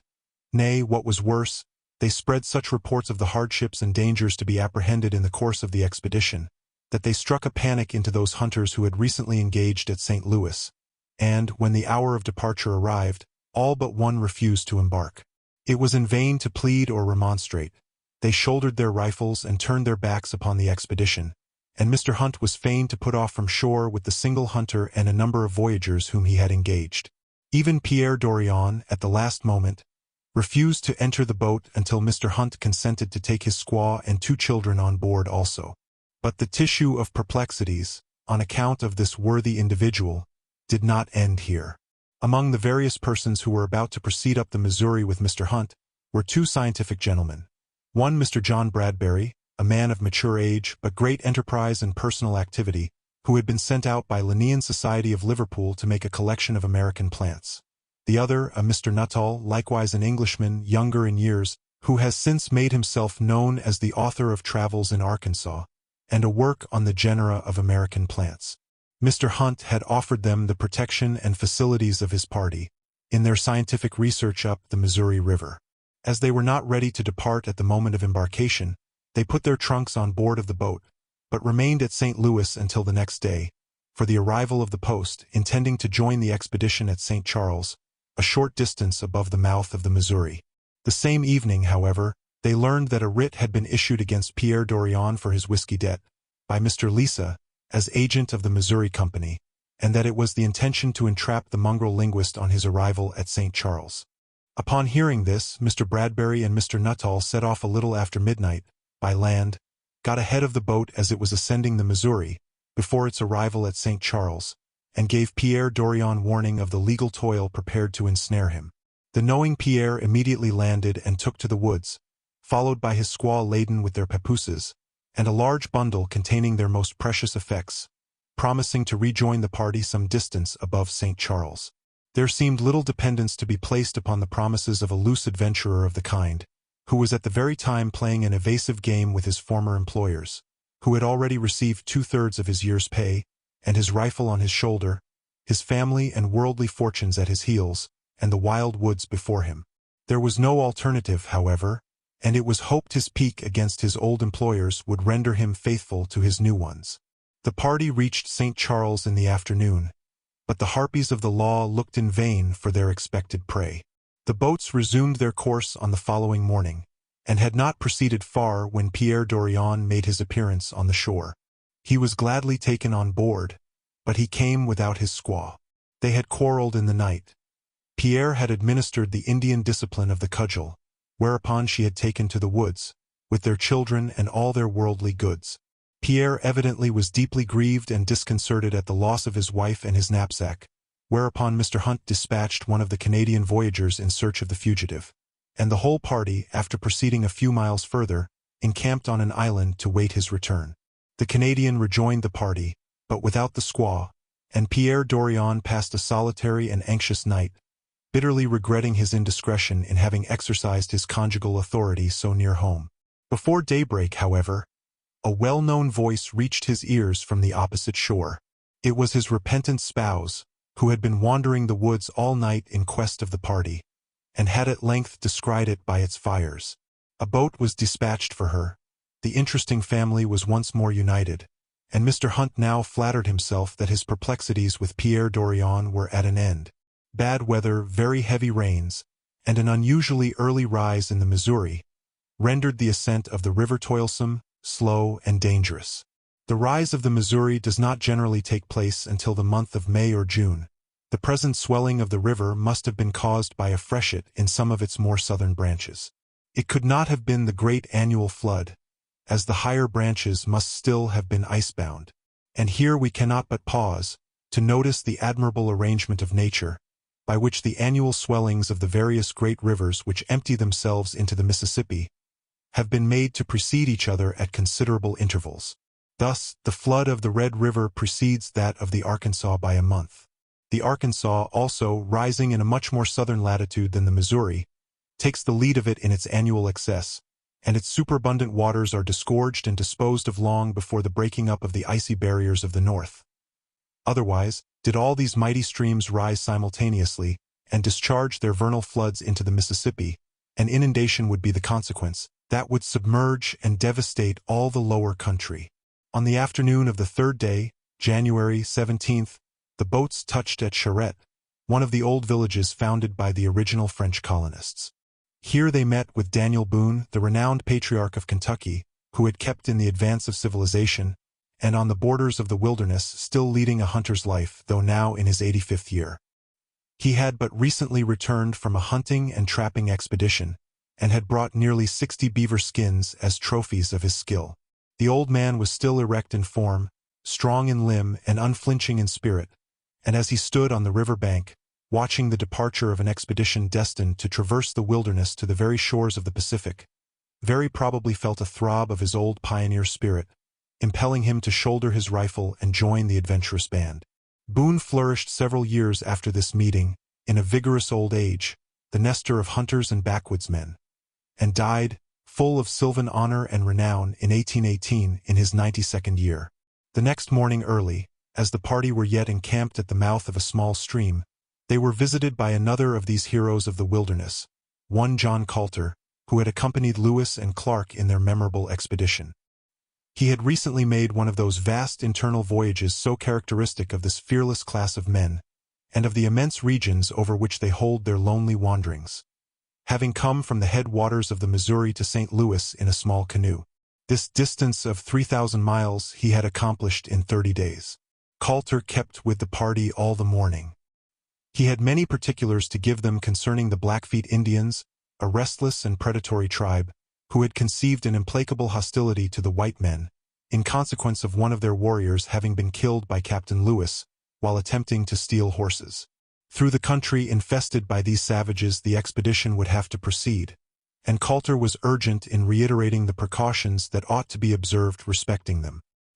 He had himself experienced their vindictive cruelty, and his story deserves particular citation, as showing the hairbreadth adventures to which these solitary rovers of the wilderness are exposed.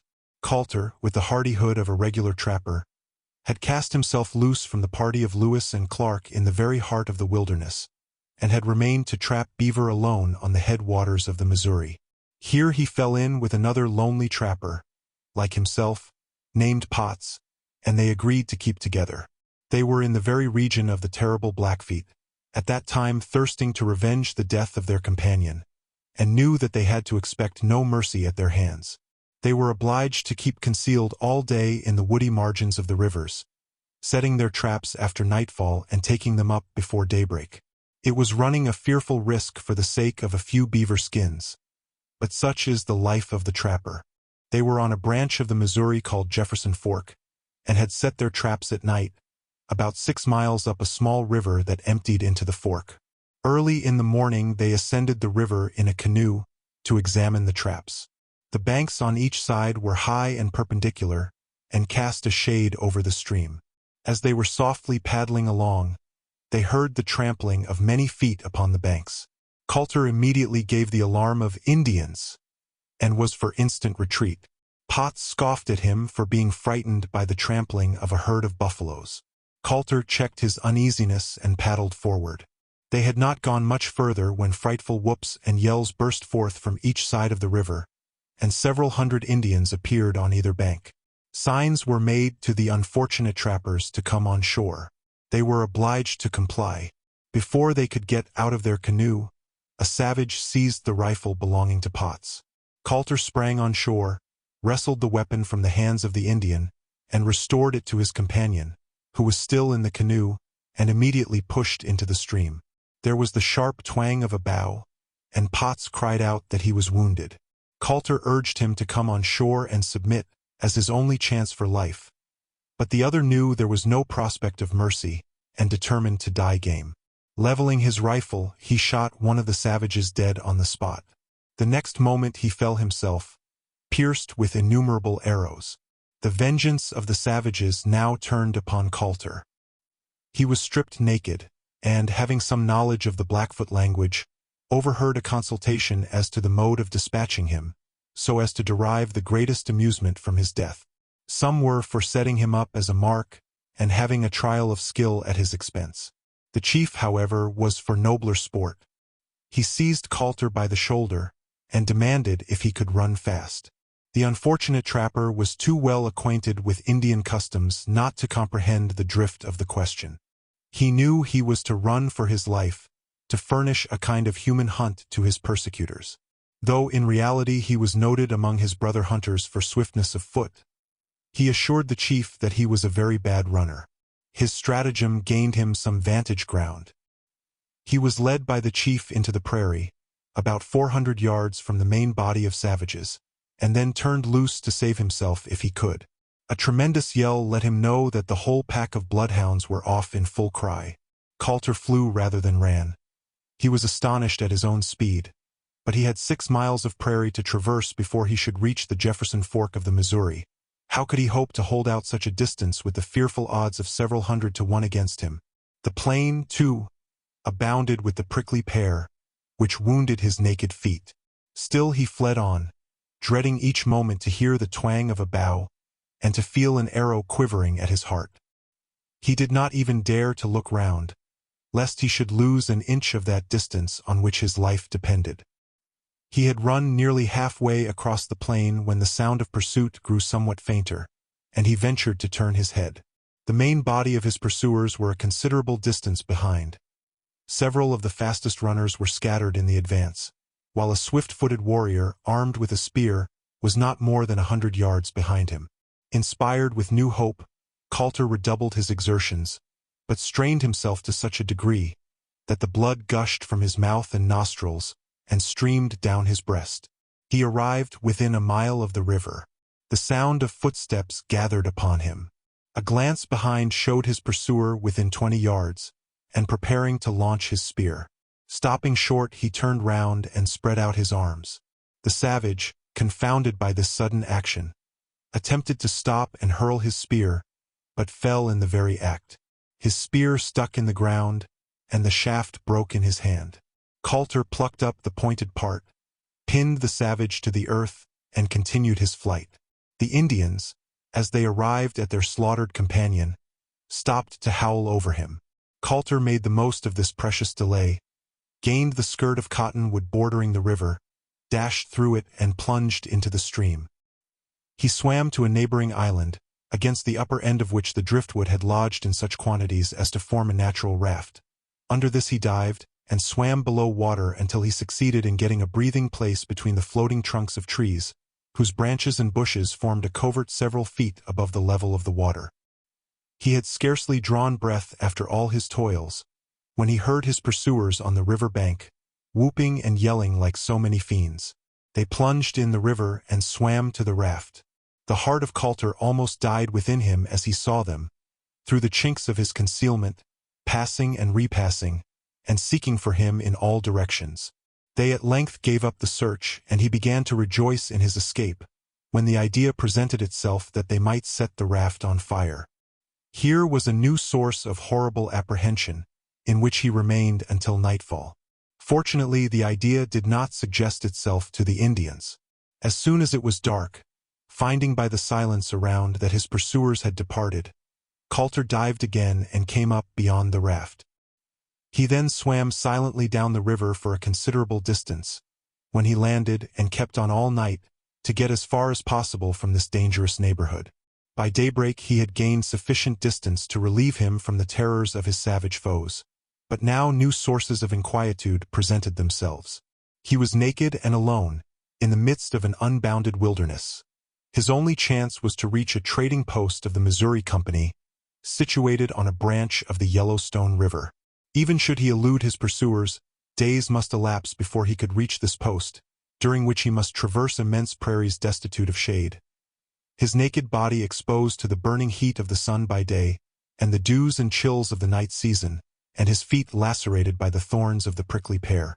Though he might see game in abundance around him, he had no means of killing any for his sustenance, and must depend for food upon the roots of the earth. In defiance of these difficulties he pushed resolutely forward, guiding himself in his trackless course by those signs and indications known only to Indians and backwoodsmen, and after braving dangers and hardships enough to break down any spirit but that of a Western pioneer, arrived safe at the solitary post in question. Asterisk. Such is a sample of the rugged experience which Coulter had to relate of savage life. Yet, with all these perils and terrors fresh in his recollection, he could not see the present band on their way to those regions of danger and adventure, without feeling a vehement impulse to join them. A Western trapper is like a sailor. Past hazards only stimulate him to further risks. The vast prairie is to the one what the ocean is to the other, a boundless field of enterprise and exploit.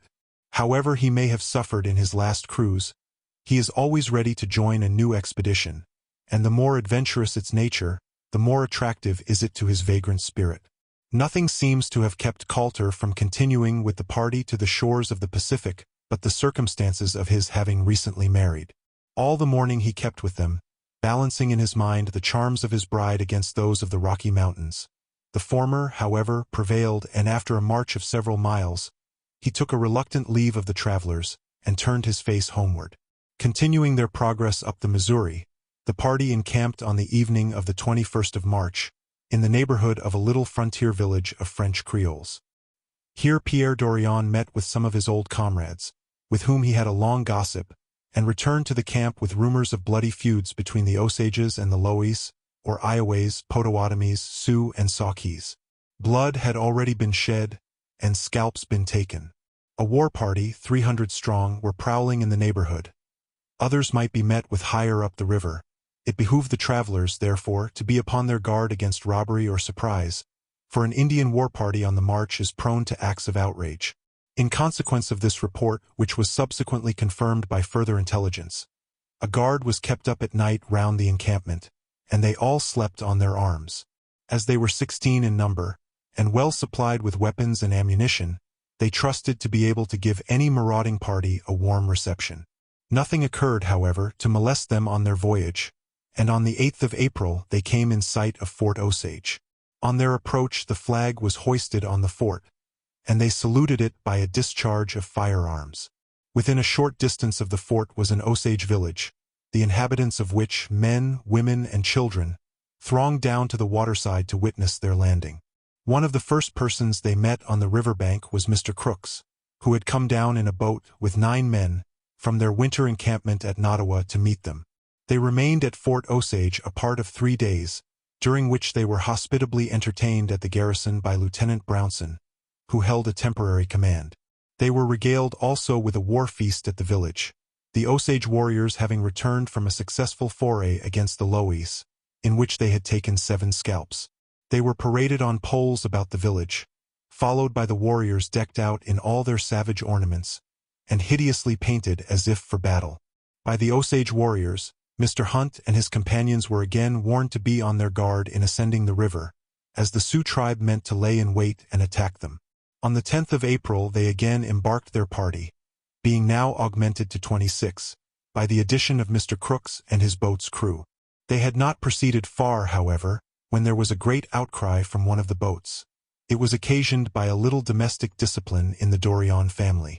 The squaw of the worthy interpreter, it appeared, had been so delighted with the scalp dance and other festivities of the Osage village that she had taken a strong inclination to remain there.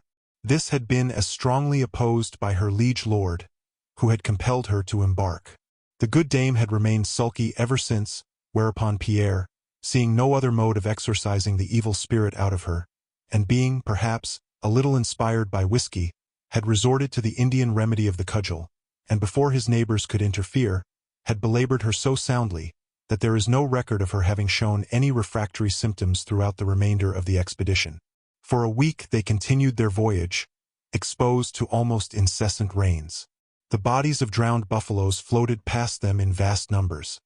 Many had drifted upon the shore, or against the upper ends of the rafts and islands. These had attracted great flights of turkey buzzards. Some were banqueting on the carcasses, others were soaring far aloft in the sky, and others were perched on the trees, with their backs to the sun, and their wings stretched out to dry, like so many vessels in harbor, spreading their sails after a shower. The turkey buzzard, Vultur aura, or golden vulture, when on the wing, is one of the most specious and imposing of birds. Its flight in the upper regions of the air is really sublime, extending its immense wings, and wheeling slowly and majestically to and fro, seemingly without exerting a muscle or fluttering a feather, but moving by mere volition, and sailing on the bosom of the air, as a ship upon the ocean. Usurping the imperial realm of the eagle, he assumes for a time the port and dignity of that majestic bird, and often is mistaken for him by ignorant crawlers upon the earth. It is only when he descends from the clouds to pounce upon carrion that he betrays his low propensities, and reveals his caitiff character. Near at hand he is a disgusting bird, ragged in plumage, base in aspect, and of loathsome odor. On the 17th of April Mr. Hunt arrived with his party at the station near the Nottawa River, where the main body had been quartered during the winter. Chapter 16. The weather continued rainy and ungenial for some days after Mr. Hunt's return to Nottawa, yet spring was rapidly advancing and vegetation was putting forth with all its early freshness and beauty. The snakes began to recover from their torpor and crawl forth into day, and the neighborhood of the wintering house seems to have been much infested with them. Mr. Bradbury, in the course of his botanical researches, found a surprising number in a half-torpid state, under flat stones upon the banks which overhung the cantonment, and narrowly escaped being struck by a rattlesnake, which darted at him from a cleft in the rock, but fortunately gave him warning by his rattle. The pigeons, too, were filling the woods in vast migratory flocks. It is almost incredible to describe the prodigious flights of these birds in the western wildernesses. They appear absolutely in clouds, and move with astonishing velocity, their wings making a whistling sound as they fly. the rapid evolutions of these flocks wheeling and shifting suddenly as if with one mind and one impulse. The flashing changes of color they present, as their backs, their breasts, or the under part of their wings are turned to the spectator, are singularly pleasing. When they alight, if on the ground, they cover whole acres at a time. If upon trees, the branches often break beneath their weight. If suddenly startled while feeding in the midst of a forest, the noise they make in getting on the wing is like the roar of a cataract or the sound of distant thunder. A flight of this kind, like an Egyptian flight of locusts, devours everything that serves for its food as it passes along. So great were the numbers in the vicinity of the camp that Mr. Bradbury, in the course of a morning's excursion, shot nearly 300 with a fowling piece. He gives a curious, though apparently a faithful, account of the kind of discipline observed in these immense flocks, so that each may have a chance of picking up food. As the front ranks must meet with the greatest abundance, and the rear ranks must have scanty pickings, the instant a rank finds itself the hindmost, it rises in the air, flies over the whole flock and takes its place in the advance. The next rank follows in its course, and thus the last is continually becoming first, and all by turns have a front place at the banquet. The rains having at length subsided, Mr. Hunt broke up the encampment and resumed his course up the Missouri. The party now consisted of nearly 60 persons, of whom 5 were partners, 1, John Reed, was a clerk. 40 were Canadian voyagers, or engages, and there were several hunters. They embarked in 4 boats, one of which was of a large size, mounting a swivel and 2 howitzers. All were furnished with masts and sails, to be used when the wind was sufficiently favorable and strong to overpower the current of the river. Such was the case for the first 4 or 5 days, when they were wafted steadily up the stream by a strong southeaster. Their encampments at night were often pleasant and picturesque. On some beautiful bank, beneath spreading trees, which afforded them shelter and fuel. The tents were pitched, the fires made, and the meals prepared by the voyagers, and many a story was told, and joke passed, and song sung round the evening fire. All, however, were asleep at an early hour. Some under the tents, others wrapped in blankets before the fire, or beneath the trees, and some few in the boats and canoes. On the 28th, they breakfasted on one of the islands which lie at the mouth of the Nebraska or Platte River, the largest tributary of the Missouri, and about 600 miles above its confluence with the Mississippi. This broad but shallow stream flows for an immense distance through a wide and verdant valley scooped out of boundless prairies. It draws its main supplies by several forks or branches from the Rocky Mountains.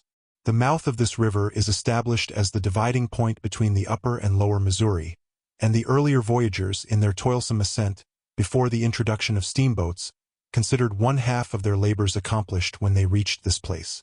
The passing of the mouth of the Nebraska, therefore, was equivalent among boatmen to the crossing of the line among sailors, and was celebrated with like ceremonials of a rough and waggish nature, practiced upon the uninitiated, among which was the old nautical joke of shaving. The river deities, however, like those of the sea, were to be propitiated by a bribe, and the infliction of these rude honors to be parried by a treat to the adepts. At the mouth of the Nebraska new signs were met with of war parties which had recently been in the vicinity. There was the frame of a skin canoe, in which the warriors had traversed the river. At night, also, the lurid reflection of immense fires hung in the sky, showing the conflagration of great tracts of the prairies. Such fires not being made by hunters so late in the season, it was supposed they were caused by some wandering war parties. These often take the precaution to set the prairies on fire behind them to conceal their traces from their enemies. This is chiefly done when the party has been unsuccessful, and is on the retreat and apprehensive of pursuit. At such time it is not safe even for friends to fall in with them, as they are apt to be in savage humor, and disposed to vent their spleen in capricious outrage. These signs, therefore, of a band of marauders on the prowl, called for some degree of vigilance on the part of the travelers. After passing the Nebraska, the party halted for part of 2 days on the bank of the river, a little above Papillion Creek, to supply themselves with a stock of oars and poles from the tough wood of the ash, which is not met with higher up the Missouri. While the voyagers were thus occupied, the naturalists rambled over the adjacent country to collect plants. From the summit of a range of bluffs on the opposite side of the river, about 250 feet high, They had one of those vast and magnificent prospects which sometimes unfold themselves in those boundless regions. Below them was the valley of the Missouri, about 7 miles in breadth, clad in the fresh verdure of spring, enameled with flowers and interspersed with clumps and groves of noble trees, between which the mighty river poured its turbulent and turbid stream. The interior of the country presented a singular scene, the immense waste being broken up by innumerable green hills, not above 8 feet in height, but extremely steep and actually pointed at their summits. A long line of bluffs extended for upwards of 30 miles parallel to the Missouri, with a shallow lake stretching along their base, which had evidently once formed a bed of the river. The surface of this lake was covered with aquatic plants, on the broad leaves of which numbers of water snakes, drawn forth by the genial warmth of spring, were basking in the sunshine. On the 2d day of May, at the usual hour of embarking, the camp was thrown into some confusion by 2 of the hunters, named Harrington, expressing their intention to abandon the expedition and return home. One of these had joined the party in the preceding autumn, having been hunting for 2 years on the Missouri. The other had engaged at St. Louis in the following March and had come up from thence with Mr. Hunt. He now declared that he had enlisted merely for the purpose of following his brother and persuading him to return, having been enjoined to do so by his mother, whose anxiety had been awakened by the idea of his going on such a wild and distant expedition. The loss of 2 stark hunters and prime riflemen was a serious affair to the party, for they were approaching the region where they might expect hostilities from the Sioux. Indeed, throughout the whole of their perilous journey, the services of such men would be all-important, for little reliance was to be placed upon the valor of the Canadians in case of attack. Mr. Hunt endeavored by arguments, expostulations, and entreaties to shake the determination of the 2 brothers. He represented to them that they were between 600 and 700 miles above the mouth of the Missouri, that they would have 400 miles to go before they could reach the habitation of a white man, throughout which they would be exposed to all kinds of risks, since, he declared, if they persisted in abandoning him and breaking their faith, he would not furnish them with a single round of ammunition. All was in vain. They obstinately persisted in their resolution, whereupon Mr. Hunt, partly incited by indignation, partly by the policy of deterring others from desertion, put his threat into execution, and left them to find their way back to the settlements without, as he supposed, a single bullet or charge of powder. The boats now continued their slow and toilsome course for several days, against the current of the river. The late signs of roaming war parties caused a vigilant watch to be kept up at night when the crews encamped on shore. Nor was this vigilance superfluous, for on the night of the 7th instant, there was a wild and fearful yell, and 11 Sioux warriors, stark naked, with tomahawks in their hands, rushed into the camp. They were instantly surrounded and seized, whereupon their leader called out to his followers to desist from any violence, and pretended to be perfectly pacific in his intentions. It proved, however, that they were a part of the war party, the skeleton of whose canoe had been seen at the mouth of the River Platte, and the reflection of whose fires had been descried in the air. They had been disappointed or defeated in the foray, and in their rage and mortification these 11 warriors had devoted their clothes to the medicine. This is a desperate act of Indian braves when foiled in war, and in dread of scoffs and sneers. In such case they sometimes threw off their clothes and ornaments, devote themselves to the Great Spirit, and attempt some reckless exploit with which to cover their disgrace. Woe to any defenseless party of white men that may then fall in their way. Such was the explanation given by Pierre Dorion, the half-breed interpreter, of this wild intrusion into the camp, and the party were so exasperated when apprised of the sanguinary intentions of the prisoners, that they were for shooting them on the spot. Mr. Hunt, however, exerted his usual moderation and humanity, and ordered that they should be conveyed across the river in one of the boats, threatening them, however, with certain death if again caught in any hostile act. On the 10th of May the party arrived at the Omaha, pronounced Omaha village, about 830 miles above the mouth of the Missouri, and encamped in its neighborhood. The village was situated under a hill on the bank of the river, and consisted of about 80 lodges. These were of a circular and conical form, and about 16 feet in diameter, being mere tents of dressed buffalo skins, sewed together and stretched on long poles, inclined towards each other so as to cross at about half their height.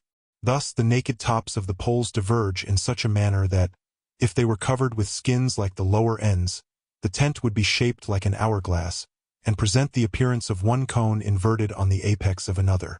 The forms of Indian lodges are worthy of attention, each tribe having a different mode of shaping and arranging them, so that it is easy to tell, on seeing a lodge or an encampment at a distance, to what tribe the inhabitants belong. The exterior of the Omaha lodges have often a gay and fanciful appearance, being painted with undulating bands of red or yellow, or decorated with rude figures of horses, deer, and buffaloes, and with human faces, painted like full moons, 4 and 5 feet broad. The Omahas were once one of the numerous and powerful tribes of the prairies, vying in warlike might and prowess with the Sioux, the Pawnees, the Sauks, the Kansas, and the Eatons. Their wars with the Sioux, however, had thinned their ranks, and the smallpox in 1802 had swept off 2/3 of their number. At the time of Mr. Hunt's visit, they still boasted about 200 warriors and hunters, but they are now fast melting away, and before long will be numbered among those extinguished nations of the West that exist but in tradition.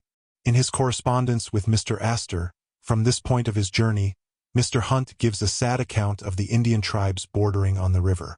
They were in continual war with each other, and their wars were of the most harassing kind, consisting not merely of main conflicts and expeditions of moment, involving the sackings, burnings, and massacres of towns and villages, but of individual acts of treachery, murder, and cold-blooded cruelty, or of vaunting and foolhardy exploits of single warriors, either to avenge some personal wrong, or gain the vainglorious trophy of a scalp. The lonely hunter, the wandering wayfarer, the poor squaw cutting wood or gathering corn, was liable to be surprised and slaughtered. In this way tribes were either swept away at once, or gradually thinned out, and savage life was surrounded with constant horrors and alarms.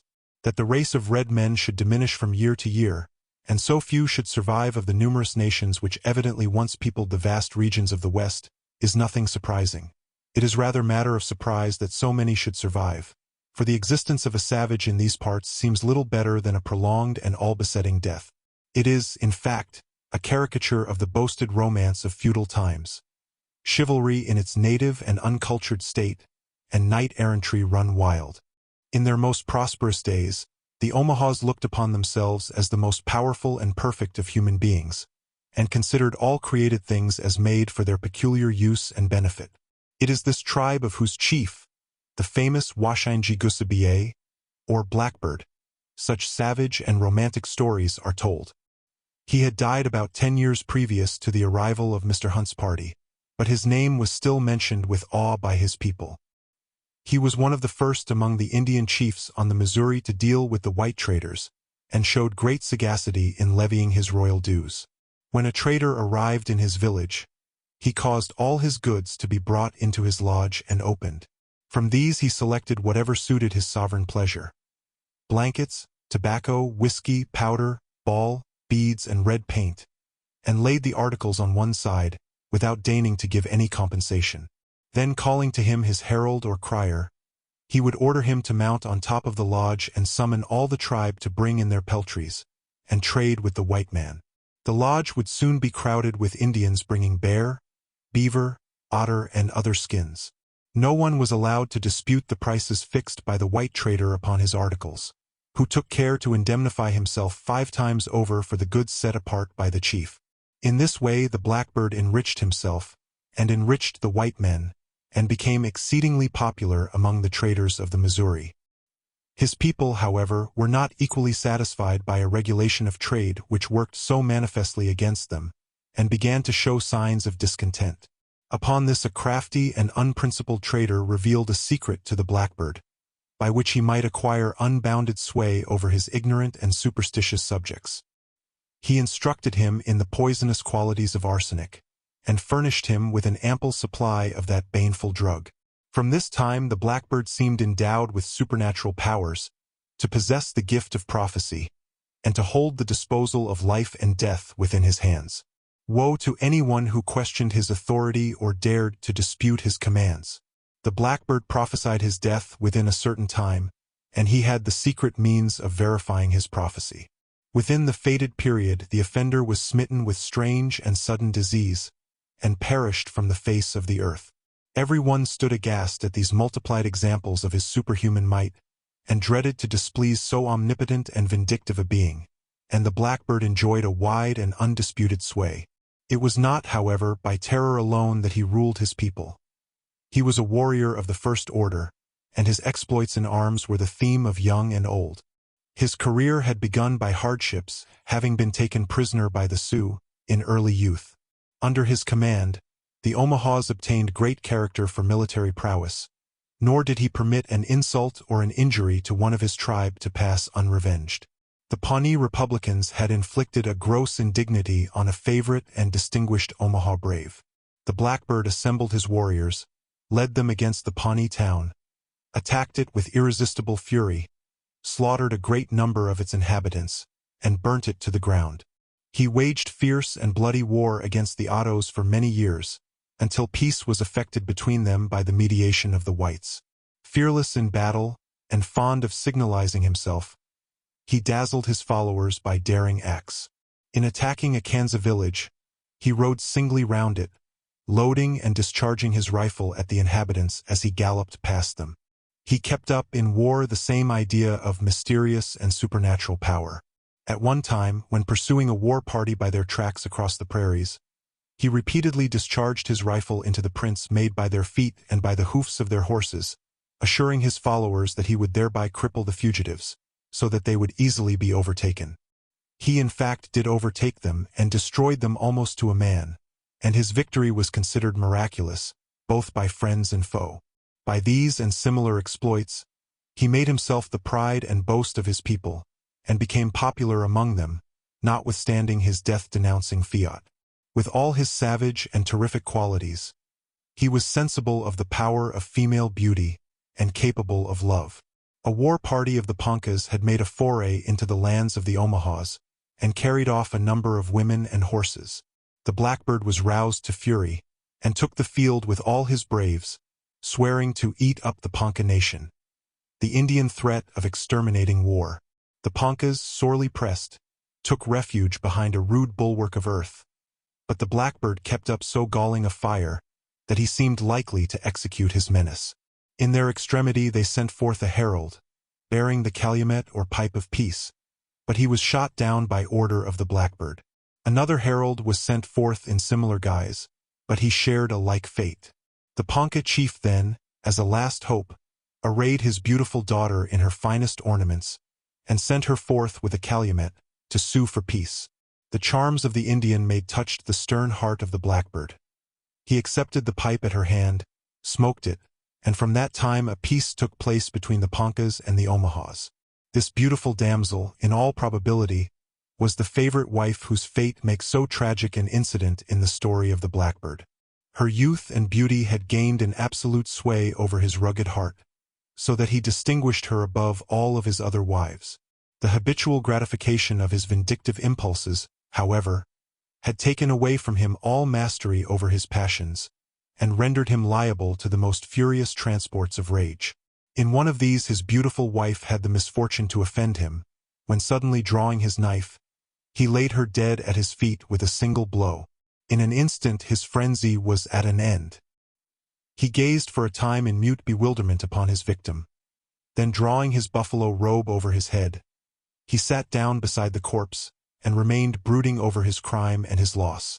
3 days elapsed, yet the chief continued silent and motionless, tasting no food and apparently sleepless. It was apprehended that he intended to starve himself to death. His people approached him in trembling awe, and entreated him once more to uncover his face and be comforted, but he remained unmoved. At length one of his warriors brought in a small child, and laying it on the ground, placed the foot of the blackbird upon its neck. The heart of the gloomy savage was touched by this appeal. He threw aside his robe, made an harangue upon what he had done, and from that time forward seemed to have thrown the load of grief and remorse from his mind. He still retained his fatal and mysterious secret, and with it his terrific power. But, though able to deal death to his enemies, he could not avert it from himself or his friends. In 1802 the smallpox, that dreadful pestilence, which swept over the land like a fire over the prairie, made its appearance in the village of the Omahas. The poor savages saw with dismay the ravages of a malady, loathsome and agonizing in its details, and which set the skill and experience of their conjurers and medicine men at defiance. In a little while, 2/3 of the population were swept from the face of the earth, and the doom of the rest seemed sealed. The stoicism of the warriors was at an end. They became wild and desperate. Some set fire to the village as a last means of checking the pestilence. Others, in a frenzy of despair, put their wives and children to death, that they might be spared the agonies of an inevitable disease, and that they might all go to some better country. When the general horror and dismay was at its height, the blackbird himself was struck down with the malady. The poor savages, when they saw their chief in danger, forgot their own miseries, and surrounded his dying bed. His dominant spirit, and his love for the white men, were evinced in his latest breath, with which he designated his place of sepulture. It was to be on a hill or promontory, upwards of 400 feet in height, overlooking a great extent of the Missouri, from whence he had been accustomed to watch for the barks of the white men.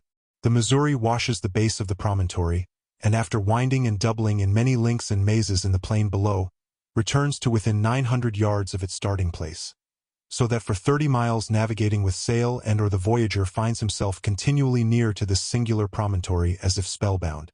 It was the dying command of the blackbird that his tomb should be on the summit of this hill, in which he should be interred, seated on his favorite horse, that he might overlook his ancient domain, and behold the barks of the white men as they came up the river to trade with his people. His dying orders were faithfully obeyed. His corpse was placed astride of his war steed, and a mound raised over them on the summit of the hill. On top of the mound was erected a staff, from which fluttered the banner of the chieftain, and the scalps that he had taken in battle.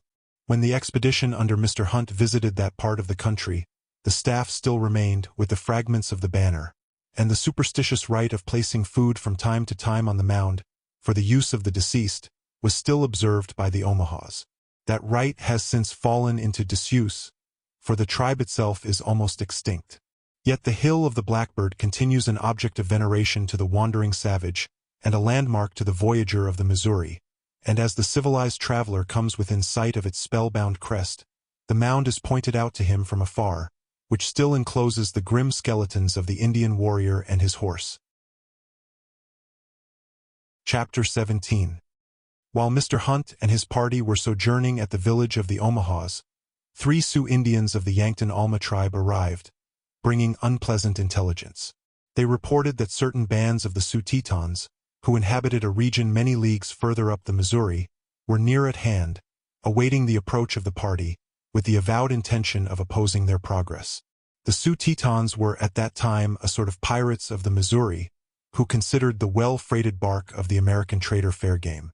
They had their own traffic with the British merchants of the Northwest, who brought them regular supplies of merchandise by way of the river St. Peter.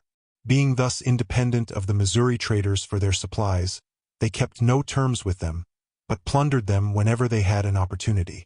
It has been insinuated that they were prompted to these outrages by the British merchants, who wished to keep off all rivals in the Indian trade. But others allege another motive, and one savoring of a deeper policy. The Sioux, by their intercourse with the British traders, had acquired the use of firearms, which had given them vast superiority over other tribes higher up the Missouri. They had made themselves also, in a manner, factors for the upper tribes, supplying them at second hand, and at greatly advanced prices with goods derived from the white men. The Sioux, therefore, saw with jealousy the American traders pushing their way up the Missouri, foreseeing that the upper tribes would thus be relieved from all dependence on them for supplies. Nay, what was worse, would be furnished with firearms, and elevated into formidable rivals. We have already alluded to a case in which Mr. Crooks and Mr. M'Lellan had been interrupted in a trading voyage by these ruffians of the river, and, as it is in some degree connected with circumstances hereafter to be related, we shall specify it more particularly. About 2 years before the time of which we are treating, Crooks and M'Lellan were ascending the river in boats with a party of about 40 men, bound on one of their trading expeditions to the upper tribes. In one of the bends of the river, where the channel made a deep curve under impending banks, they suddenly heard yells and shouts above them, and beheld the cliffs overhead covered with armed savages. It was a band of Sioux warriors upwards of 600 strong. They brandished their weapons in a menacing manner, and ordered the boats to turn back and land lower down the river. There was no disputing these commands, for they had the power to shower destruction upon the white men, without risk to themselves. Crooks and M'Lellan, therefore, turned back with feigned alacrity, and, landing, had an interview with the Sioux. The latter forbade them, under pain of exterminating hostility, from attempting to proceed up the river, but offered to trade peacefully with them if they would halt where they were. The party, being principally composed of voyagers, was too weak to contend with so superior a force, and one so easily augmented. They pretended, therefore, to comply cheerfully with their arbitrary dictation, and immediately proceeded to cut down trees and erect a trading house. The warrior band departed for their village, which was about 20 miles distant, to collect objects of traffic. They left 6 or 8 of their number, however, to keep watch upon the white men, and scouts were continually passing to and fro with intelligence. Mr. Crooks saw that it would be impossible to prosecute his voyage without the danger of having his boats plundered, and a great part of his men massacred. He determined, however, not to be entirely frustrated in the objects of his expedition. While he continued, therefore, with great apparent earnestness and assiduity, the construction of the trading house, he dispatched the hunters and trappers of his party in a canoe, to make their way up the river to the original place of destination, there to busy themselves in trapping and collecting peltries, and to await his arrival at some future period.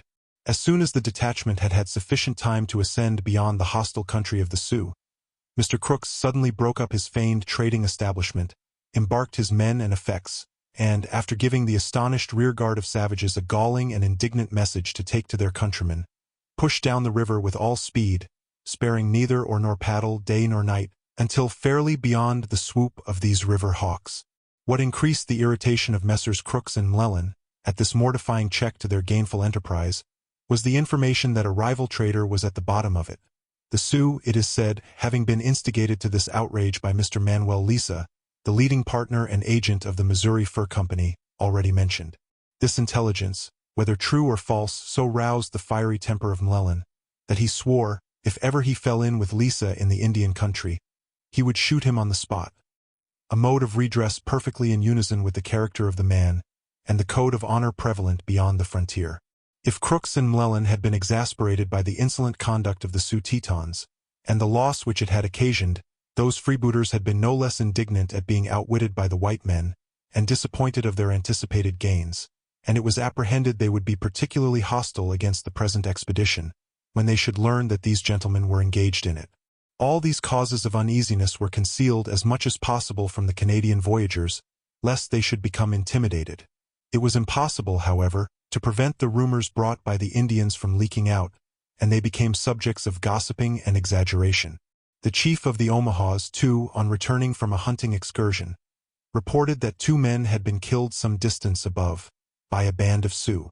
This added to the fears that already began to be excited. The voyagers pictured to themselves bands of fierce warriors stationed along each bank of the river, by whom they would be exposed to be shot down in their boats, or lurking hordes who would set on them at night and massacre them in their encampments. Some lost heart and proposed to return, rather than fight their way, and, in a manner, run the gauntlet through the country of these piratical marauders. In fact, 3 men deserted while at this village.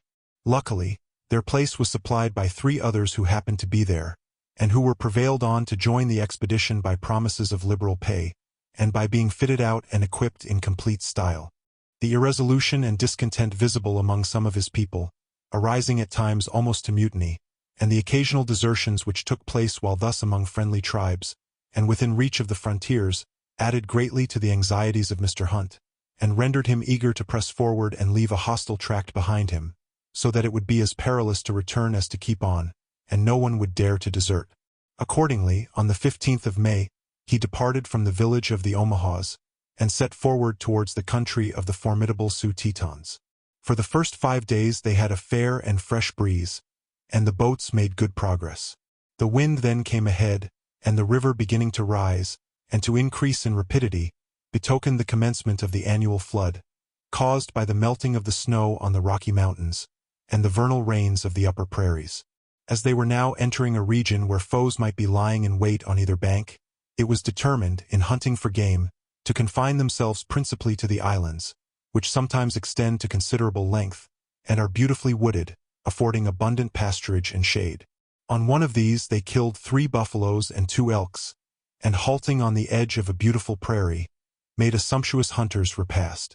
They had not long resumed their boats and pulled along the river banks when they descried a canoe approaching, navigated by 2 men, whom, to their surprise, they ascertained to be white men. They proved to be 2 of those strange and fearless wanderers of the wilderness, the trappers. Their names were Benjamin Jones and Alexander Carson.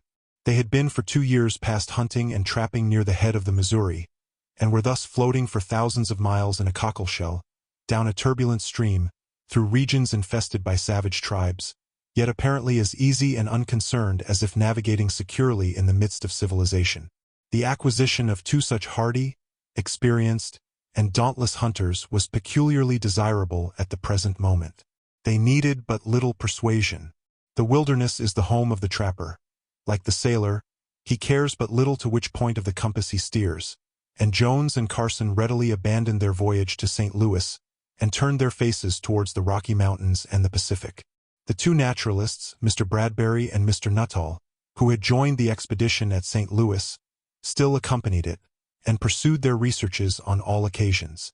Mr. Nuttall seems to have been exclusively devoted to his scientific pursuits.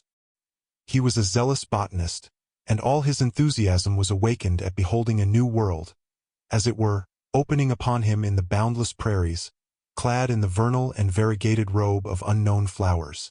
Whenever the boats landed at mealtimes, or for any temporary purpose, he would spring on shore and set out on a hunt for new specimens. Every plant or flower of a rare or unknown species was eagerly seized as a prize. Delighted with the treasures spreading themselves out before him, he went groping and stumbling along among the wilderness of sweets, forgetful of everything but his immediate pursuit, and had often to be sought after when the boats were about to resume their course.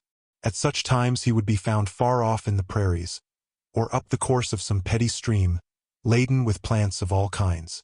The Canadian voyageurs, who are a class of people that know nothing out of their immediate line, and with constitutional levity make a jest of anything they cannot understand, were extremely puzzled by this passion for collecting what they considered mere useless weeds. When they saw the worthy botanist coming back heavy-laden with his specimens, and treasuring them up as carefully as a miser would his hoard, they used to make merry among themselves at his expense, regarding him as some whimsical kind of madman. Mr. Bradbury was less exclusive in his tastes and habits, and combined the hunter and sportsman with the naturalist. He took his rifle or his fowling piece with him in his geological researches, conformed to the hardy and rugged habits of the men around him, and of course gained favor in their eyes. He had a strong relish for incident and adventure, was curious in observing savage manners and savage life, and ready to join any hunting or other excursion. Even now, that the expedition was proceeding through a dangerous neighborhood, he could not check his propensity to ramble. Having observed, on the evening of the 22d of May, that the river ahead made a great bend which would take up the navigation of the following day, he determined to profit by the circumstance. On the morning of the 23d, therefore, instead of embarking, he filled his shot-pouch with parched corn, for provisions, and set off to cross the neck on foot and meet the boats in the afternoon at the opposite side of the bend. Mr. Hunt felt uneasy at his venturing thus alone, and reminded him that he was in an enemy's country.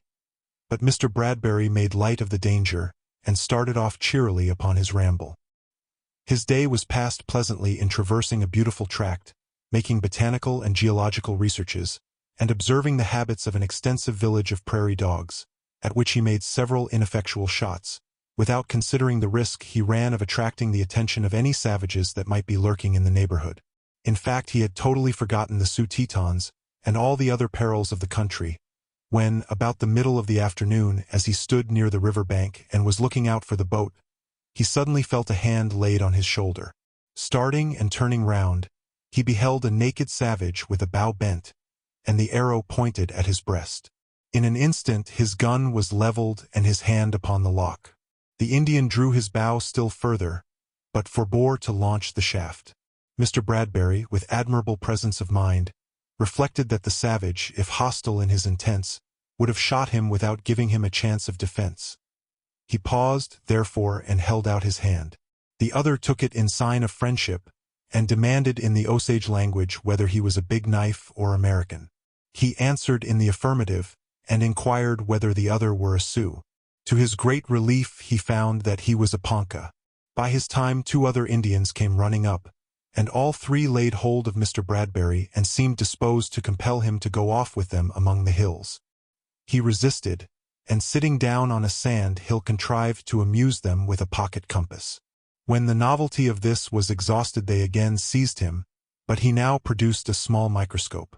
This new wonder again fixed the attention of the savages, who have more curiosity than it has been the custom to allow them. While thus engaged, one of them suddenly leaped up and gave a war-whoop. The hand of the hardy naturalist was again on his gun, and he was prepared to make battle, when the Indian pointed down the river and revealed the true cause of his yell. It was the mast of one of the boats appearing above the low willows which bordered the stream.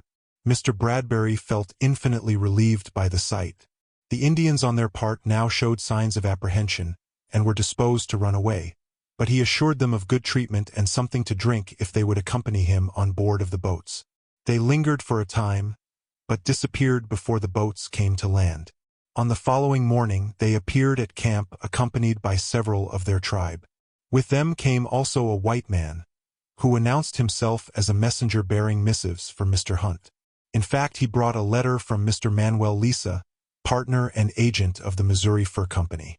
As has already been mentioned, this gentleman was going in search of Mr. Henry and his party, who had been dislodged from the forks of the Missouri by the Blackfeet Indians, and had shifted his post somewhere beyond the Rocky Mountains. Mr. Lisa had left St. Louis 3 weeks after Mr. Hunt, and having heard of the hostile intentions of the Sioux, had made the greatest exertions to overtake him, that they might pass through the dangerous part of the river together. He had 20 stout oarsmen in his service, and they plied their oars so vigorously that he had reached the Omaha village just 4 days after the departure of Mr. Hunt. From this place he dispatched the messenger in question, trusting to his overtaking the barges as they toiled up against the stream, and were delayed by the windings of the river. The purport of his letter was to entreat Mr. Hunt to wait until he could come up with him, that they might unite their forces and be a protection to each other in their perilous course through the country of the Sioux.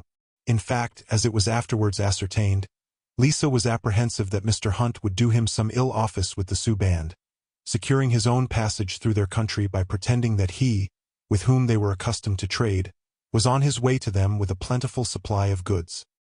He feared, too, that Crooks and Mlellan would take this opportunity to retort upon him the perfidy which they accused him of having used 2 years previously among these very Sioux. In this respect, however, he did them signal injustice.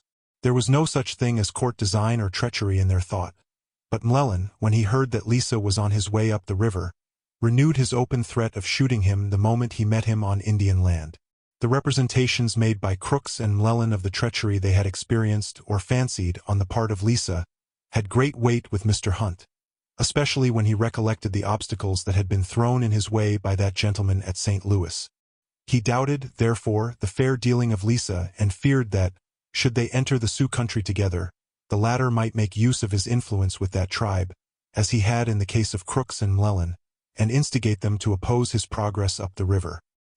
He sent back, therefore, an answer calculated to beguile Lisa, assuring him that he would wait for him at the Ponca's village, which was but a little distance in advance. But no sooner had the messenger departed than he pushed forward with all diligence, barely stopping at the village to procure a supply of dried buffalo meat, and hastened to leave the other party as far behind as possible, thinking there was less to be apprehended from the open hostility of Indian foes than from the quiet strategy of an Indian trader. Chapter 18. It was about noon when the party left the Ponca's village, about a league beyond which they passed the mouth of the Cocourt, or rapid river, called, in the original French, Le Cocourt. After having proceeded some distance further, they landed, and encamped for the night.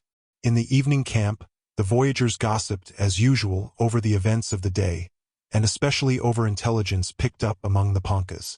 These Indians had confirmed the previous reports of the hostile intentions of the Sioux, and had assured them that 5 tribes, or bands, of that fierce nation were actually assembled higher up the river, and waiting to cut them off. This evening gossip, and the terrific stories of Indian warfare to which it gave rise, produced a strong effect upon the imagination of the irresolute, and in the morning it was discovered that the 2 men, who had joined the party at the Omaha village and been so bounteously fitted out, had deserted in the course of the night, carrying with them all their equipments. As it was known that one of them could not swim, it was hoped that the banks of the Cocourt River would bring them to a halt. A general pursuit was therefore instituted, but without success. On the following morning, May 26th, as they were all on shore, breakfasting on one of the beautiful banks of the river, they observed two canoes descending along the opposite side. By the aid of spyglasses, they ascertained that there were two white men in one of the canoes, and one in the other. A gun was discharged, which called the attention of the voyagers, who crossed over. They proved to be the three Kentucky hunters, of the true dreadnought stamp. Their names were Edward Robinson, John Hoback, and Jacob Risner. Robinson was a veteran backwoodsman, 66 years of age. He had been one of the first settlers of Kentucky, and engaged in many of the conflicts of the Indians on the bloody ground. In one of these battles he had been scalped, and he still wore a handkerchief bound round his head to protect the part. These men had passed several years in the upper wilderness. They had been in the service of the Missouri Company under Mr. Henry, and had crossed the Rocky Mountains with him in the preceding year, when driven from his post on the Missouri by the hostilities of the Blackfeet. After crossing the mountains, Mr. Henry had established himself on one of the head branches of the Columbia River. There they had remained with him some months, hunting and trapping, until, having satisfied their wandering propensities, they felt disposed to return to the families and comfortable homes which they had left in Kentucky. They had accordingly made their way back across the mountains, and down the rivers, and were in full career for St. Louis, when thus suddenly interrupted. The sight of a powerful party of traders, trappers, hunters, and voyagers, well armed and equipped, furnished at all points, in high health and spirits, and banqueting lustily on the green margin of the river, was a spectacle equally stimulating to these veteran backwoodsmen with the glorious array of a campaigning army to an old soldier. But when they learned the grand scope and extent of the enterprise in hand, it was irresistible. Homes and families and all the charms of green Kentucky vanished from their thoughts. They cast loose their canoes to drift down the stream, and joyfully enlisted in the band of adventurers. They engaged on similar terms with some of the other hunters. The company was to fit them out, and keep them supplied with the requisite equipments and munitions, and they were to yield 1/2 of the produce of their hunting and trapping. The addition of 3 such staunch recruits was extremely acceptable at this dangerous part of the river. The knowledge of the country which they had acquired, also, in their journeys and hunting excursions along the rivers and among the Rocky Mountains was all important. In fact, the information derived from them induced Mr. Hunt to alter his future course. He had hitherto intended to proceed by the route taken by Lewis and Clark in their famous exploring expedition, ascending the Missouri to its forks, and thence going, by land, across the mountains. These men informed him, however, that, on taking that course he would have to pass through the country invested by the savage tribe of the Blackfeet, and would be exposed to their hostilities, they being, as has already been observed, exasperated to deadly animosity against the whites, on account of the death of one of their tribe by the hand of Captain Lewis. They advised him rather to pursue a route more to the southward, being the same by which they had returned. This would carry them over the mountains about where the headwaters of the Platte and the Yellowstone take their rise, at a place much more easy and practicable than that where Lewis and Clark had crossed. In pursuing this course also he would pass through a country abounding with game, where he would have a better chance of procuring a constant supply of provisions than by the other route, and would run less risk of molestation from the Blackfeet. Should he adopt this advice, it would be better for him to abandon the river at the Arikara town, at which he would arrive in the course of a few days. As the Indians at that town possessed horses in abundance, he might purchase a sufficient number of them for his great journey overland, which would commence at that place. After reflecting on this advice, and consulting with his associates, Mr. Hunt came to the determination to follow the route thus pointed out, to which the hunters engaged to pilot him.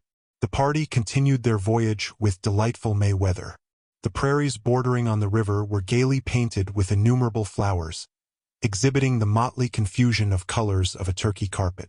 The beautiful islands, also, on which they occasionally halted, presented the appearance of mingled grove and garden. The trees were often covered with clambering grapevines in blossom, which perfumed the air. Between the stately masses of the groves were grassy lawns and glades, studded with flowers, or interspersed with rose bushes in full bloom. These islands were often the resort of the buffalo, the elk, and the antelope, who had made innumerable paths among the trees and thickets, which had the effect of the mazy walks and alleys of parks and shrubberies. Sometimes, where the river passed between high banks and bluffs, the roads made by the tramp of buffaloes for many ages along the face of the heights looked like so many well-traveled highways. At other places the banks were banded with great veins of iron or laid bare by the abrasion of the river. At one place the course of the river was nearly in a straight line for about 15 miles. The banks sloped gently to its margin, without a single tree, but bordered with grass and herbage of a vivid green. Along each bank, for the whole 15 miles, extended a stripe 100 yards in breadth of a deep rusty brown, indicating an inexhaustible bed of iron, through the center of which the Missouri had worn its way. Indications of the continuance of this bed were afterwards observed higher up the river. It is, in fact, one of the mineral magazines which nature has provided in the heart of this vast realm of fertility, and which, in connection with the immense beds of coal on the same river, seem garnered up as the elements of the future wealth and power of the mighty West.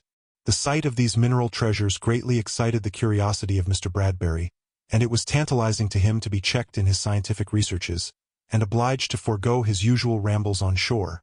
But they were now entering the fated country of the Sioux Tetons, in which it was dangerous to wander about unguarded. This country extends for some days' journey along the river, and consists of vast prairies, here and there diversified by swelling hills, and cut up by ravines, the channels of turbid streams in the rainy seasons, but almost destitute of water during the heats of summer. Here and there on the sides of the hills, or along the alluvial borders and bottoms of the ravines, are groves and skirts of forest. But for the most part the country presented to the eye a boundless waste, covered with herbage, but without trees. The soil of this immense region is strongly impregnated with sulfur, copperas, alum, and glauber salts. Its various earths impart a deep tinge to the streams which drain it, and these, with the crumbling of the banks along the Missouri, give to the waters of that river much of the coloring matter with which they are clouded. Over this vast tract the roving bands of the Sioux Tetons hold their vagrant sway, subsisting by the chase of the buffalo, the elk, the deer, and the antelope, and waging ruthless warfare with other wandering tribes. As the boats made their way up the stream bordered by this land of danger, many of the Canadian voyagers, whose fears had been awakened, would regard with a distrustful eye the boundless waste extending on each side. All, however, was silent, and apparently untenanted by a human being. Now and then a herd of deer would be seen feeding tranquilly among the flowery herbage, or a line of buffaloes, like a caravan on its march, moving across the distant profile of the prairie. The Canadians, however, began to apprehend an ambush in every thicket, and to regard the broad, tranquil plain as a sailor eyes some shallow and perfidious sea, which, though smooth and safe to the eye, conceals the lurking rock or treacherous shoal. The very name of a Sioux became a watchword of terror. Not an elk, a wolf, or any other animal could appear on the hills, but the boats resounded with exclamations from stem to stern. Voilà les Sioux! Voilà les Sioux! There are the Sioux! There are the Sioux! Whenever it was practicable, the night encampment was on some island in the center of the stream. On the morning of the 31st of May, as the travelers were breakfasting on the right bank of the river, the usual alarm was given, but with more reason, as two Indians actually made their appearance on a bluff on the opposite or northern side, and harangued them in a loud voice. As it was impossible at that distance to distinguish what they said, Mr. Hunt, after breakfast, crossed the river with Pierre Dorion, the interpreter, and advanced boldly to converse with them, while the rest remained watching in mute suspense the movements of the parties. As soon as Mr. Hunt landed, one of the Indians disappeared behind the hill, but shortly reappeared on horseback, and went scouring off across the heights. Mr. Hunt held some conference with the remaining savage, and then recrossed the river to his party. These two Indians proved to be spies or scouts of a large war party encamped about a league off, and numbering 280 lodges, or about 600 warriors of 3 different tribes of Sioux: the Yongtons Ana, the Tetons Boisbrul, and the Tetons Minnakinazo. They expected daily to be reinforced by 2 other tribes, and had been waiting 11 days for the arrival of Mr. Hunt's party, with a determination to oppose their progress up the river. Being resolved to prevent all trade of the white men with their enemies the Arikaras, Mandans, and Minataris. The Indian who had galloped off on horseback had gone to give notice of the approach of the party, so that they might now look out for some fierce scenes with those piratical savages, of whom they had received so many formidable accounts.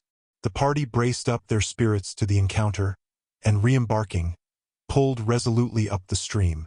An island for some time intervened between them and the opposite side of the river, but on clearing the upper end, they came in full view of the hostile shore. There was a ridge of hills down which the savages were pouring in great numbers, some on horseback and some on foot. Reconnoitering them with the aid of glasses, they perceived that they were all in warlike array, painted and decorated for battle. Their weapons were bows and arrows and a few short carbines, and most of them had round shields. Altogether they had a wild and gallant appearance, and, taking possession of a point which commanded the river, ranged themselves along the bank as if prepared to dispute their passage. At sight of this formidable front of war, Mr. Hunt and his companions held counsel together. It was plain that the rumors they had heard were correct, and the Sioux were determined to oppose their progress by force of arms. To attempt to elude them and continue along the river was out of the question. The strength of the mid-current was too violent to be withstood, and the boats were obliged to ascend along the river banks. These banks were often high and perpendicular, affording the savages frequent stations, from whence, safe themselves and almost unseen, they might shower down their missiles upon the boats below, and retreat at will without danger from pursuit. Nothing apparently remained, therefore, but to fight or turn back. The Sioux far outnumbered them, it is true, but their own party was about 60 strong, well armed and supplied with ammunition, and, beside their guns and rifles, they had a swivel and 2 howitzers mounted in the boats. Should they succeed in breaking this Indian force by one vigorous assault, it was likely they would be deterred from making any future attack of consequence. The fighting alternative was, therefore, instantly adopted, and the boats pulled to shore nearly opposite to the hostile force. Here the arms were all examined and put in order. The swivel and howitzers were then loaded with powder and discharged, to let the savages know by the report how formidably they were provided. The noise echoed along the shores of the river, and must have startled the warriors who were only accustomed to sharp reports of rifles. The same pieces were then loaded with as many bullets as they would probably bear, after which the whole party embarked and pulled across the river. The Indians remained watching them in silence, their painted forms and visages glaring in the sun, and their feathers fluttering in the breeze. The poor Canadians eyed them with rueful glances, and now and then a fearful ejaculation escaped them. "Parbleu! This is a sad scrape we are in, brother," one would mutter to the next oarsman. "Aye, aye," the other would reply. "We are not going to a wedding, my friend." When the boats arrived within rifle shot, the hunters and other fighting personages on board seized their weapons and prepared for action. As they rose to fire, a confusion took place among the savages. They displayed their buffalo robes, raised them with both hands above their heads, and then spread them before them on the ground. At sight of this, Pierre Dorion eagerly cried out to the party not to fire, as this movement was a peaceful signal, and an invitation to a parley. Immediately about a dozen of the principal warriors, separating from the rest, descended to the edge of the river, lighted a fire, seated themselves in a semicircle round it, and, displaying the calumet, invited the party to land. Mr. Hunt now called a council of the partners on board of his boat. The question was, whether to trust to the amicable overtures of these ferocious people. It was determined in the affirmative, for otherwise there was no alternative but to fight them. The main body of the party were ordered to remain on board of the boats, keeping within shot and prepared to fire in case of any signs of treachery, while Mr. Hunt and the other partners, Mackenzie, Crooks, Miller, and Mlellan, proceeded to land, accompanied by the interpreter and Mr. Bradbury. The chiefs, who awaited them on the margin of the river, remained seated in their semicircle, without stirring a limb or moving a muscle, motionless as so many statues. Mr. Hunt and his companions advanced without hesitation, and took their seats on the sand so as to complete the circle. The band of warriors who lined the banks above stood looking down in silent groups and clusters, some ostentatiously equipped and decorated, others entirely naked but fantastically painted, and all variously armed. The pipe of peace was now brought forward with due ceremony. The bowl was of a species of red stone resembling porphyry. The stem was 6 feet in length, decorated with tufts of horsehair dyed red. The pipe-bearer stepped within the circle, lighted the pipe, held it towards the sun, then towards the different points of the compass, after which he handed it to the principal chief. The latter smoked a few whiffs, then, holding the head of the pipe in his hand, offered the other end to Mr. Hunt, and to each one successively in the circle. When all had smoked, it was considered that an assurance of good faith and amity had been interchanged. Mr. Hunt now made a speech in French, which was interpreted as he proceeded by Pierre Dorion. He informed the Sioux of the real object of the expedition of himself and his companions, which was not to trade with any of the tribes up the river, but to cross the mountains to the Great Salt Lake in the west, in search of some of their brothers, whom they had not seen for 11 months. That he had heard of the intention of the Sioux to oppose his passage, and was prepared, as they might see, to effect it at all hazards. Nevertheless, his feelings towards the Sioux were friendly, in proof of which he had brought them a present of tobacco and corn.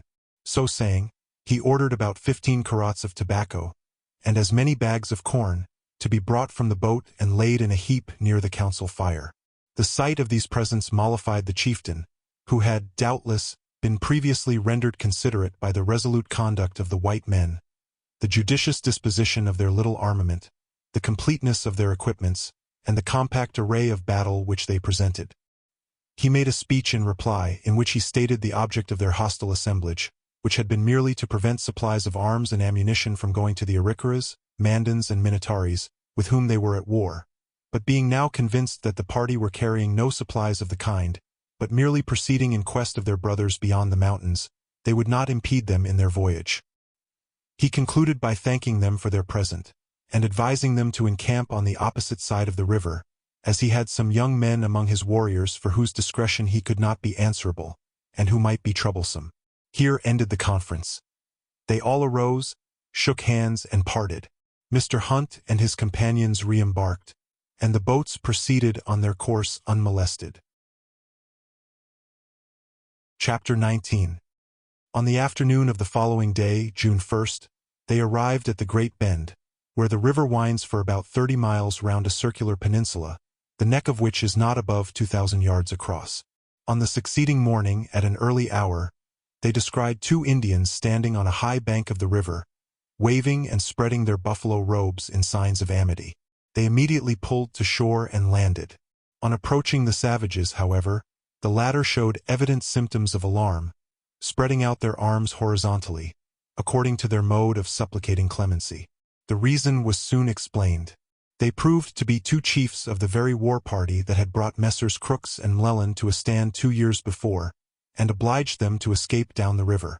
They ran to embrace these gentlemen, as if delighted to meet with them, yet they evidently feared some retaliation of their past misconduct, nor were they quite at ease until the pipe of peace had been smoked. Mr. Hunt, having been informed that the tribe to which these men belonged had killed 3 white men during the preceding summer, reproached them with the crime, and demanded their reasons for such savage hostility. "We kill white men," replied one of the chiefs, "because white men kill us. That very man," added he, pointing to Carson, one of the new recruits, "killed one of our brothers last summer. The 3 white men were slain to avenge his death." Their chief was correct in his reply. Carson admitted that, being with a party of Arikaras on the banks of the Missouri, and seeing a war party of Sioux on the opposite side, he had fired with his rifle across. It was a random shot, made without much expectation of effect, for the river was full half a mile in breadth. Unluckily, it brought down a Sioux warrior, for whose wanton destruction 3-fold vengeance had been taken, as has been stated. In this way outrages are frequently committed on the natives by thoughtless or mischievous white men. The Indians retaliate according to a law of their code, which requires blood for blood. Their act, of what with them is pious vengeance, resounds throughout the land, and is represented as wanton and unprovoked. The neighborhood is roused to arms. A war ensues which ends in the destruction of half the tribe, the ruin of the rest, and their expulsion from their hereditary homes. Such is too often the real history of Indian warfare, which in general is traced up only to some vindictive act of a savage, while the outrage of the scoundrel white man that provoked it is sunk in silence. The 2 chiefs, having smoked their pipe of peace and received a few presents, departed well satisfied. In a little while 2 others appeared on horseback and rode up abreast of the boats. They had seen the presents given to their comrades, but were dissatisfied with them, and came after the boats to ask for more.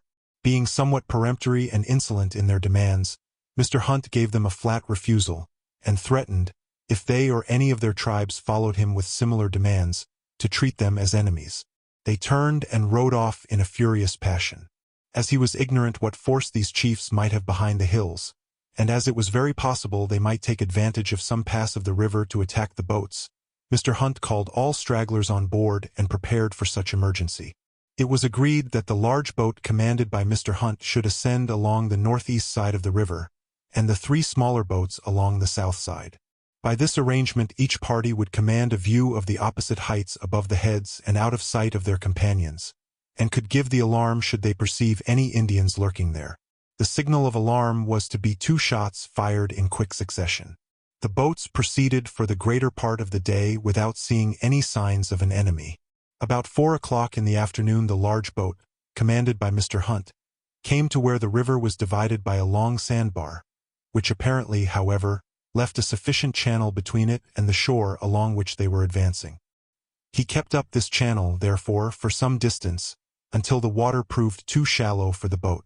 It was necessary, therefore, to put about, return down the channel, and pull round the lower end of the sandbar into the main stream. Just as he had given orders to this effect to his men, 2 signal guns were fired from the boats on the opposite side of the river. At the same moment, a file of savage warriors was observed pouring down from the impending bank, and gathering on the shore at the lower end of the bar. They were evidently a war party, being armed with bows and arrows, battle clubs and carbines, and round bucklers of buffalo hide, and their naked bodies were painted with black and white stripes. The natural inference was that they belonged to the 2 tribes of Sioux which had been expected by the great war party, and that they had been incited to hostility by the 2 chiefs who had been enraged by the refusal and the menace of Mr. Hunt. Here then was a fearful predicament. Mr. Hunt and his crew seemed caught, as it were, in a trap. The Indians, to a number of about 100, had already taken possession of a point near which the boat would have to pass. Others kept pouring down the bank, and it was probable that some would remain posted on the top of the height. The hazardous situation of Mr. Hunt was perceived by those in the other boats, and they hastened to his assistance. They were at some distance above the sandbar, however, and on the opposite side of the river, and saw, with intense anxiety, the number of savages continually augmenting at the lower end of the channel, so that the boat would be exposed to a fearful attack before they could render it any assistance. Their anxiety increased as they saw Mr. Hunt and his party descending the channel and dauntlessly approaching the point of danger. But it suddenly changed into surprise on beholding the boat pass close by the savage horde unmolested, and steer out safely into the broad river. The next moment the whole band of warriors was in motion. They ran along the bank until they were opposite to the boats, then throwing by their weapons and buffalo robes, plunged into the river, waded and swam off to the boats and surrounded them in crowds, seeking to shake hands with every individual on board.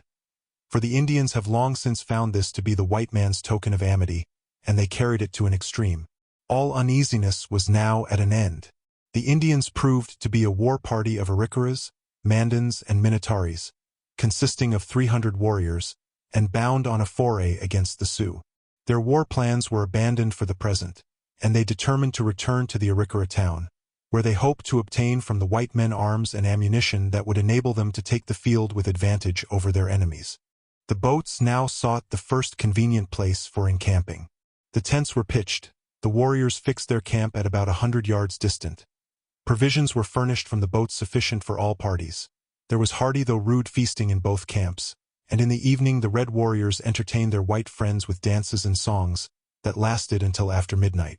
On the following morning, July 3rd, the travelers re-embarked and took a temporary leave of their Indian friends, who intended to proceed immediately for the Arikara town, where they expected to arrive in 3 days, long before the boats could reach there.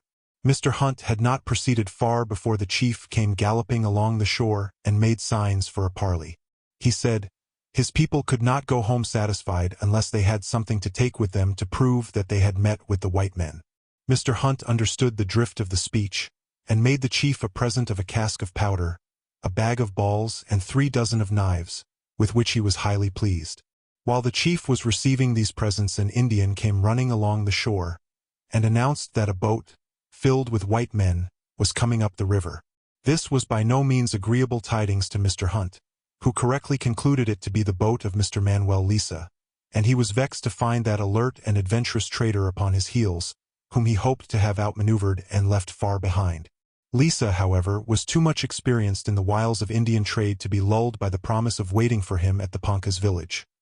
On the contrary, he had allowed himself no repose, and had strained every nerve to overtake the rival party, and availing himself of the moonlight, had even sailed during a considerable part of the night. In this he was partly prompted by his apprehensions of the Sioux, having met a boat which had probably passed Mr. Hunt's party in the night, and which had been fired into by these savages. On hearing that Lisa was so near at hand, Mr. Hunt perceived that it was useless to attempt any longer to evade him. After proceeding a few miles further, therefore, he came to a halt and waited for him to come up. In a little while the barge of Lisa made its appearance. It came sweeping gently up the river, manned by its 20 stout oarsmen, and armed by a swivel mounted at the bow. The whole number on board amounted to 26 men, among whom was Mr. Henry Breckenridge, then a young, enterprising man, who was a mere passenger, tempted by notions of curiosity to accompany Mr. Lisa. He has since made himself known by various writings, among which may be noted a narrative of this very voyage. The approach of Lisa, while it was regarded with uneasiness by Mr. Hunt, roused the ire of M'Lellan, who, calling to mind old grievances, began to look round for his rifle, as if he really intended to carry his threat into execution and shoot him on the spot. And it was with some difficulty that Mr. Hunt was enabled to restrain his ire and prevent a scene of outraged confusion. The meeting between the two leaders, thus mutually distrustful, could not be very cordial, and as to Messrs. Crooks and M'Lellan, though they refrained from any outbreak, yet they regarded in grim defiance their old rival and underplotter. In truth, a general distrust prevailed throughout the party concerning Lisa and his intentions. They considered him artful and slippery, and secretly anxious for the failure of their expedition. There being now nothing more to be apprehended from the Sioux, they suspected that Lisa would take advantage of his 20-oared barge to leave them and get first among the Arikaras. As he had traded with those people and possessed great influence over them, it was feared he might make use of it to impede the business of Mr. Hunt and his party. It was resolved, therefore, to keep a sharp lookout upon his movements, and M'Lellan swore that if he saw the least sign of treachery on his part, he would instantly put his old threat into execution. Notwithstanding these secret jealousies and heartburnings, the two parties maintained an outward appearance of civility, and for 2 days continued forward in company with some degree of harmony. On the 3rd day, however, an explosion took place, and it was produced by no less a personage than Pierre Dorion, the half-breed interpreter. It will be recollected that this worthy had been obliged to steal a march from St. Louis, to avoid being arrested for an old whiskey debt which he owed to the Missouri Fur Company, and by which Mr. Lisa had hoped to prevent his enlisting in Mr. Hunt's expedition. Dorion, since the arrival of Lisa, had kept aloof and regarded him with a sullen and dogged aspect. On the 5th of July the two parties were brought to a halt by a heavy rain, and remained encamped about 100 yards apart. In the course of the day Lisa undertook to tamper with the faith of Pierre Dorion, and, inviting him on board of his boat, regaled him with his favorite whiskey. When he thought him sufficiently mellowed, he proposed to him to quit the service of his new employers and return to his old allegiance. Finding him not to be moved by soft words, he called to mind his old debt to the company, and threatened to carry him off by force in payment of it. The mention of this debt always stirred up the gall of Pierre Dorion, bringing with it the remembrance of the whiskey extortion. A violent quarrel arose between him and Lisa, and he left the boat in high dudgeon. His first step was to repair to the tent of Mr. Hunt and reveal the attempt that had been made to shake his faith. While he was yet talking, Lisa entered the tent, under the pretext of coming to borrow a towing line. High words instantly ensued between him and Dorion, which ended by the half-breeds dealing him a blow. A quarrel in the Indian country, however, is not to be settled with fisticuffs. Lisa immediately rushed to his boat for a weapon. Dorion snatched up a pair of pistols belonging to Mr. Hunt, and placed himself in battle array. The noise had roused the camp, and everyone pressed to know the cause. Lisa now reappeared upon the field with a knife stuck in his girdle. Mr. Breckenridge, who had tried in vain to mollify his ire, accompanied him to the scene of action. Pierre Dorian's pistols gave him the advantage, and he maintained a most warlike attitude. In the meantime, Crooks and Llewellyn had learnt the cause of the affray, and were each eager to take the quarrel into their own hands. A scene of uproar and hubbub ensued that defies description. Llewellyn would have brought his rifle into play and settled all old and new grudges by a pull of the trigger, had he not been restrained by Mr. Hunt. That gentleman acted as moderator, endeavoring to prevent a general melee. In the midst of the brawl, however, an expression was made use of by Lisa derogatory to his own honor. In an instant the tranquil spirit of Mr. Hunt was in a flame. He now became as eager for the fight as anyone on the ground, and challenged Lisa to settle the dispute on the spot with pistols. Lisa repaired to his boat to arm himself for the deadly feud. He was followed by Messrs. Bradbury and Breckenridge, who, novices in Indian life and the chivalry of the frontier, had no relish for scenes of blood and brawl. By their earnest mediation the quarrel was brought to a close without bloodshed. But the two leaders of the rival camps separated in anger, and all personal intercourse ceased between them. Chapter 20. The rival parties now coasted along the opposite sides of the river, within sight of each other, the barges of Mr. Hunt always keeping some distance in the advance, lest Lisa should push on and get first to the Arikara village. The scenery and objects, as they proceeded, gave evidence that they were advancing deeper and deeper into the domains of savage nature. Boundless wastes kept extending to the eye, more and more animated by herds of buffalo. Sometimes these unwieldy animals were seen moving in long procession across the silent landscape. At other times they were scattered about, singly or in groups, on the broad, enameled prairies and green acclivities, some cropping the rich pasturage, others reclining amidst the flowery herbage. The whole scene realizing in a manner the old scriptural descriptions of the vast pastoral countries of the Orient, with cattle upon 1,000 hills. At one place the shores seemed absolutely lined with buffaloes. Many were making their way across the stream, snorting and blowing and floundering. Numbers, in spite of every effort, were borne by the rapid current within shot of the boats, and several were killed. At another place a number were descried on the beach of a small island, under the shade of the trees, or standing in the water like cattle, to avoid the flies and the heat of the day. Several of the best marksmen stationed themselves in the bow of a barge which advanced slowly and silently, stemming the current with the aid of a broad sail and a fair breeze. The buffaloes stood gazing quietly at the barge as it approached, perfectly unconscious of their danger. The fattest of the herd was selected by the hunters, who all fired together and brought down their victim. Besides the buffaloes they saw abundance of deer, and frequent gangs of stately elks, together with light troops of sprightly antelopes, the fleetest and most beautiful inhabitants of the prairies. There are two kinds of antelopes in these regions, one nearly the size of the common deer, the other not much larger than a goat. Their color is a light gray, or rather dun, slightly spotted with white, and they have small horns like those of the deer which they never shed. Nothing can surpass the delicate and elegant finish of their limbs, in which lightness, elasticity, and strength are wonderfully combined. All the attitudes and movements of this beautiful animal are graceful and picturesque, and it is altogether as fit a subject for the fanciful uses of the poet as the oft-sung gazelle of the East. Their habits are shy and capricious. They keep on the open plains, are quick to take the alarm, and bound away with a fleetness that defies pursuit. When thus skimming across a prairie in the autumn, their light gray or dun color blends with the hue of the withered herbage. The swiftness of their motion baffles the eye, and they almost seem unsubstantial forms, driven like gossamer before the wind. While they thus keep to the open plain and trust to their speed, they are safe. But they have a prurient curiosity that sometimes betrays them to their ruin. When they have scud for some distance and left their pursuer behind, they will suddenly stop and turn to gaze at the object of their alarm. If the pursuit is not followed up they will, after a time, yield to their inquisitive hankering, and return to the place from whence they have been frightened. John Day, the veteran hunter already mentioned, displayed his experience and skill in entrapping one of these beautiful animals.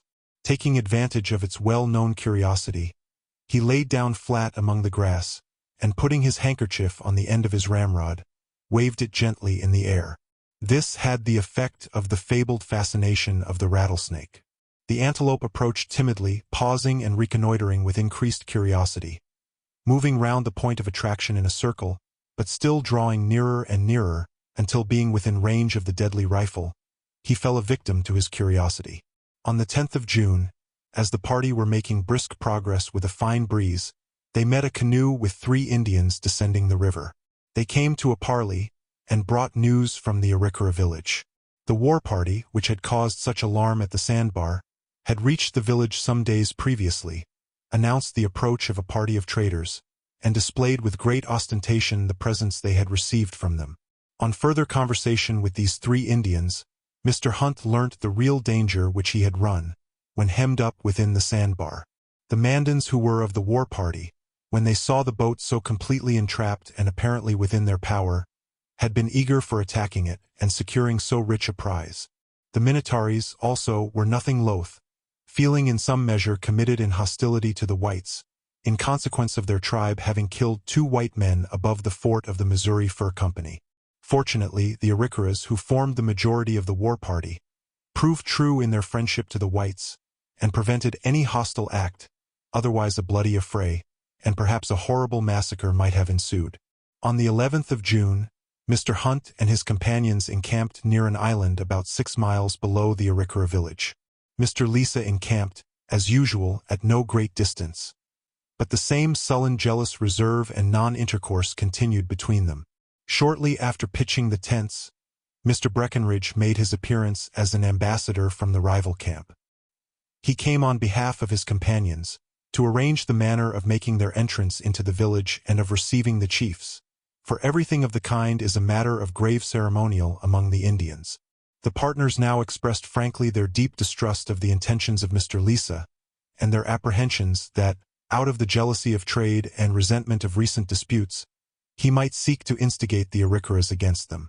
Mr. Breckenridge assured them that their suspicions were entirely groundless, and pledged himself that nothing of the kind should take place. He found it difficult, however, to remove their distrust. The conference, therefore, ended without producing any cordial understanding, and Llewellyn recurred to his old threat of shooting Lisa the instant he discovered anything like treachery in his proceedings. That night the rain fell in torrents, accompanied by thunder and lightning. The camp was deluged, and the bedding and baggage drenched. All hands embarked at an early hour, and set forward for the village. About 9 o'clock, when halfway, they met a canoe, on board of which were 2 Arikara dignitaries. One, a fine-looking man, much above the common size, was hereditary chief of the village. He was called the left-handed on account of a personal peculiarity. The other, a ferocious-looking savage, was the war chief or generalissimo. He was known by the name of the Big Man, an appellation he well deserved from his size, for he was of a gigantic frame. Both were of fairer complexion than is usual with savages. They were accompanied by an interpreter, a French Creole, one of those haphazard whites of Gallic origin who abound upon our frontiers, living among the Indians like one of their own race. He had been 20 years among the Arikaras, had a squaw and troop of piebald children, and officiated as interpreter to the chiefs. Through this worthy organ, the 2 dignitaries signified to Mr. Hunt their sovereign intention to oppose the further progress of the expedition up the river unless a boat were left to trade with them. Mr. Hunt, in reply, explained the object of his voyage, and his intention of debarking at their village and proceeding thence by land, and that he would willingly trade with them for a supply of horses for his journey. With this explanation they were perfectly satisfied, and putting about, steered for their village to make preparations for the reception of the strangers. The village of the Arikaras, or Rikaris, for the name is thus variously written, is between the 46th and 47th parallels of north latitude, and 1,430 miles above the mouth of the Missouri. The party reached it about 10 o'clock in the morning, but landed on the opposite side of the river, where they spread out their baggage and effects to dry. From hence they commanded an excellent view of the village. It was divided into 2 portions, about 80 yards apart, being inhabited by 2 distinct bands. The whole extended about 3/4 of a mile along the river bank, and was composed of conical lodges, that looked like so many small hillocks, being wooden frames intertwined with osier and covered with earth. The plain beyond the village swept up into hills of considerable height, but the whole country was nearly destitute of trees. While they were regarding the village, they beheld a singular fleet coming down the river. It consisted of a number of canoes, each made of a single buffalo hide stretched on sticks, so as to form a kind of circular trough. Each one was navigated by a single squaw, who knelt in the bottom and paddled, towing after her frail bark a bundle of floating wood intended for firing. This kind of canoe is in frequent use among the Indians, the buffalo hide being readily made up into a bundle and transported on horseback. It is very serviceable in conveying baggage across the rivers. The great number of horses grazing around the village, and scattered over the neighboring hills and valleys, bespoke the equestrian habit of the Arikaras, who are admirable horsemen. Indeed, in the number of his horses consists the wealth of an Indian of the prairies, who resembles an Arab in his passion for this noble animal, and in his adroitness in the management of it. After a time, the voice of the sovereign chief, the left-handed, was heard across the river, announcing that the council lodge was preparing, and inviting the white men to come over. The river was 1/2 mile in width, yet every word uttered by the chieftain was heard. This may be partly attributed to the distinct manner in which every syllable of the compound words in the Indian language is articulated and accented. But in truth, a savage warrior might often rival Achilles himself for force of lungs. Now came the delicate point of management. How the two rival parties were to conduct their visit to the village with proper circumspection and due decorum. Neither of the leaders had spoken to each other since their quarrel. All communication had been by ambassadors. Seeing the jealousy entertained of Lisa, Mr. Breckenridge, in his negotiation, had arranged that a deputation from each party should cross the river at the same time, so that neither would have the first access to the ear of the Arikaras.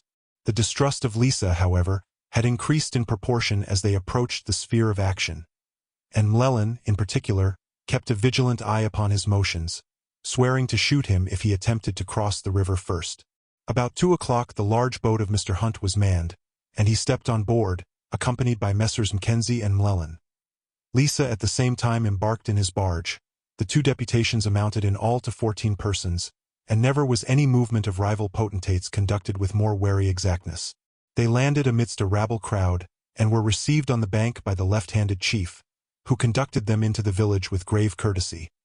Driving to the right and left the swarms of old squaws, imp-like boys, and vagabond dogs, with which the place abounded.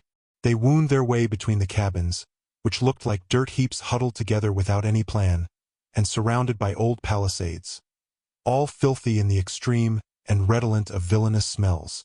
At length they arrived at the council lodge.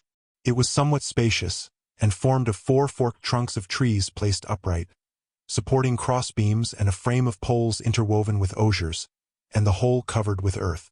A hole sunken in the center formed the fireplace, and immediately above was a circular hole in the apex of the lodge, to let out the smoke and let in the daylight. Around the lodge were recesses for sleeping, like the berths on board ships, screened from view by curtains of dressed skins. At the upper end of the lodge was a kind of hunting and warlike trophy, consisting of 2 buffalo heads garishly painted, surmounted by shields, bows, quivers of arrows, and other weapons.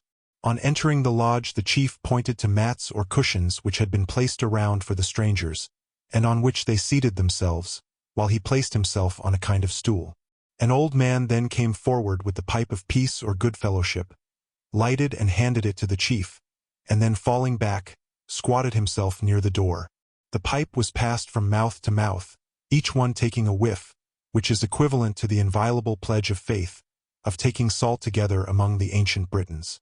The chief then made a sign to the old pipe-bearer, who seemed to fill, likewise, the station of herald, seneschal, and public crier, for he ascended to the top of the lodge to make proclamation. Here he took his post beside the aperture for the emission of smoke and the admission of light. The chief dictated from within what he was to proclaim, and he bawled it forth with a force of lungs that resounded over all the village. In this way he summoned the warriors and great men to council, every now and then reporting progress to his chief through the hole in the roof. In a little while the braves and sages began to enter one by one, as their names were called or announced, emerging from under the buffalo robe suspended over the entrance instead of a door, stalking across the lodge to the skins placed on the floor, and crouching down on them in silence. In this way 20 entered and took their seats, forming an assemblage worthy of the pencil. For the Arikaras are a noble race of men, large and well-formed, and maintain a savage grandeur and gravity of demeanor in their solemn ceremonials. All being seated, the old seneschal prepared the pipe of ceremony or council, and having lit it, handed it to the chief. He inhaled the sacred smoke, gave a puff upward to the heaven, then downward to the earth, then towards the east. After this it was as usual passed from mouth to mouth, each holding it respectfully until his neighbor had taken several whiffs, and now the grand council was considered as opened in due form. The chief made an harangue welcoming the white men to his village, and expressing his happiness in taking them by the hand as friends, but at the same time complaining of the poverty of himself and his people, the usual prelude among Indians to begging or hard bargaining. Lisa rose to reply, and the eyes of Hunt and his companions were eagerly turned upon him, those of Mlellan glaring like a basilisk's. He began by the usual expressions of friendship, and then proceeded to explain the object of his own party. Those persons, however, said he, pointing to Mr. Hunt and his companions, are of a different party, and are quite distinct in their views. But, added he, though we are separate parties, we make but one common cause when the safety of either is concerned. Any injury or insult offered to them I shall consider as done to myself, and will resent it accordingly. I trust, therefore, that you will treat them with the same friendship that you have always manifested for me, doing everything in your power to serve them and to help them on their way. The speech of Lisa, delivered with an air of frankness and sincerity, agreeably surprised and disappointed the rival party. Mr. Hunt then spoke, declaring the object of his journey to the Great Salt Lake beyond the mountains, and that he should want horses for the purpose, for which he was ready to trade, having brought with him plenty of goods. Both he and Lisa concluded their speeches by making presents of tobacco. The left-handed chieftain in reply promised his friendship and aid to the newcomers, and welcomed them to his village. He added that they had not the number of horses to spare that Mr. Hunt required, and expressed a doubt whether they should be able to part with any. Upon this, another chieftain, called Gray Eyes, made a speech, and declared that they could readily supply Mr. Hunt with all the horses he might want, since, if they had not enough in the village, they could easily steal more. This honest expedient immediately removed the main difficulty, but the chief deferred all trading for a day or two, until he should have time to consult with his subordinate chiefs as to market rates. For the principal chief of a village, in conjunction with his council, usually fixes the prices at which articles shall be bought and sold, and to them the village must conform. The council now broke up. Mr. Hunt transferred his camp across the river at a little distance below the village, and the left-handed chief placed some of his warriors as a guard to prevent the intrusion of any of his people. The camp was pitched on the river bank just above the boats.